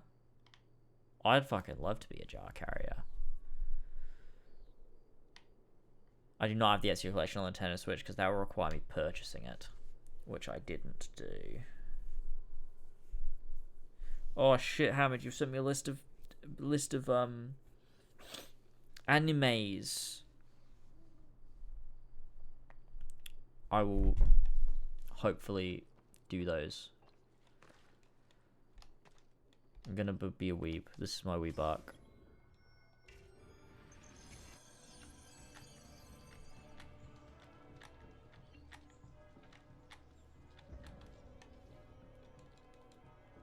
During AC2, Cassandra was a tailor in Milan ordering a suit, so she had to wear something 500 years later. It's my favorite thing. Ezio. Dude, what the fuck? What the fuck? Wait, I can't sprint. Why is my sprint disabled here? How do I get off the building? The game's broke. I can't. What the fuck? Let me off the building. I can't get down. I've never seen this happen before. I could probably jump down here. I think I can get down this foot. Yep, there it is. Never mind. I've never seen that happen before, though. That was crazy. Was it crazy? I don't know if crazy is quite the term I would use. I'm literally becoming Elva. She'll do, like, the most normal thing in the world and then be like, whoa, wasn't that crazy? No, it wasn't. Sorry, that was really mean. I don't know. That was mean. You need to do the fake laugh. Oh, yeah, true. I need to do the fake laugh. When someone says something mildly interesting in chat, I'll fake laugh at you. Where you can very clearly tell it's fake as well. I'll make absolutely no attempts for it to sound like a real laugh. It'll sound absolutely 100% like a fake laugh. Giuliano, no. Giuliano.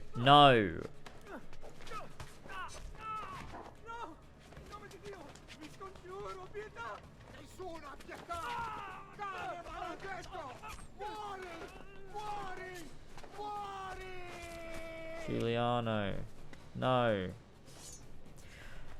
Giuliano! No! Your day is done, Lorenzo.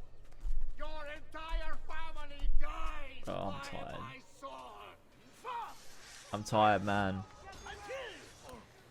We're not even halfway through the game, bro. We're not even halfway through the game. I can't do this.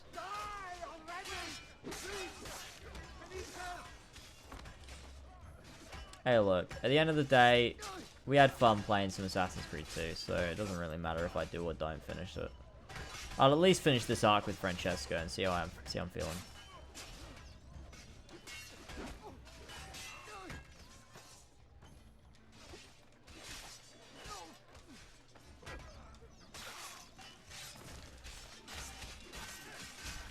This isn't what I really look like. I love that.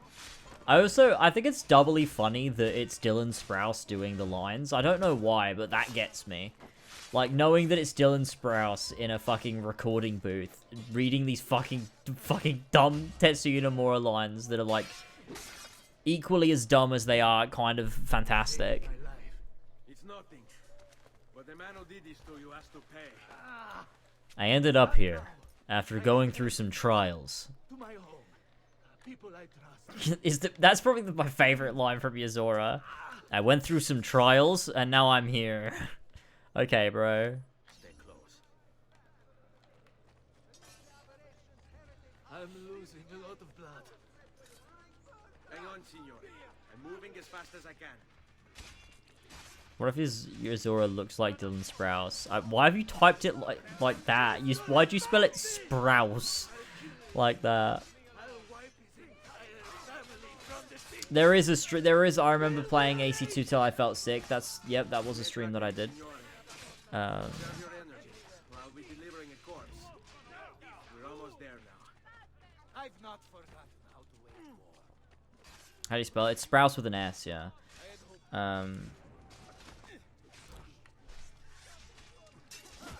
What does he mean this isn't what I really look? What does that mean? What the fuck does Yozora look like then? Or does he not, wait, there was a really good video on this topic and I've forgotten the entire premise of it, actually. I was about to say it all then and I just realized I don't remember it.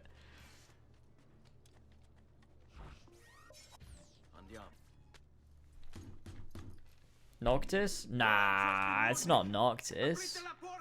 What's the password? Polizia, open the maledetta porta. I don't think that's what he's saying. There's a really good video on it. Who made it? Was it the Secret Reports? Wait. I am in your debt. I'm not sure if it was the Secret Reports. Tell me. No, I don't think it was. You are not the only one who lost a brother to the Pazzi. My name is AC2. It was a really, really good video too. You're Giovanni's son. Isora Theory. Let me try to find it. It was really good. Oh, it was Damo. It was Damo's video. That's the one. That's the one.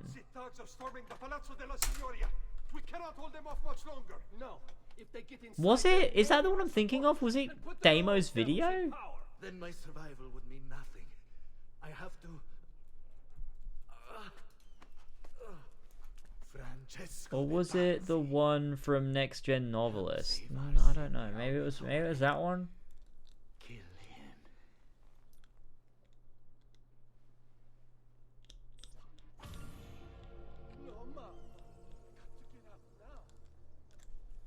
I just remember someone talking about it. That was like, it was just a really good video.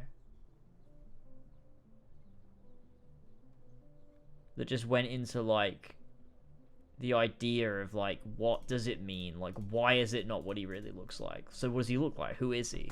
Like, it was a really, really good video. That like fully explained it, and I was like, oh yeah, no, that's definitely it. That's definitely it. Because it made so much sense. And I don't remember what the video was or even what they said. So, you know, Isora is a kind of reunion of memories for Versus 13. Oh man, I am very excited for the Isora arc. I'm very excited for everything they do in Kingdom Hearts 4. It's gonna be so good. And if you're not a Kingdom Hearts enjoyer in 2023, you need to fucking start playing those games because they're fucking incredible. They are the gateway drug into Japanese RPGs. I'm telling ya. I'm fucking telling ya.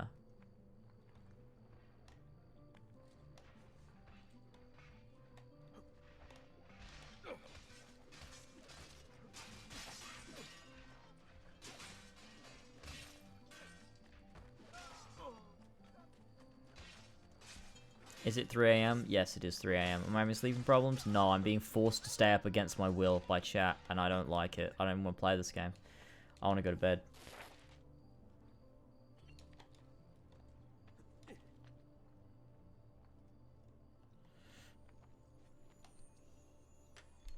Kingdom Hearts is on PC.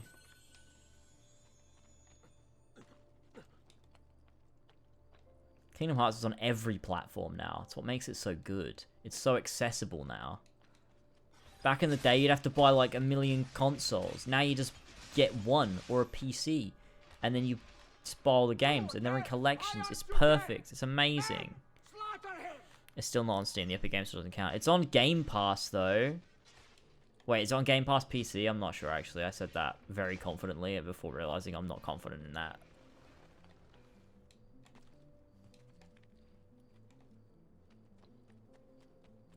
Okay, yeah, true. True. It doesn't count. It's on Game Pass on Xbox. Oh, maybe they took it off Game Pass then. It was on Game Pass for a bit. But I guess it's not anymore.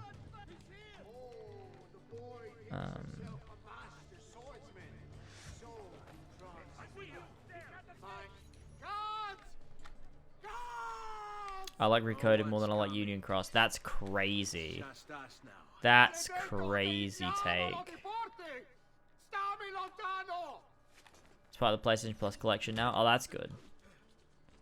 Okay, but it's still accessible on every console. On every platform. Unless you want to play it on Switch, then obviously you gotta play the cloud versions, which is bad.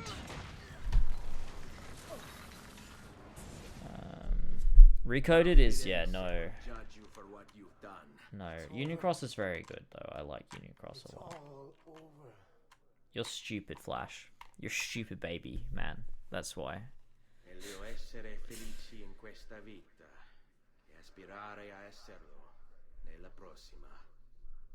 Requiescat in pace.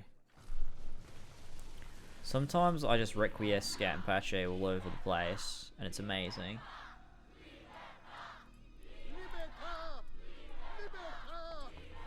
Popolo y libertà.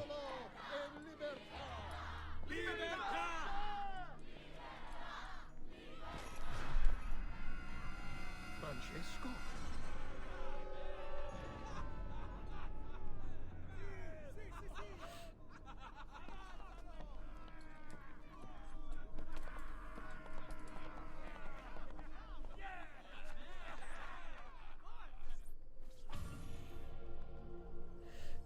Amazing.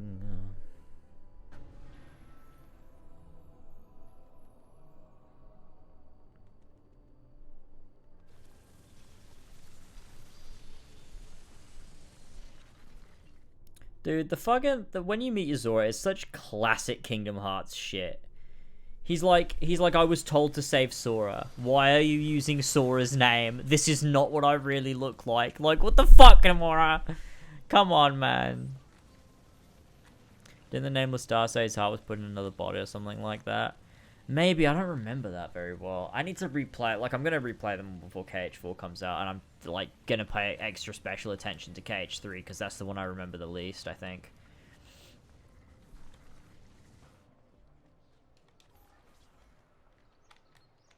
When I was 6 years old, I fell into the Arno. I soon found myself drifting down and into darkness. I can't imagine replaying KH3 20 times. I think I'd rather shoot myself in the skull. That's fucking depressing. At her side stood a stranger. I don't even think KH3 is that bad. Smiling at me. But it sure ain't that good either. Explained that he had saved me. And so began I'm just trying to see if Tassos is still watching. Relationship between two families. Yours and mine. I am sorry I I've played Persona 5 50 times. Ah, classic. Classic. Guys, this isn't what I really look like. What if it's a your name situation? Have you any leads? No. They've hidden themselves well. Hey. Jacopo was not the only conspirator to escape. If they work with Jacopo, they were surely involved in the plot against my family. Okay, catch you later, Shadowfax. Have a good one. Give me their names. Look, it's a your name situation where he's swapping bodies with a cute anime schoolgirl. Bene. I will go and see my uncle. He has men stationed in the That movie was so good. Oh my god, that movie was so good. I want to watch it again. It was so good. It just made me just feel everything. It was, oh god, what a fucking movie, man. What a fucking movie. It's so good. Everyone should watch Your Name. It's so good. It's so good. What a fucking movie.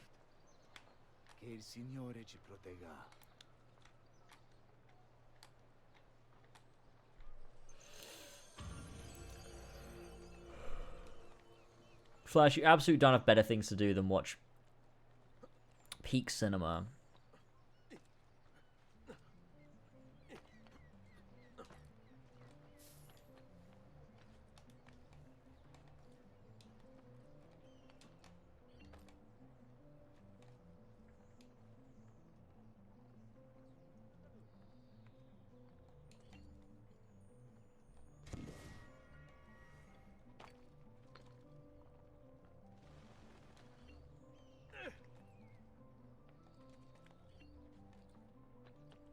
I've marked the Palazzo Medici on your map.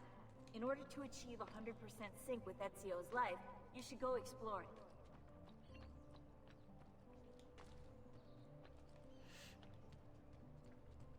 Okay, I won't though.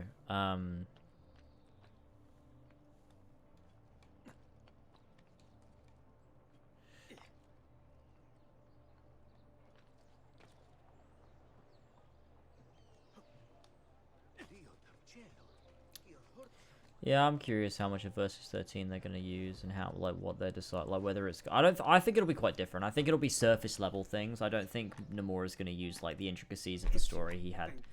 I really don't think it's gonna be like. I think it's just gonna be very surface level, like, stuff, and it's gonna be a very different story. I imagine. Well, whatever your reasons, the city's safe again thanks to you. Now tell me, how may I be of service? What would you do if you woke up and underwent some trials and then were told to save Sora? And then what if Sora wasn't what he really looked like? That's not even it. Oh, I really want to replay Kingdom Hearts. I just want Kingdom Hearts. I want Kingdom Hearts in my fucking life again. I'm so tired, man. I'm so tired. It is another plate for delivering poison. No way, no way, Ezio, it's not, you're going to get the poison. Top 5 times Ezio was literally about to get the poison. What the fuck am I talking about? I filled your blade with a bit of poison to guys. Should you run out, just visit a doctor. My name's Ezio, and I'm about to get the poison. In high enough doses, that which cures can kill. I am in your debt once more, my friend. I am in your debt once more, my friend.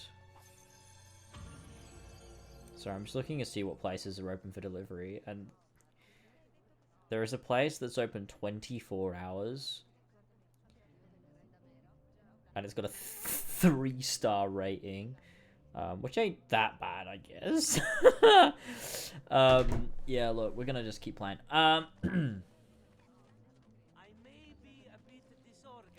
I may be a bit disorganized.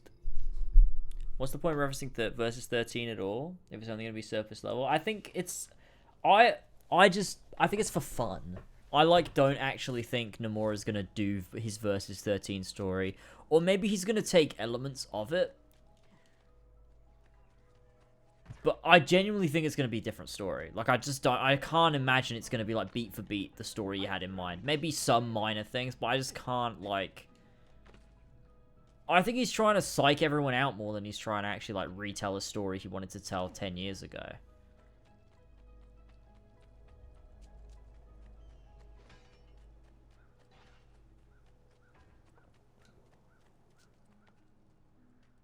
What's your opinion on DDD? Buongiorno.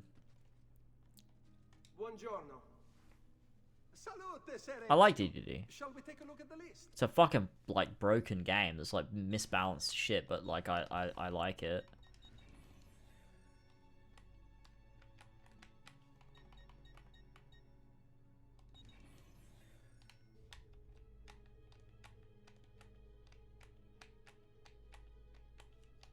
Buon viaggio. But that's kind of odd since Nomura was the director of Versus 13, but then 15 has a different director. Yeah. At the end of the day, who knows why these things happen? DDD bad into the last 6 hours. See, I really like DDD. I really like the Disney worlds. I love Hunchback. I love Country Musketeers. Obviously, fucking, you know, Fantasia slaps. I honestly just really enjoy the vibes of it, but I'm quite biased for DDD because it was the first Kingdom Hearts game I played that was new. So, you know, I'm always gonna have that the memories of it are just so it was so fun because I'd bulk played all of them and through to Recoded. And then the first new one I ever played was when 2.8 came out. So it wasn't really the first, it wasn't the new, it wasn't new, but you know what I mean, the remaster when it came out for console.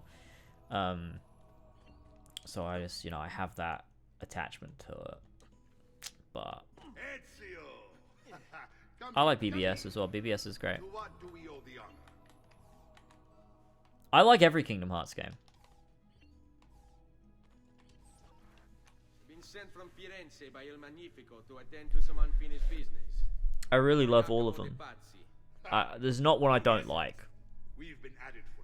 The closest you get to one that I don't like is probably Recoded, but even then it's it's inoffensively just dull. It's not genuinely I don't know. Especially because now it's just a cutscene. You just skip the main thing, you watch the end, boom, done, move past it. Something else for you as well. More codex pages. Let's see what we can learn. But I literally like all of them. I love KH. KH1, I adore KH1. I love KH2. I really like Recom. There's reference to 2 pieces of Yeah, I love DDD, I love BBS.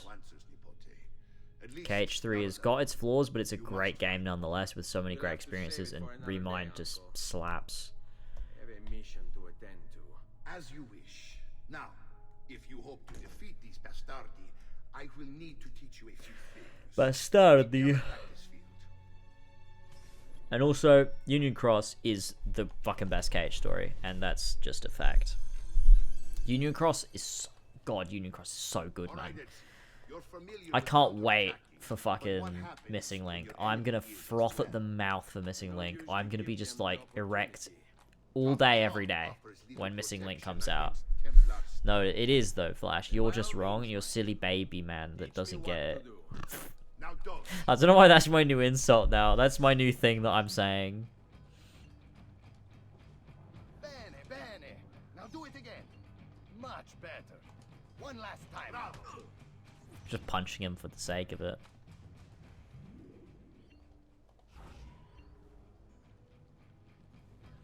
I didn't have internet when KH3 released, so I had no idea people didn't like the game when it came out. Oh, I just didn't like it when it came. I disliked it a lot more when it came out than I do now. I like a lot more of it now, I think.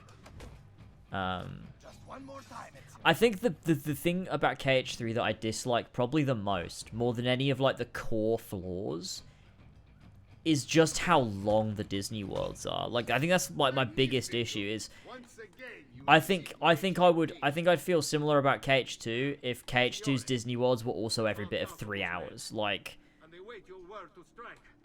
that's probably, you know.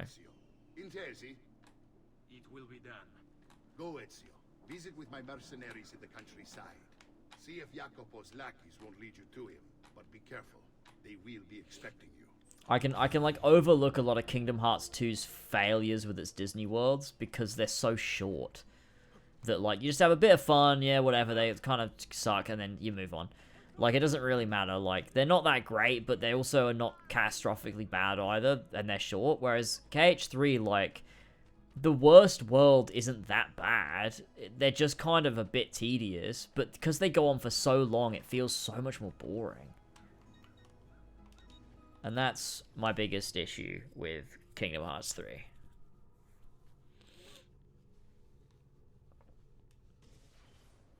I think my favorite is probably leaning a bit more towards KH1 these days.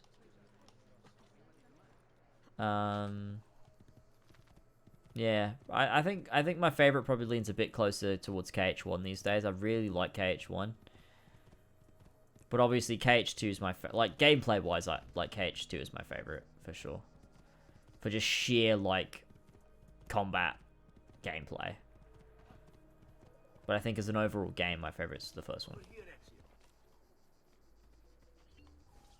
We found Archbishop Salviati. He's barricaded himself inside that villa. Let me say KH2 was your game of the year. Did I say that? Maybe it was. I mean, what else came out in 2019? Then find a way over the wall so you can Probably was my game of the year. What else came out in 2019? 2019 games. A nice change of pace from the usual sneaking and stabbing. I like it. Yeah, it probably was my game of the year, to be honest. What else would I... Yeah.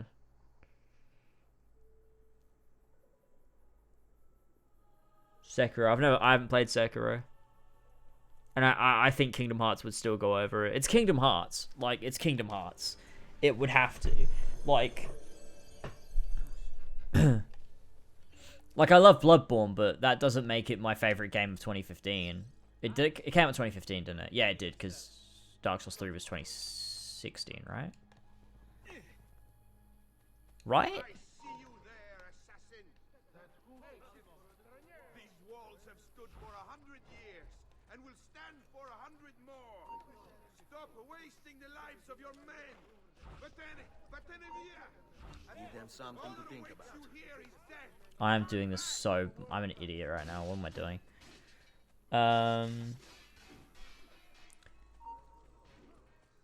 Yeah, like, I'm not a huge Souls guy. Like, you know, I probably will like Sekiro, but I definitely will, Prepare yourselves.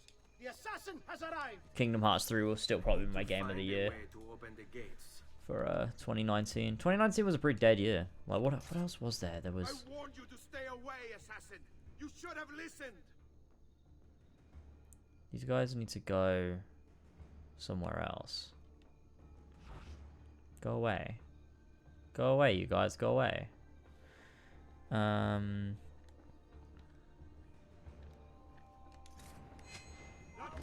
Yeah, 2018 was very stacked, true, yeah.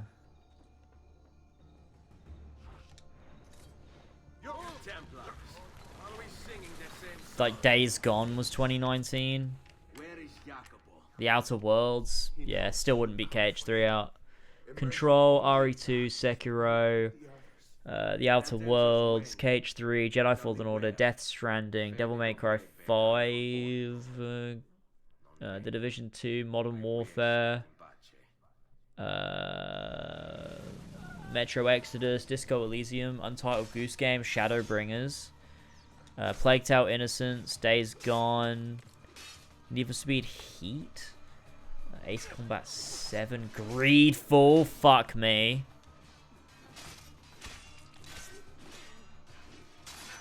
Yeah, no, yeah, my game of the year would be, yeah, definitely Kingdom Hearts 3.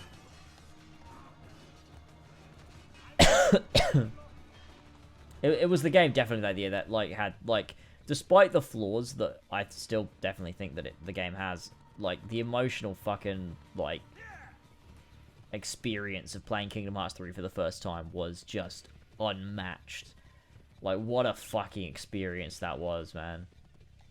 Okay, I don't know what's happening here. Metro Exodus was also really good.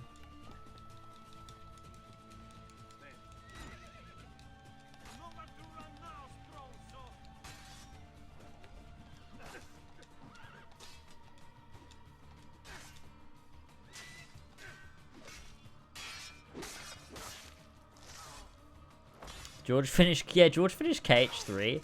We streamed it.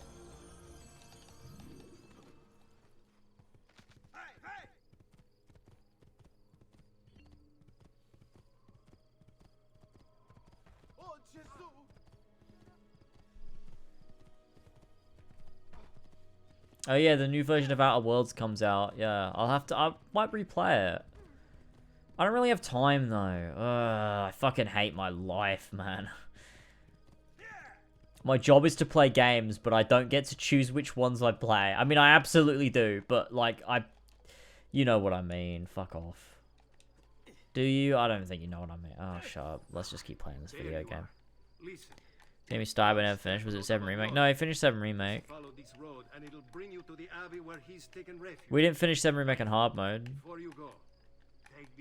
I need to play all the DLC. I played that Peril on Gorgon. That was a fun video to make, the Peril on Gorgon video, which absolutely nobody watched, but that's fine. It was, like, not that good of a... Well, it was a pretty good video, but it was also, like, a 10-minute, like, mini review. It wasn't really, like, anything special that, like, people needed to watch, which is something that I've also realized, by the way, too, is that, like, if I want people to watch my stuff, it has to, like, they have to have a reason to, and, like, a 10-minute review of a DLC is, like, not content that people, like, are gonna want to watch, you know? Like, if I'd done an hour review of Peril on Gorgon, like, maybe they'd be like, oh, shit, probably has something to say here. But if it's 10 minutes, it's like, okay, what are you going to say in 10 minutes that's, like, worth saying? You know what I mean? The Lord has any interest in our affairs, you've another thing coming. But please, by all means, continue to delude yourself. That's how you do it. Now I will see who was right. Where is Jacopo? Nothing to fear. You watched it? Maybe I'll give that a go. They meet in the shadow. Hey, they never played Kingdom Come Deliverance. Oh, dude, what a game! That game is. What a game! What a fucking game! Kingdom Come Deliverance is such a good game. God, I loved that. I loved that fucking game so fucking much. It's stupidly immersive. It's an RPG. It's a historic RPG set in... Where's it fucking set again? Bohemia? in the Middle Ages or whatever. It's similar to the Elder Scrolls on a very surface level, but it's got so many deeper mechanics. Like, oh my god, it's so fucking fun. It's just so fun. Just living in the world and like, oh my god, I love it. I love it. I fucking love it. I'm due a replay. It's been 5 years. I wanted to make a video on it this year. I don't know whether I'm gonna have time. It depends where I'm at after the Burning Shores video, because obviously, like, I've got my AC1 retrospective and whatever I'm doing, and then I'm going to Italy, and then Burning Shores is out, and I'll have to make a video on that. Well, I don't have to, but I want to. And then I'll see where I'm at, and if, like, I've got time, I'll make a video on it.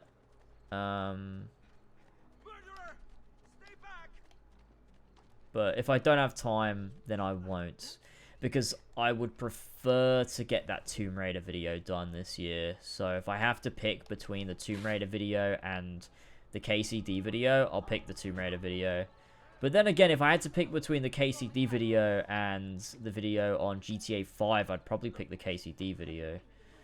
But then I know that people would prefer me to do the GTA one, and it's like, people would not be happy if I pick KCD over GTA 5 video.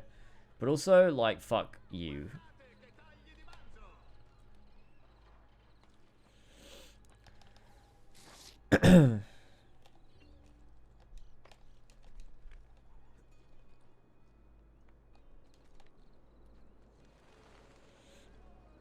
I wish that wasn't the only one like it out there, because I'd love more games than historical settings. Yeah, oh my god, that'd be so fun. Because so many games are like, you know, your typical medieval fantasy, but like doing a like real historic, like it was just so immersive, because like you could just tell the research that's gone into it, like as you're walking through like these very historical like buildings, and like you go through the castles, and like you go into a shop or something, and it's just like, just feels so, like, you just feel like you're living in that world. It's so good. And like, yeah, I mean, I'm interested to see what they do next. Warhorse.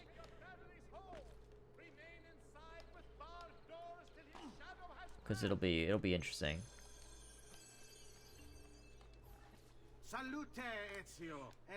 Okay, I bought KCD. Fuck yeah. Fuck yeah. It's just like, oh my god, it's just so good. It's one of those games where, like, when you first start, like, I think the tutorial section in Skalitz just sort of like acclimatizes you to the game perfectly, because you just start to realize like all of the different components that play together, that you're like, oh my god, I can interact with these quests in like so many different ways.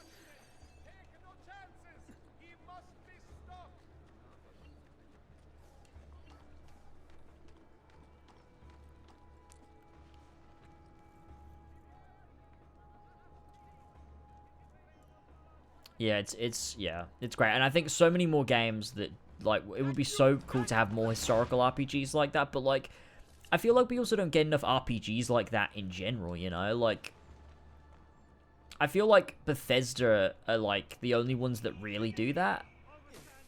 Those sorts of RPGs where like they're super open-ended and you can like do whatever the fuck you want, and it's like, but you're also like living in that world, you know? Because there's other games that do very good RPGs, but they're not in that Bethesda style of like, you know, you're really living as this character in this world and like you control them and stuff. It's sometimes like, maybe it's like a top-down view or something or whatever, and it's like, you know, yeah, you got the quality writing and stuff and the diverging paths, but you don't have like this real sense of really like you like, you know, living in the space.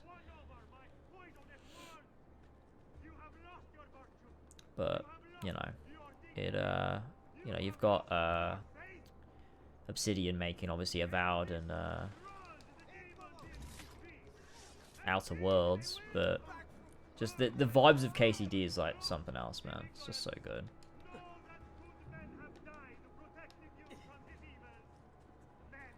What the fuck was that?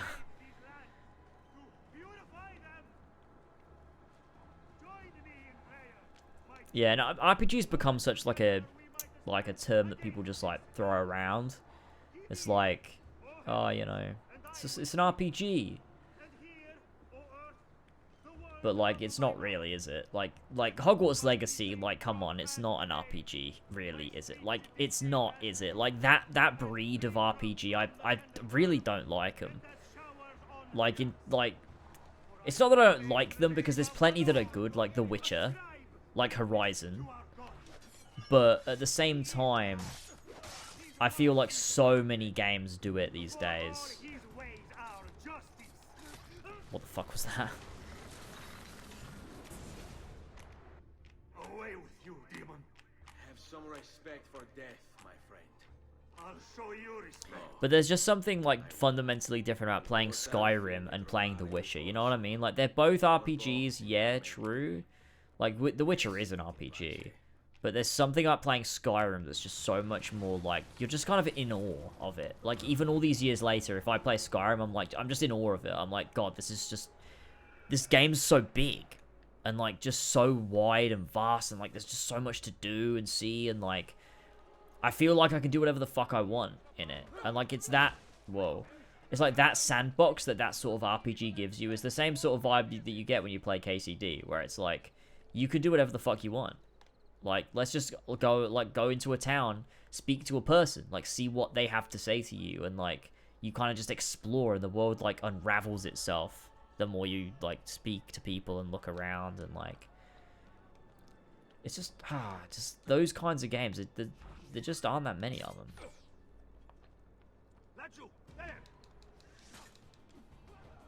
It's almost like, you know what it's almost like?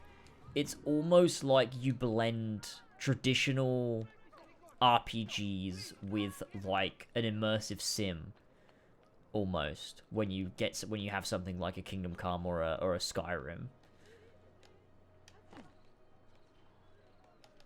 Well, like, the game gives you like a gameplay system and like a set of tools, and then it's just kind of like, right now you figure it out, just do whatever the fuck you want. Not quite on the level of an immersive sim, obviously, but it's kind of like pushing RPGs in that direction, I feel like. Actually had him arrested days ago after being returned to us from Constantinople, but he escaped. Constantinople. Dragon's Dogma is probably my favorite RPG. I really want to play Dragon's Dogma. I've heard a lot of good things. A lot of people were talking about it. I said this earlier on stream, but a lot of people were talking about it when Forspoken came out, and it made me really want to check it out.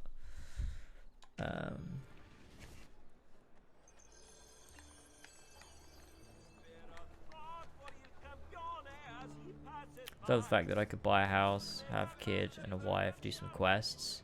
Yeah, it's great. And that's the one thing I love about something like Fable.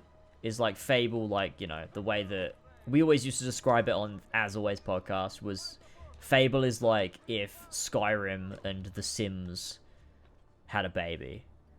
Where it's like this game where like you can buy a house and like, you know, have a wife and like have a kid and all of this like social aspect to it. But also you can go dungeon crawling and like get better loot and armor and like weapons and things like that. And hopefully they can nail that with the new Fable, but I also just think they will absolutely not. Oh my god, dude, what the fuck was that? I'm absolutely scuffing this. Come on!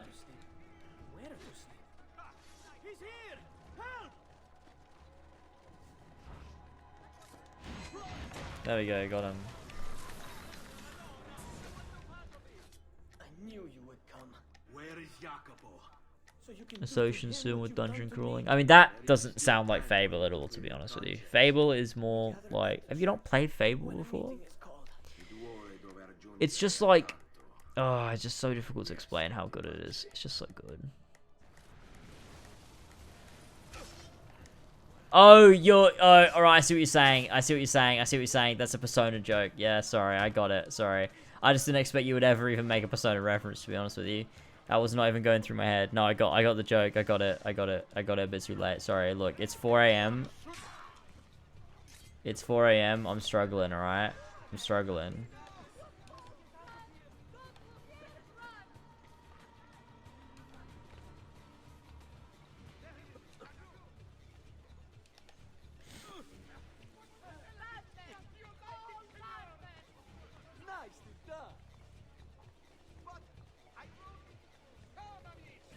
But yeah, I do think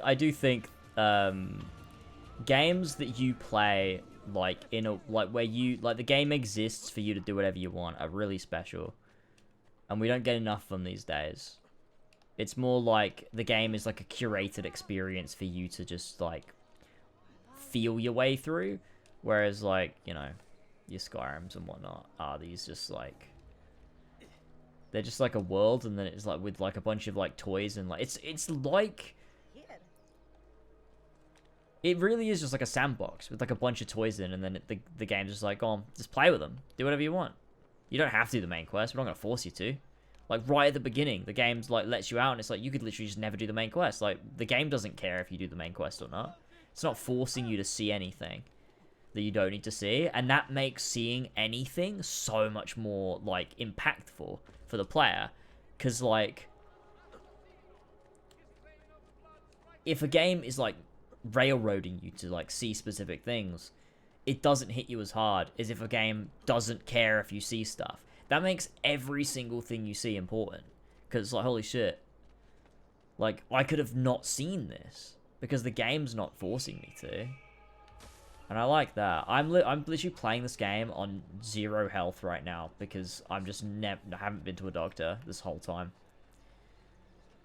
I should probably go to a doctor, actually, thinking about it.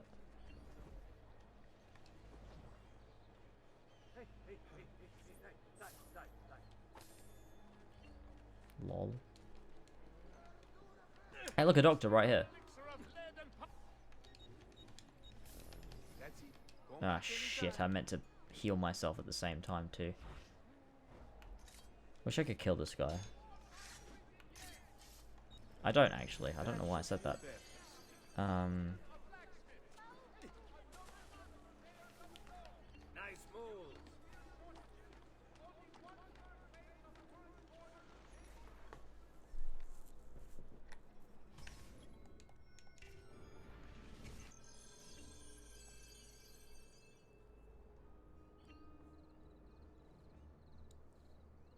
When I first played Fable 2 when I was 7, I didn't go to Battlestone Old Town in the main quest.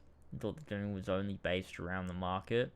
So I stayed there for weeks until a friend pointed it out to me, but I was having so much fun in my routine of waking up, interacting with my family, and going to work as a blacksmith that I didn't notice. See, that's classic.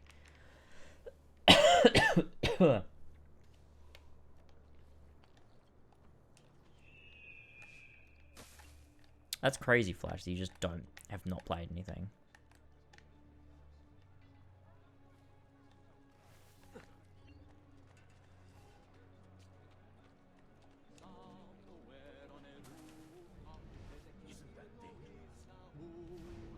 Where the fuck is he?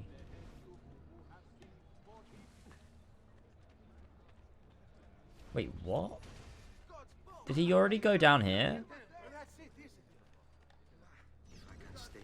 Oh yeah, he did. He'll lead me to his Templar brothers. I'll have more names for my list. What's going on here? Are they late? They haven't seen me. This much I know. This is the worst tailing mission. I fucking hate this mission. So it just like goes on for a year. For a year, and at least half of a year also.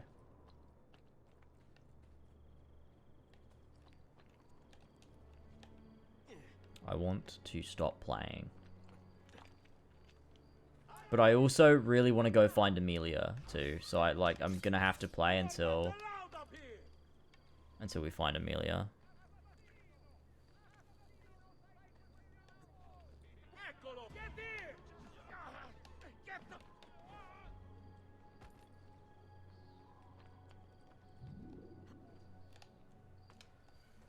I think Skyrim handles its main quest / hand-holding well as it does enough to introduce you to the world 15 minutes or so, and then it guides you along pretty hand-holdily until you have to go to Hugh Hrothgar, and then you're on your own.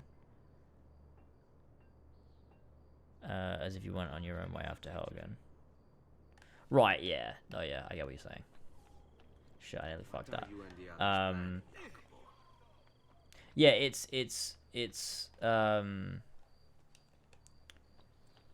it does kind of like, it nudges you towards doing particular things. Like, obviously going to Whiterun and whatnot, because it feels like the right thing to do. But you could absolutely just turn around and walk in the other direction if you wanted to, and just like never learn the other Dragonborn, never get dragon shouts, which I like that. I think that's quite cool. Quite cool. I very clearly almost desynced. Yeah, that's fine.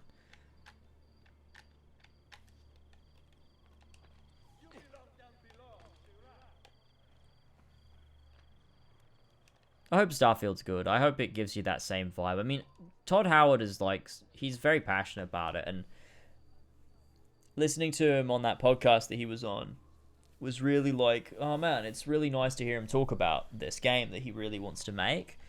And it's like, I mean, whether it's good or not is another thing, but he clearly cares about it and wants to make something good, so I'm interested for Starfield. You know? Whether it's good or not is definitely yet to be seen, but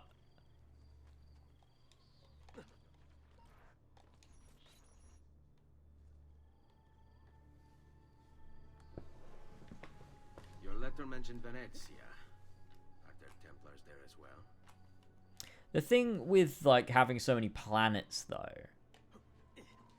is the vibe of like I kind of like the I always liked the idea of No Man's Sky. I still do. In that like you can just get lost in this dead space that is space. I feel like that's the ultimate space fantasy. More so than having like every planet populated with cities and aliens and stuff. Is more so this like you're lost in this vast space where like you're gonna land on a planet and like, are you gonna find something? Probably not, but like you're never 100% sure there's nothing else there with you. I quite like that. I don't know. I wonder how they will pull it off. But I don't know. I like to be, you know, just be able to sit and like think and stuff. It's quite nice. It's like I think it's the same vibe of like being down in like a mine in Minecraft. Where, like, you're kind of just with your own thoughts and the music, and you're just, like, going around, you're doing your mining, you're collecting your stuff, and it's, like, it's pretty fun.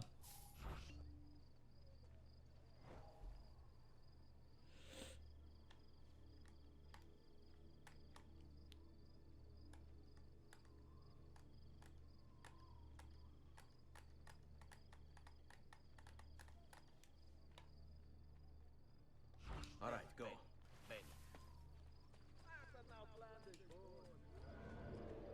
How many men are responsible for my father's death?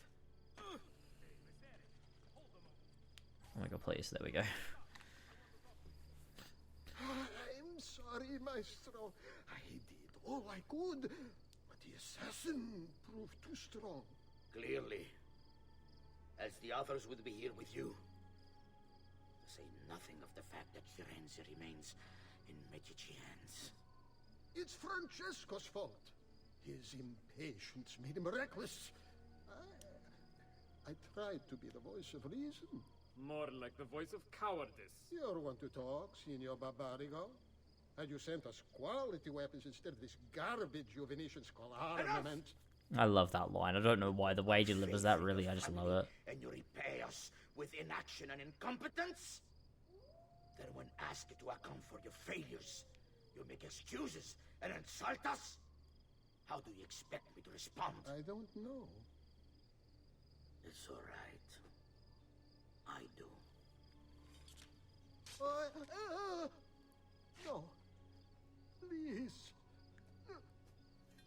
Don't. Please don't what? This scene is just Templars are evil, like, because that's what the Ezio trilogy Templars are, except for Revelations. Templar are evil guy. They do evil thing. Assassin, they hero. Like, it's pretty boring, to be honest. It, like, the you know, the interesting part is Ezio's character journey, not the hero versus villain thing, because that's really boring. It's so much better in AC1 and Revelations. Do you honestly think I wouldn't expect you to follow? That I didn't plan for Like, there's an actual philosophical debate happening between two factions.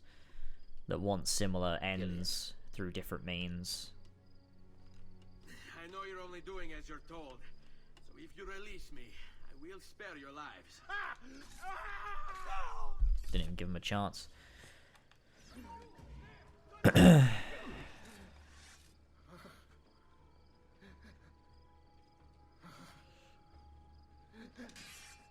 I fucking hate the counter window on the hidden blade in AC2. It's such a bitch.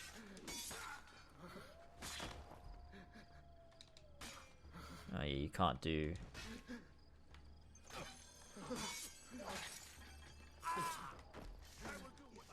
Yeah, this game doesn't have...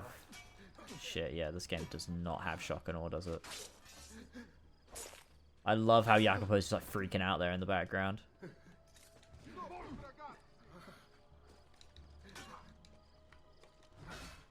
Fuck you. Fuck you. Fuck you.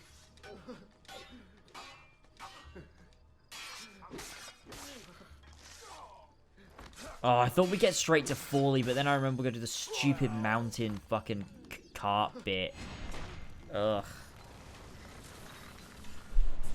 I liked Outer Worlds when it came out, but I don't know what I would think about it now. I'll have to replay it, but I liked it. I remember liking it.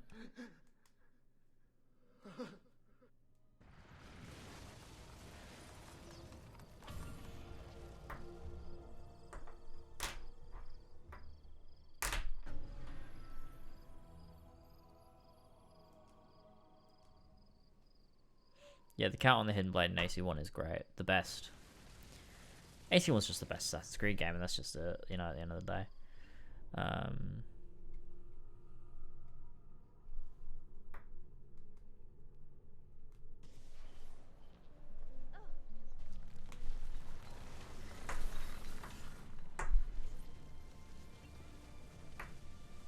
Yeah, true. Outer Worlds is very meta comedy, isn't it? But I remember it being funny.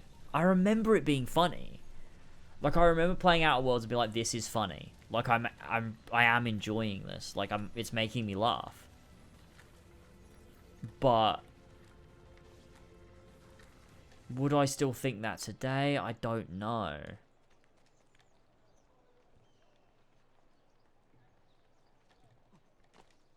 Okay, new goal.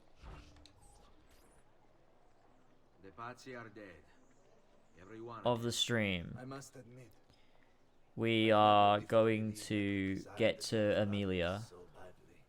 Nor I. Ezio, thank you for the role you've played in keeping this dream of mine alive a little longer. L'onore è mio, signore. What will you do now, Figliolo? Playing Assassin's Creed 2 until you fuck Amelia. Digging their claws into the heart of Venezia. No. La bella Venezia. No. Then that is where your journey must take you, Ezio. Before you leave us, I have something for you. A gift. This cape identifies you as a friend of the Medici. As long as you wear it, the city guards will be more tolerant of your actions. But be warned, it will not grant you immunity from the law. Imagine if it granted you immunity from the law. Che la fortuna favorisca la tua lama.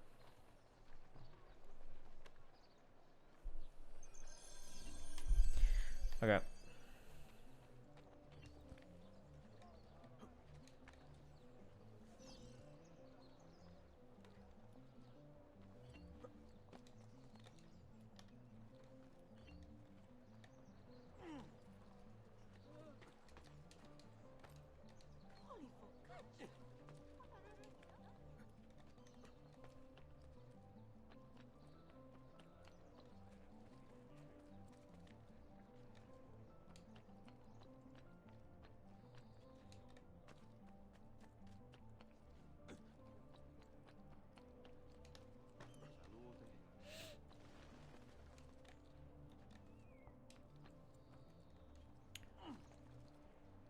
Here we go.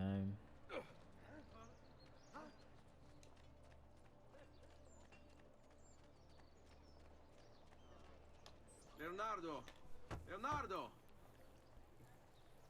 I wish Ezio was my dad so he could teach me how to back a check.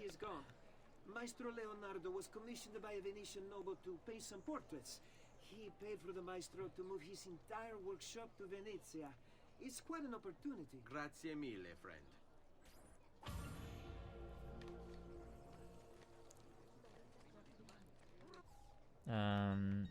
We're gonna... No. Oh, too late.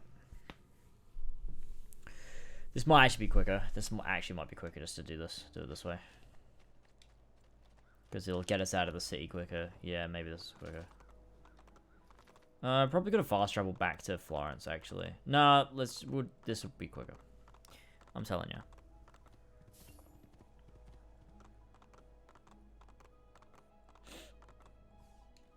I'm zoning out, man. I'm fucking zoning out. I need to do this. I need to find Amelia now. God, the grass is so green here. Like, it's way too green. It looks fucking stupid. It looks like fucking Teletubbies land. What is this? Someone made this and went, yeah, that's fine. Drunk driving stream. Yeah, maybe.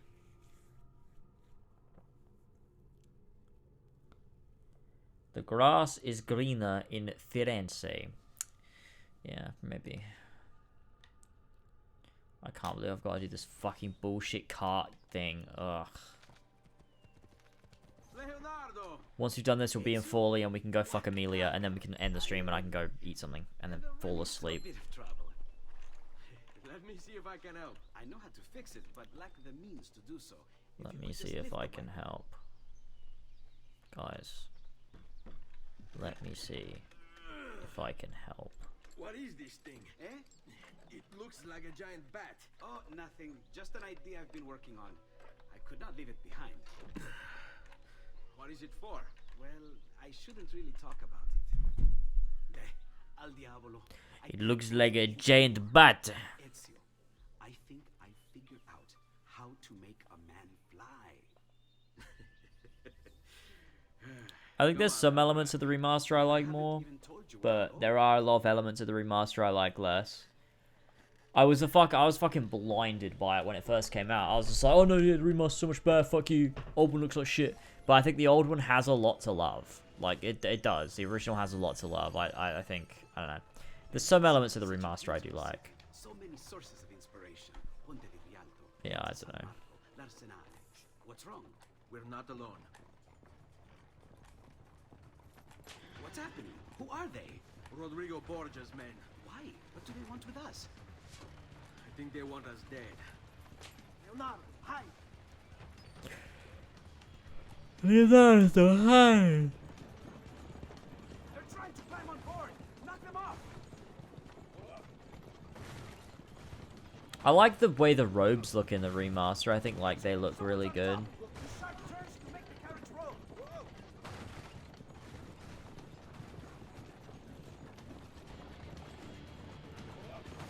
Fucking magneting onto it.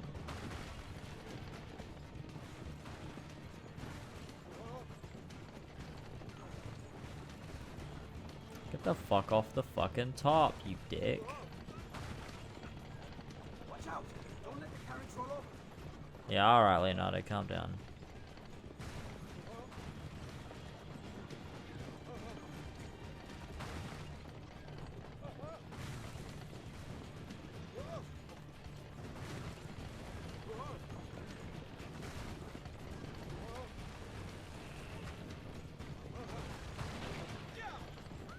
I'm good at the carriage mini game.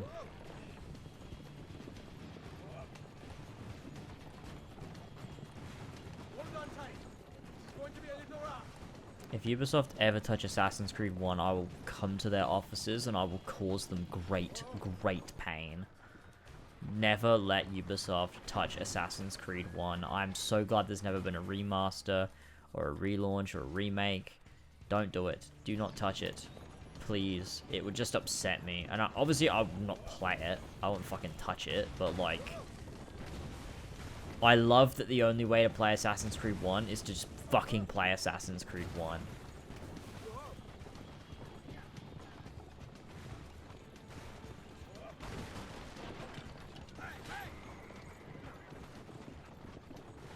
Because you just know they'd fuck it up. They would. They'd find a way to fuck it up. Watch out behind you! Do something! Like, you know, obviously in a reality where I would pay for a Ubisoft product, the idea would be a perfectly faithful recreation of Assassin's Creed 1 where, like, all they do is up the visuals. Like I've always said, a Demon Souls type deal. Where all they do is make it look fucking gorgeous, next gen, like fucking incredible, but it plays exactly the same. The tone is exactly the same. Everything's exactly the fucking same. Don't fuck with it. Don't fuck with it. And the remade visuals would have to, like, it would have to carry the weight and tone of the original too. Like, you'd have to be able to carry, like, the color palette would have to match. It couldn't just be like, oh, let's make it all colorful. Like, you got to match the color palette of each city. You've got to match the color palette of the modern day. All of those things. There'd be just so many elements of it for me to be happy with that. And even if they did it perfectly, I still wouldn't buy it because I'm not fucking buying Ubisoft games. Now you die!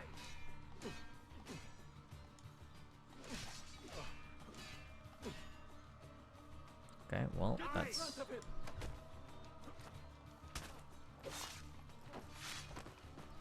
They did, yeah, AC3's is pretty good, but they also, like, kind of fucked it too. Because, yeah, it is a bit more buggy. But also, like, AC3's is it fixes some issues I had with the game's, like, general tone. Because I just, like, the game was just dull for no reason. Well, it's dull because it's set fucking America. Whether we made AC1 of the Whispers showed up. Could you imagine that?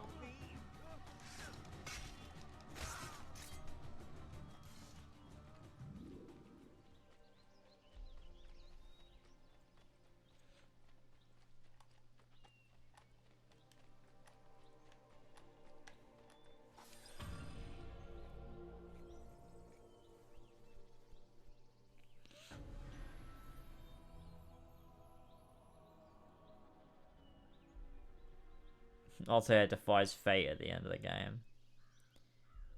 God, imagine that. Like, they will 100%, if they were to remake AC1, you just know 100% they would completely misunderstand the game. Like, there's absolutely no way that a faithful AC1 remake ever gets made, because the second you add cutscenes, you've ruined it. You don't get it. You don't understand why Assassin's Creed 1 is the way that it is. You think that it needs cutscenes to be better.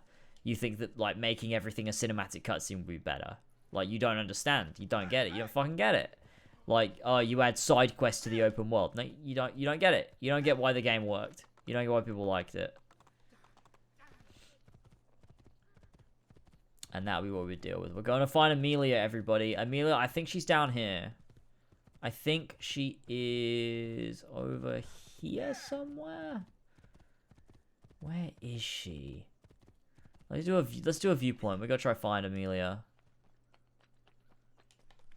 Can't believe her name is fucking Amelia. That's so random.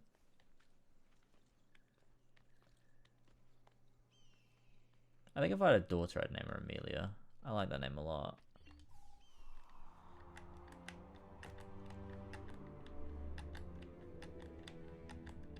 Oh my god, they give him customization and stuff as well. Like, you have, oh my god.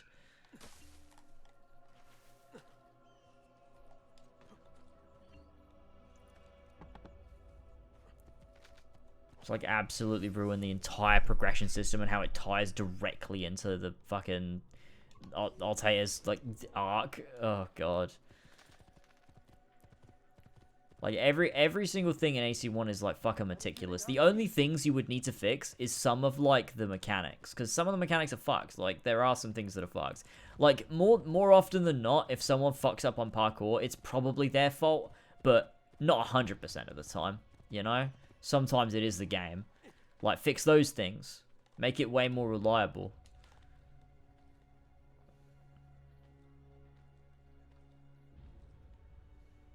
Altair uses the pre-order bonus sword to get XP in a side quest. Oh, God. Oh, man. I do think Mirage is their AC1 remake. You know what I mean? Without actually remaking AC1. They're able to do like an assassin-based game that like also kind of plays into their modern structures. Like they can kind of please both crowds, and what they'll absolutely do is please neither because it will be bad.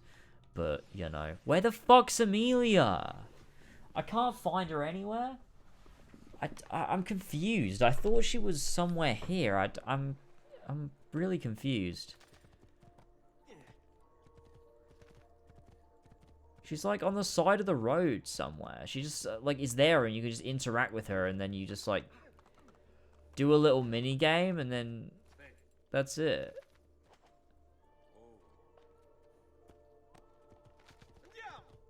Or is it down here? It might be down here actually.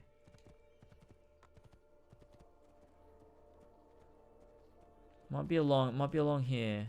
I've not seen a single side quest yet. No, I think it is here. It's like outside the church, is it not? Have I just not unlocked side quests yet? Do you not get side quests in Forley until later or something? Oh shit, why can't I go up there? What the hell?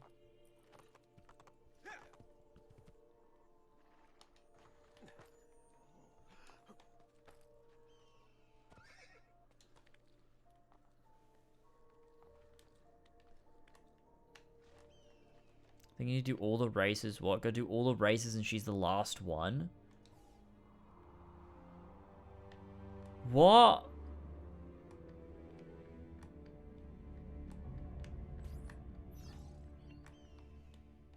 What the fuck? Are you fucking serious? Oh, I'm so fucking mad. Oh, that sucks. If I remade AC1, I'd have the historical tooltips they have in AC2. Ah, no, see, I wouldn't either. That's the thing. Like, genuinely, everything in AC1 is sacred. Like, I don't think that would make the game better, because everything you learn about the Crusades, you learn through osmosis. Like, you learn it through, like, heralds in the street talking about the war. You learn it through your targets. Like, everything important about the Crusades and about the Holy War, you learn by playing the game. Everything else is irrelevant and unimportant.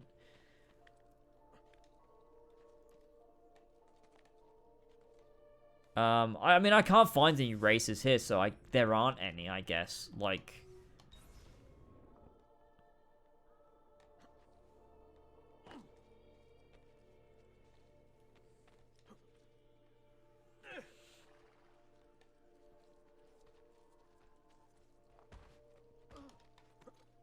Okay, here we go. You might have to do the first race. Yeah, maybe, perhaps. Let's just... You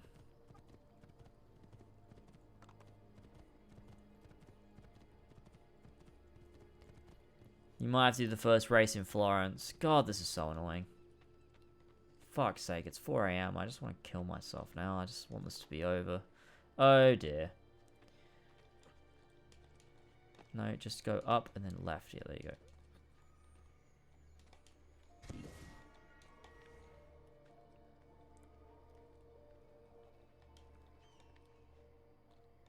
This is the one you climbed to save Katharina's son. That one time. I guess we could try doing the first race in Florence, then come back, see if we can find Amelia.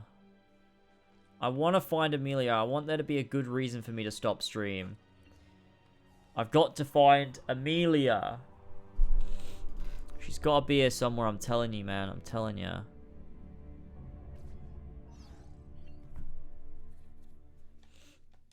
Okay, so... Clearly there is absolutely nothing here. We have got to go down here. We've got to fast travel back to Florence. And then we've got to go do the first race. And then we've got to see if Amelia shows up. I don't think that really makes any sense, though, to be honest with you. But it might be something that shows up late. Like, I don't know.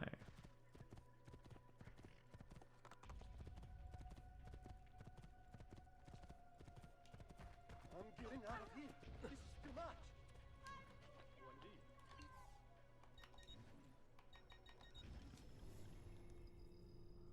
In an old IGN thread saying you should do all the races in Forley to get it. But there aren't any races in Forley. They're just not here. There's no races anywhere.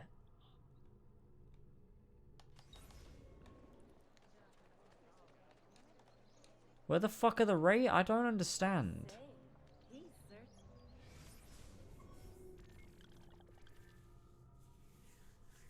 There literally aren't any races. Like, they're not popping up on the map. Like, I guess I'm not doing any viewpoints either, but like...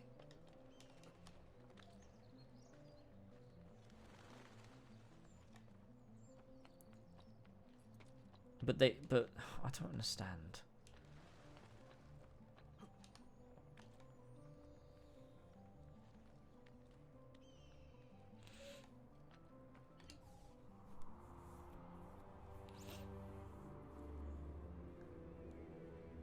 Not races for story progression? Yeah, you do, but I'm already past the point when you get the races. Still no race. What the fuck? Where are the fucking races? I thought they were all around the same area. Do you unlock... Wait. Do you unlock races through the Thieves Guild in Venice later? Is that when you unlock races? No, dude, there's no way. You unlock them earlier on. But there's one... But I'm... Okay, no.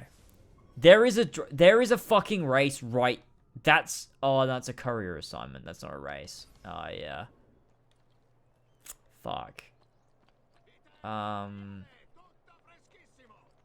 Okay, look, we're gonna climb up the top of this, and we're gonna see if we can get a race. Oh my god, it's fucking 4:20 in the morning. I hate this. Am I gonna still play Bloodborne tomorrow night? I guess so.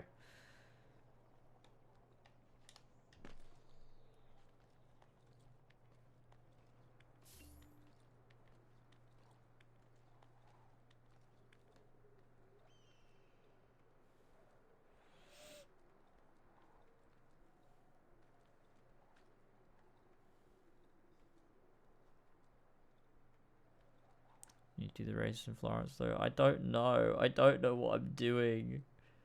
Why? Where is the Is it around this side? I'm so confused. Oh man, I need to stop playing this game. What am I doing?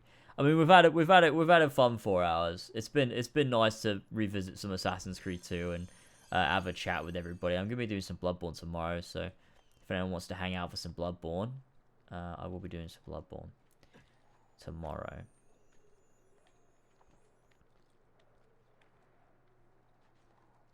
And that'll be sick. I've missed Bloodborne. I would do more Dead Space. Like I kind of want to play Dead Space more than I want to play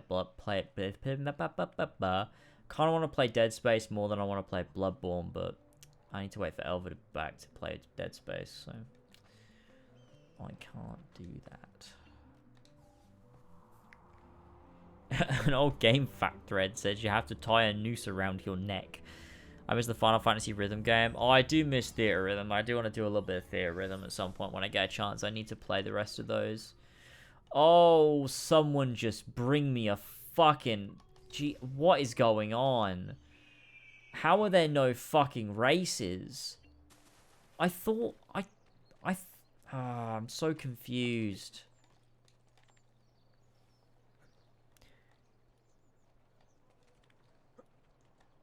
A guide says you have to complete the Romagna Hustle to unlock horseplay. What the fuck does that mean? Is that the mission? Do I have to have gone to Venice first? Is that what we're saying?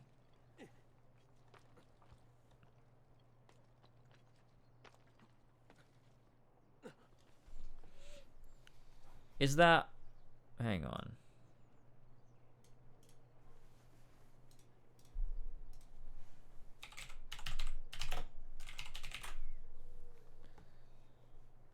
The first race in Forley. Is it in the... It must be in the city, right? Okay, hang on. We could do this. We can totally do this. Okay, hold on. Come, friend. Farewell and swift recovery, amigo. Okay, here we go. Let's head to Forley. We'll go here. Okay, we'll do the viewpoint in the city so we can locate the race. This viewpoint should probably do it. I don't really know. We'll see.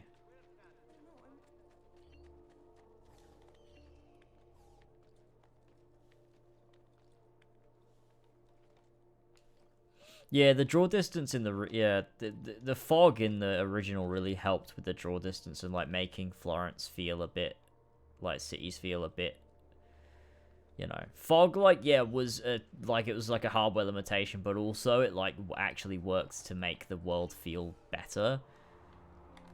But they removed it from Florence and it looks a bit silly. I think Venice probably still works, not too bad though. Oh my god, fuck off. What the fuck? It's still not fucking here. It's gotta be up here somewhere. I'm gonna do this before it fucking kills me.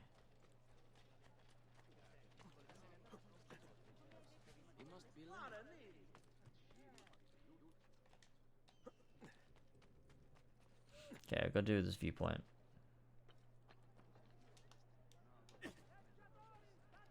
How do we do this one? I don't remember. Oh, just like this. Wait, but don't you have to have climb leap to get up here? I forget. I thought you did. Wait, oh, maybe not. Oh no, wait. Wait.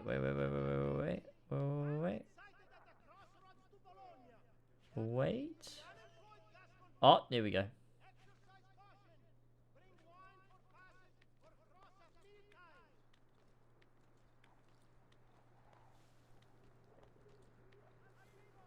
And then we gotta go around again, yeah.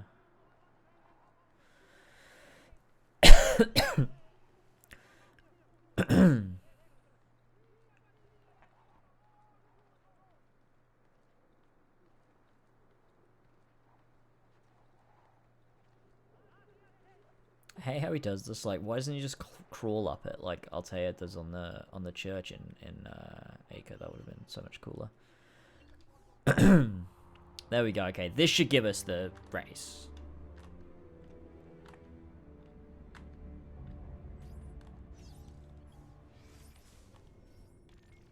Oh my god, fuck you. Fuck you. Literally, fuck you. I'm gonna do every single fucking viewpoint in this game at this rate. You know what? I'm just gonna jump off. Fuck it. I don't know where the fucking Bale of Hay is. I probably could have actually grabbed hold of that. That was dumb. I could have saved myself. The north? Yeah, I know, but I thought the viewpoint would like unlock it or something. Oh my god, I'm so tired. Kill me. Literally fucking kill me. I'm so fucking tired. Okay, what are we doing? Let's go here. I can't believe I've done this. I was supposed to wrap up way earlier than this. Get a good night's sleep, you know? Fuck's sake. Elva leaves for one day and my life falls into ruin every single time. The funny thing is, she definitely, if she were even here, she wouldn't be asleep yet, so... You know, at the end of the day, really, how much worse off am I, is what I'm trying to say. Not much worse off, I don't think.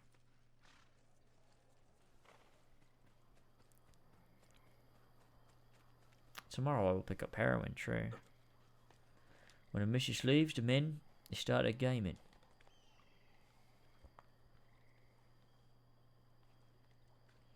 She got me hooked on staying up.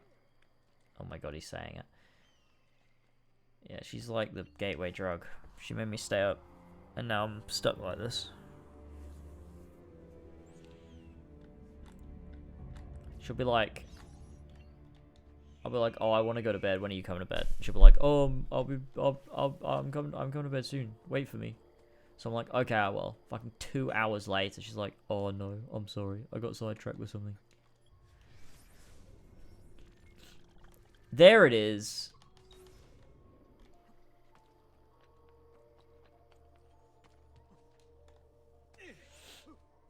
Let's go.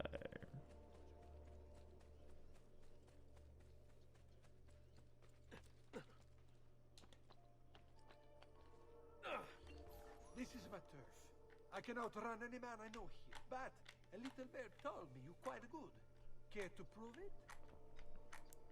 True, we could have finished the power wash maps. I was enjoying that. That was really fun. I would like to finish those. Maybe I'll just do that tomorrow instead of Bloodborne. Like a fucking just do a chill stream and just fucking hang out and play more power wash.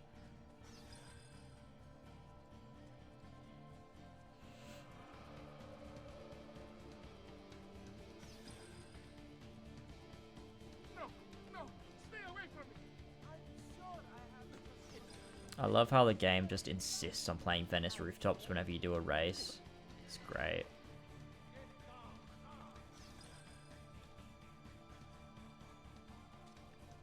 Da, da, da, da, da.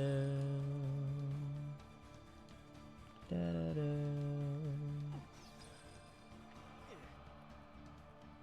Da, da,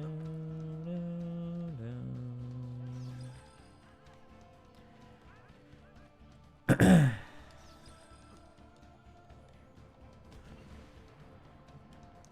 What part we at? We are about to fuck Amelia, okay? I'm telling ya.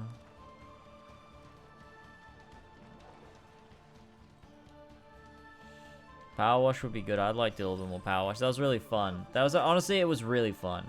I think that'd be just like a nice, fun vibe. And I don't have to dedicate myself to more Bloodborne, and then I can just do Bloodborne later. I don't know when.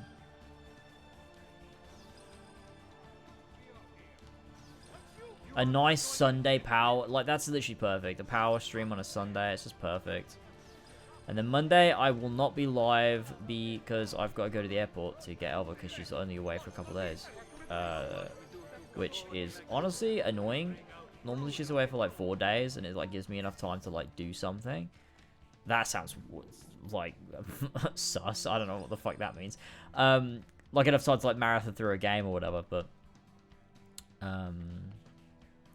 I don't have time now, which means I won't be able to stream Monday. Unless I can stream for a bit, maybe. No, I can't actually. I definitely cannot. Give me the horse. I'm playing this like a fucking idiot. This is such a long race. It's not even a fucking race.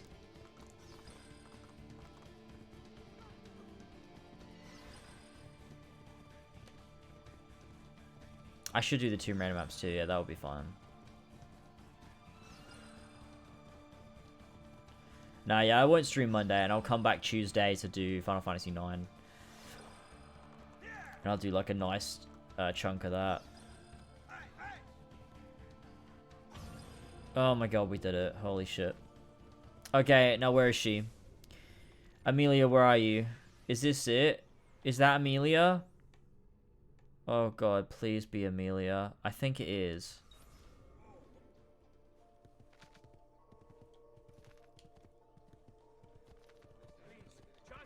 How do I get around the map though? Is it literally opposite side from where I am right now? Yeah, it is. I need to go, yeah, off of this path. Yeah.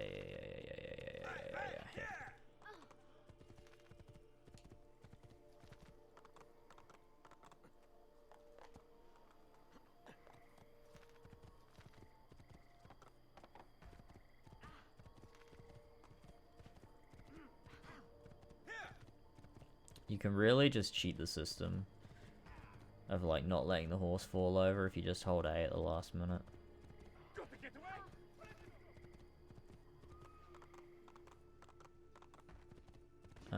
This is it. This is it. Dude, this is totally it. It's Amelia! Oh my god! It's Amelia. Oh my god. Anyone could. It's Amelia. I'm trying to find a boat to Venezia. You're nearly there, friend. Are you in a hurry? Perhaps not. You can help us settle a dispute. I bet my friend here, the first stranger to come along, can race the course faster than him. I suppose that will be me. And if you're right, what do I win? Perhaps a private riding lesson? Lend me a horse. Fucking Ezio, such a fucking whore.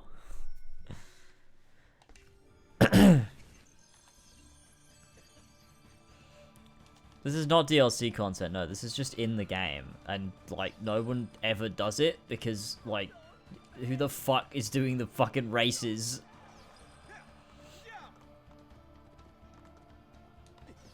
Oh god.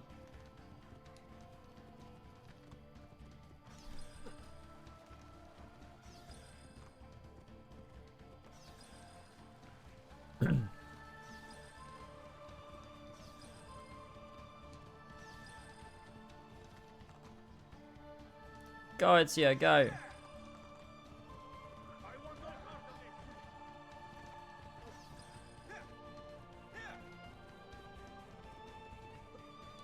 Oh god. Oh god, that was fucking stupid. Come on, let's go.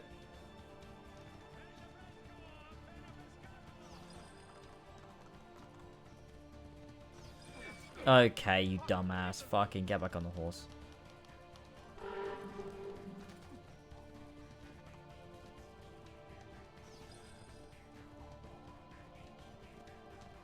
Oh god. Oh god.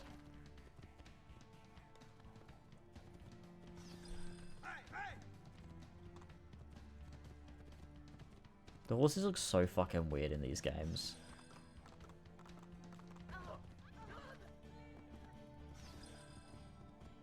God, I only have 30 seconds. Shit.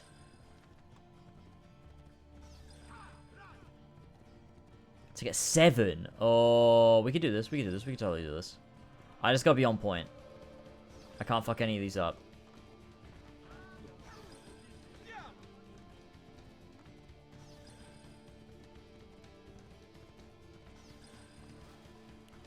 Ezio.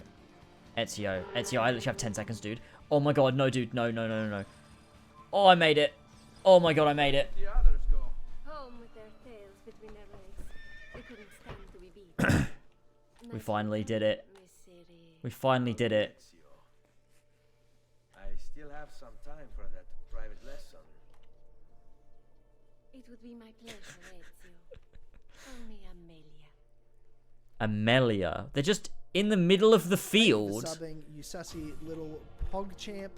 That was the 2 perfect years. time to sub. Mad. That was the perfect time to sub. Thank you so much for the 2 years, fake Ribombi. I appreciate it. Thank you so much. And with that, we have look at that little smirk on his face. Look at him. Look at him. He's well happy with himself. Fuck it all.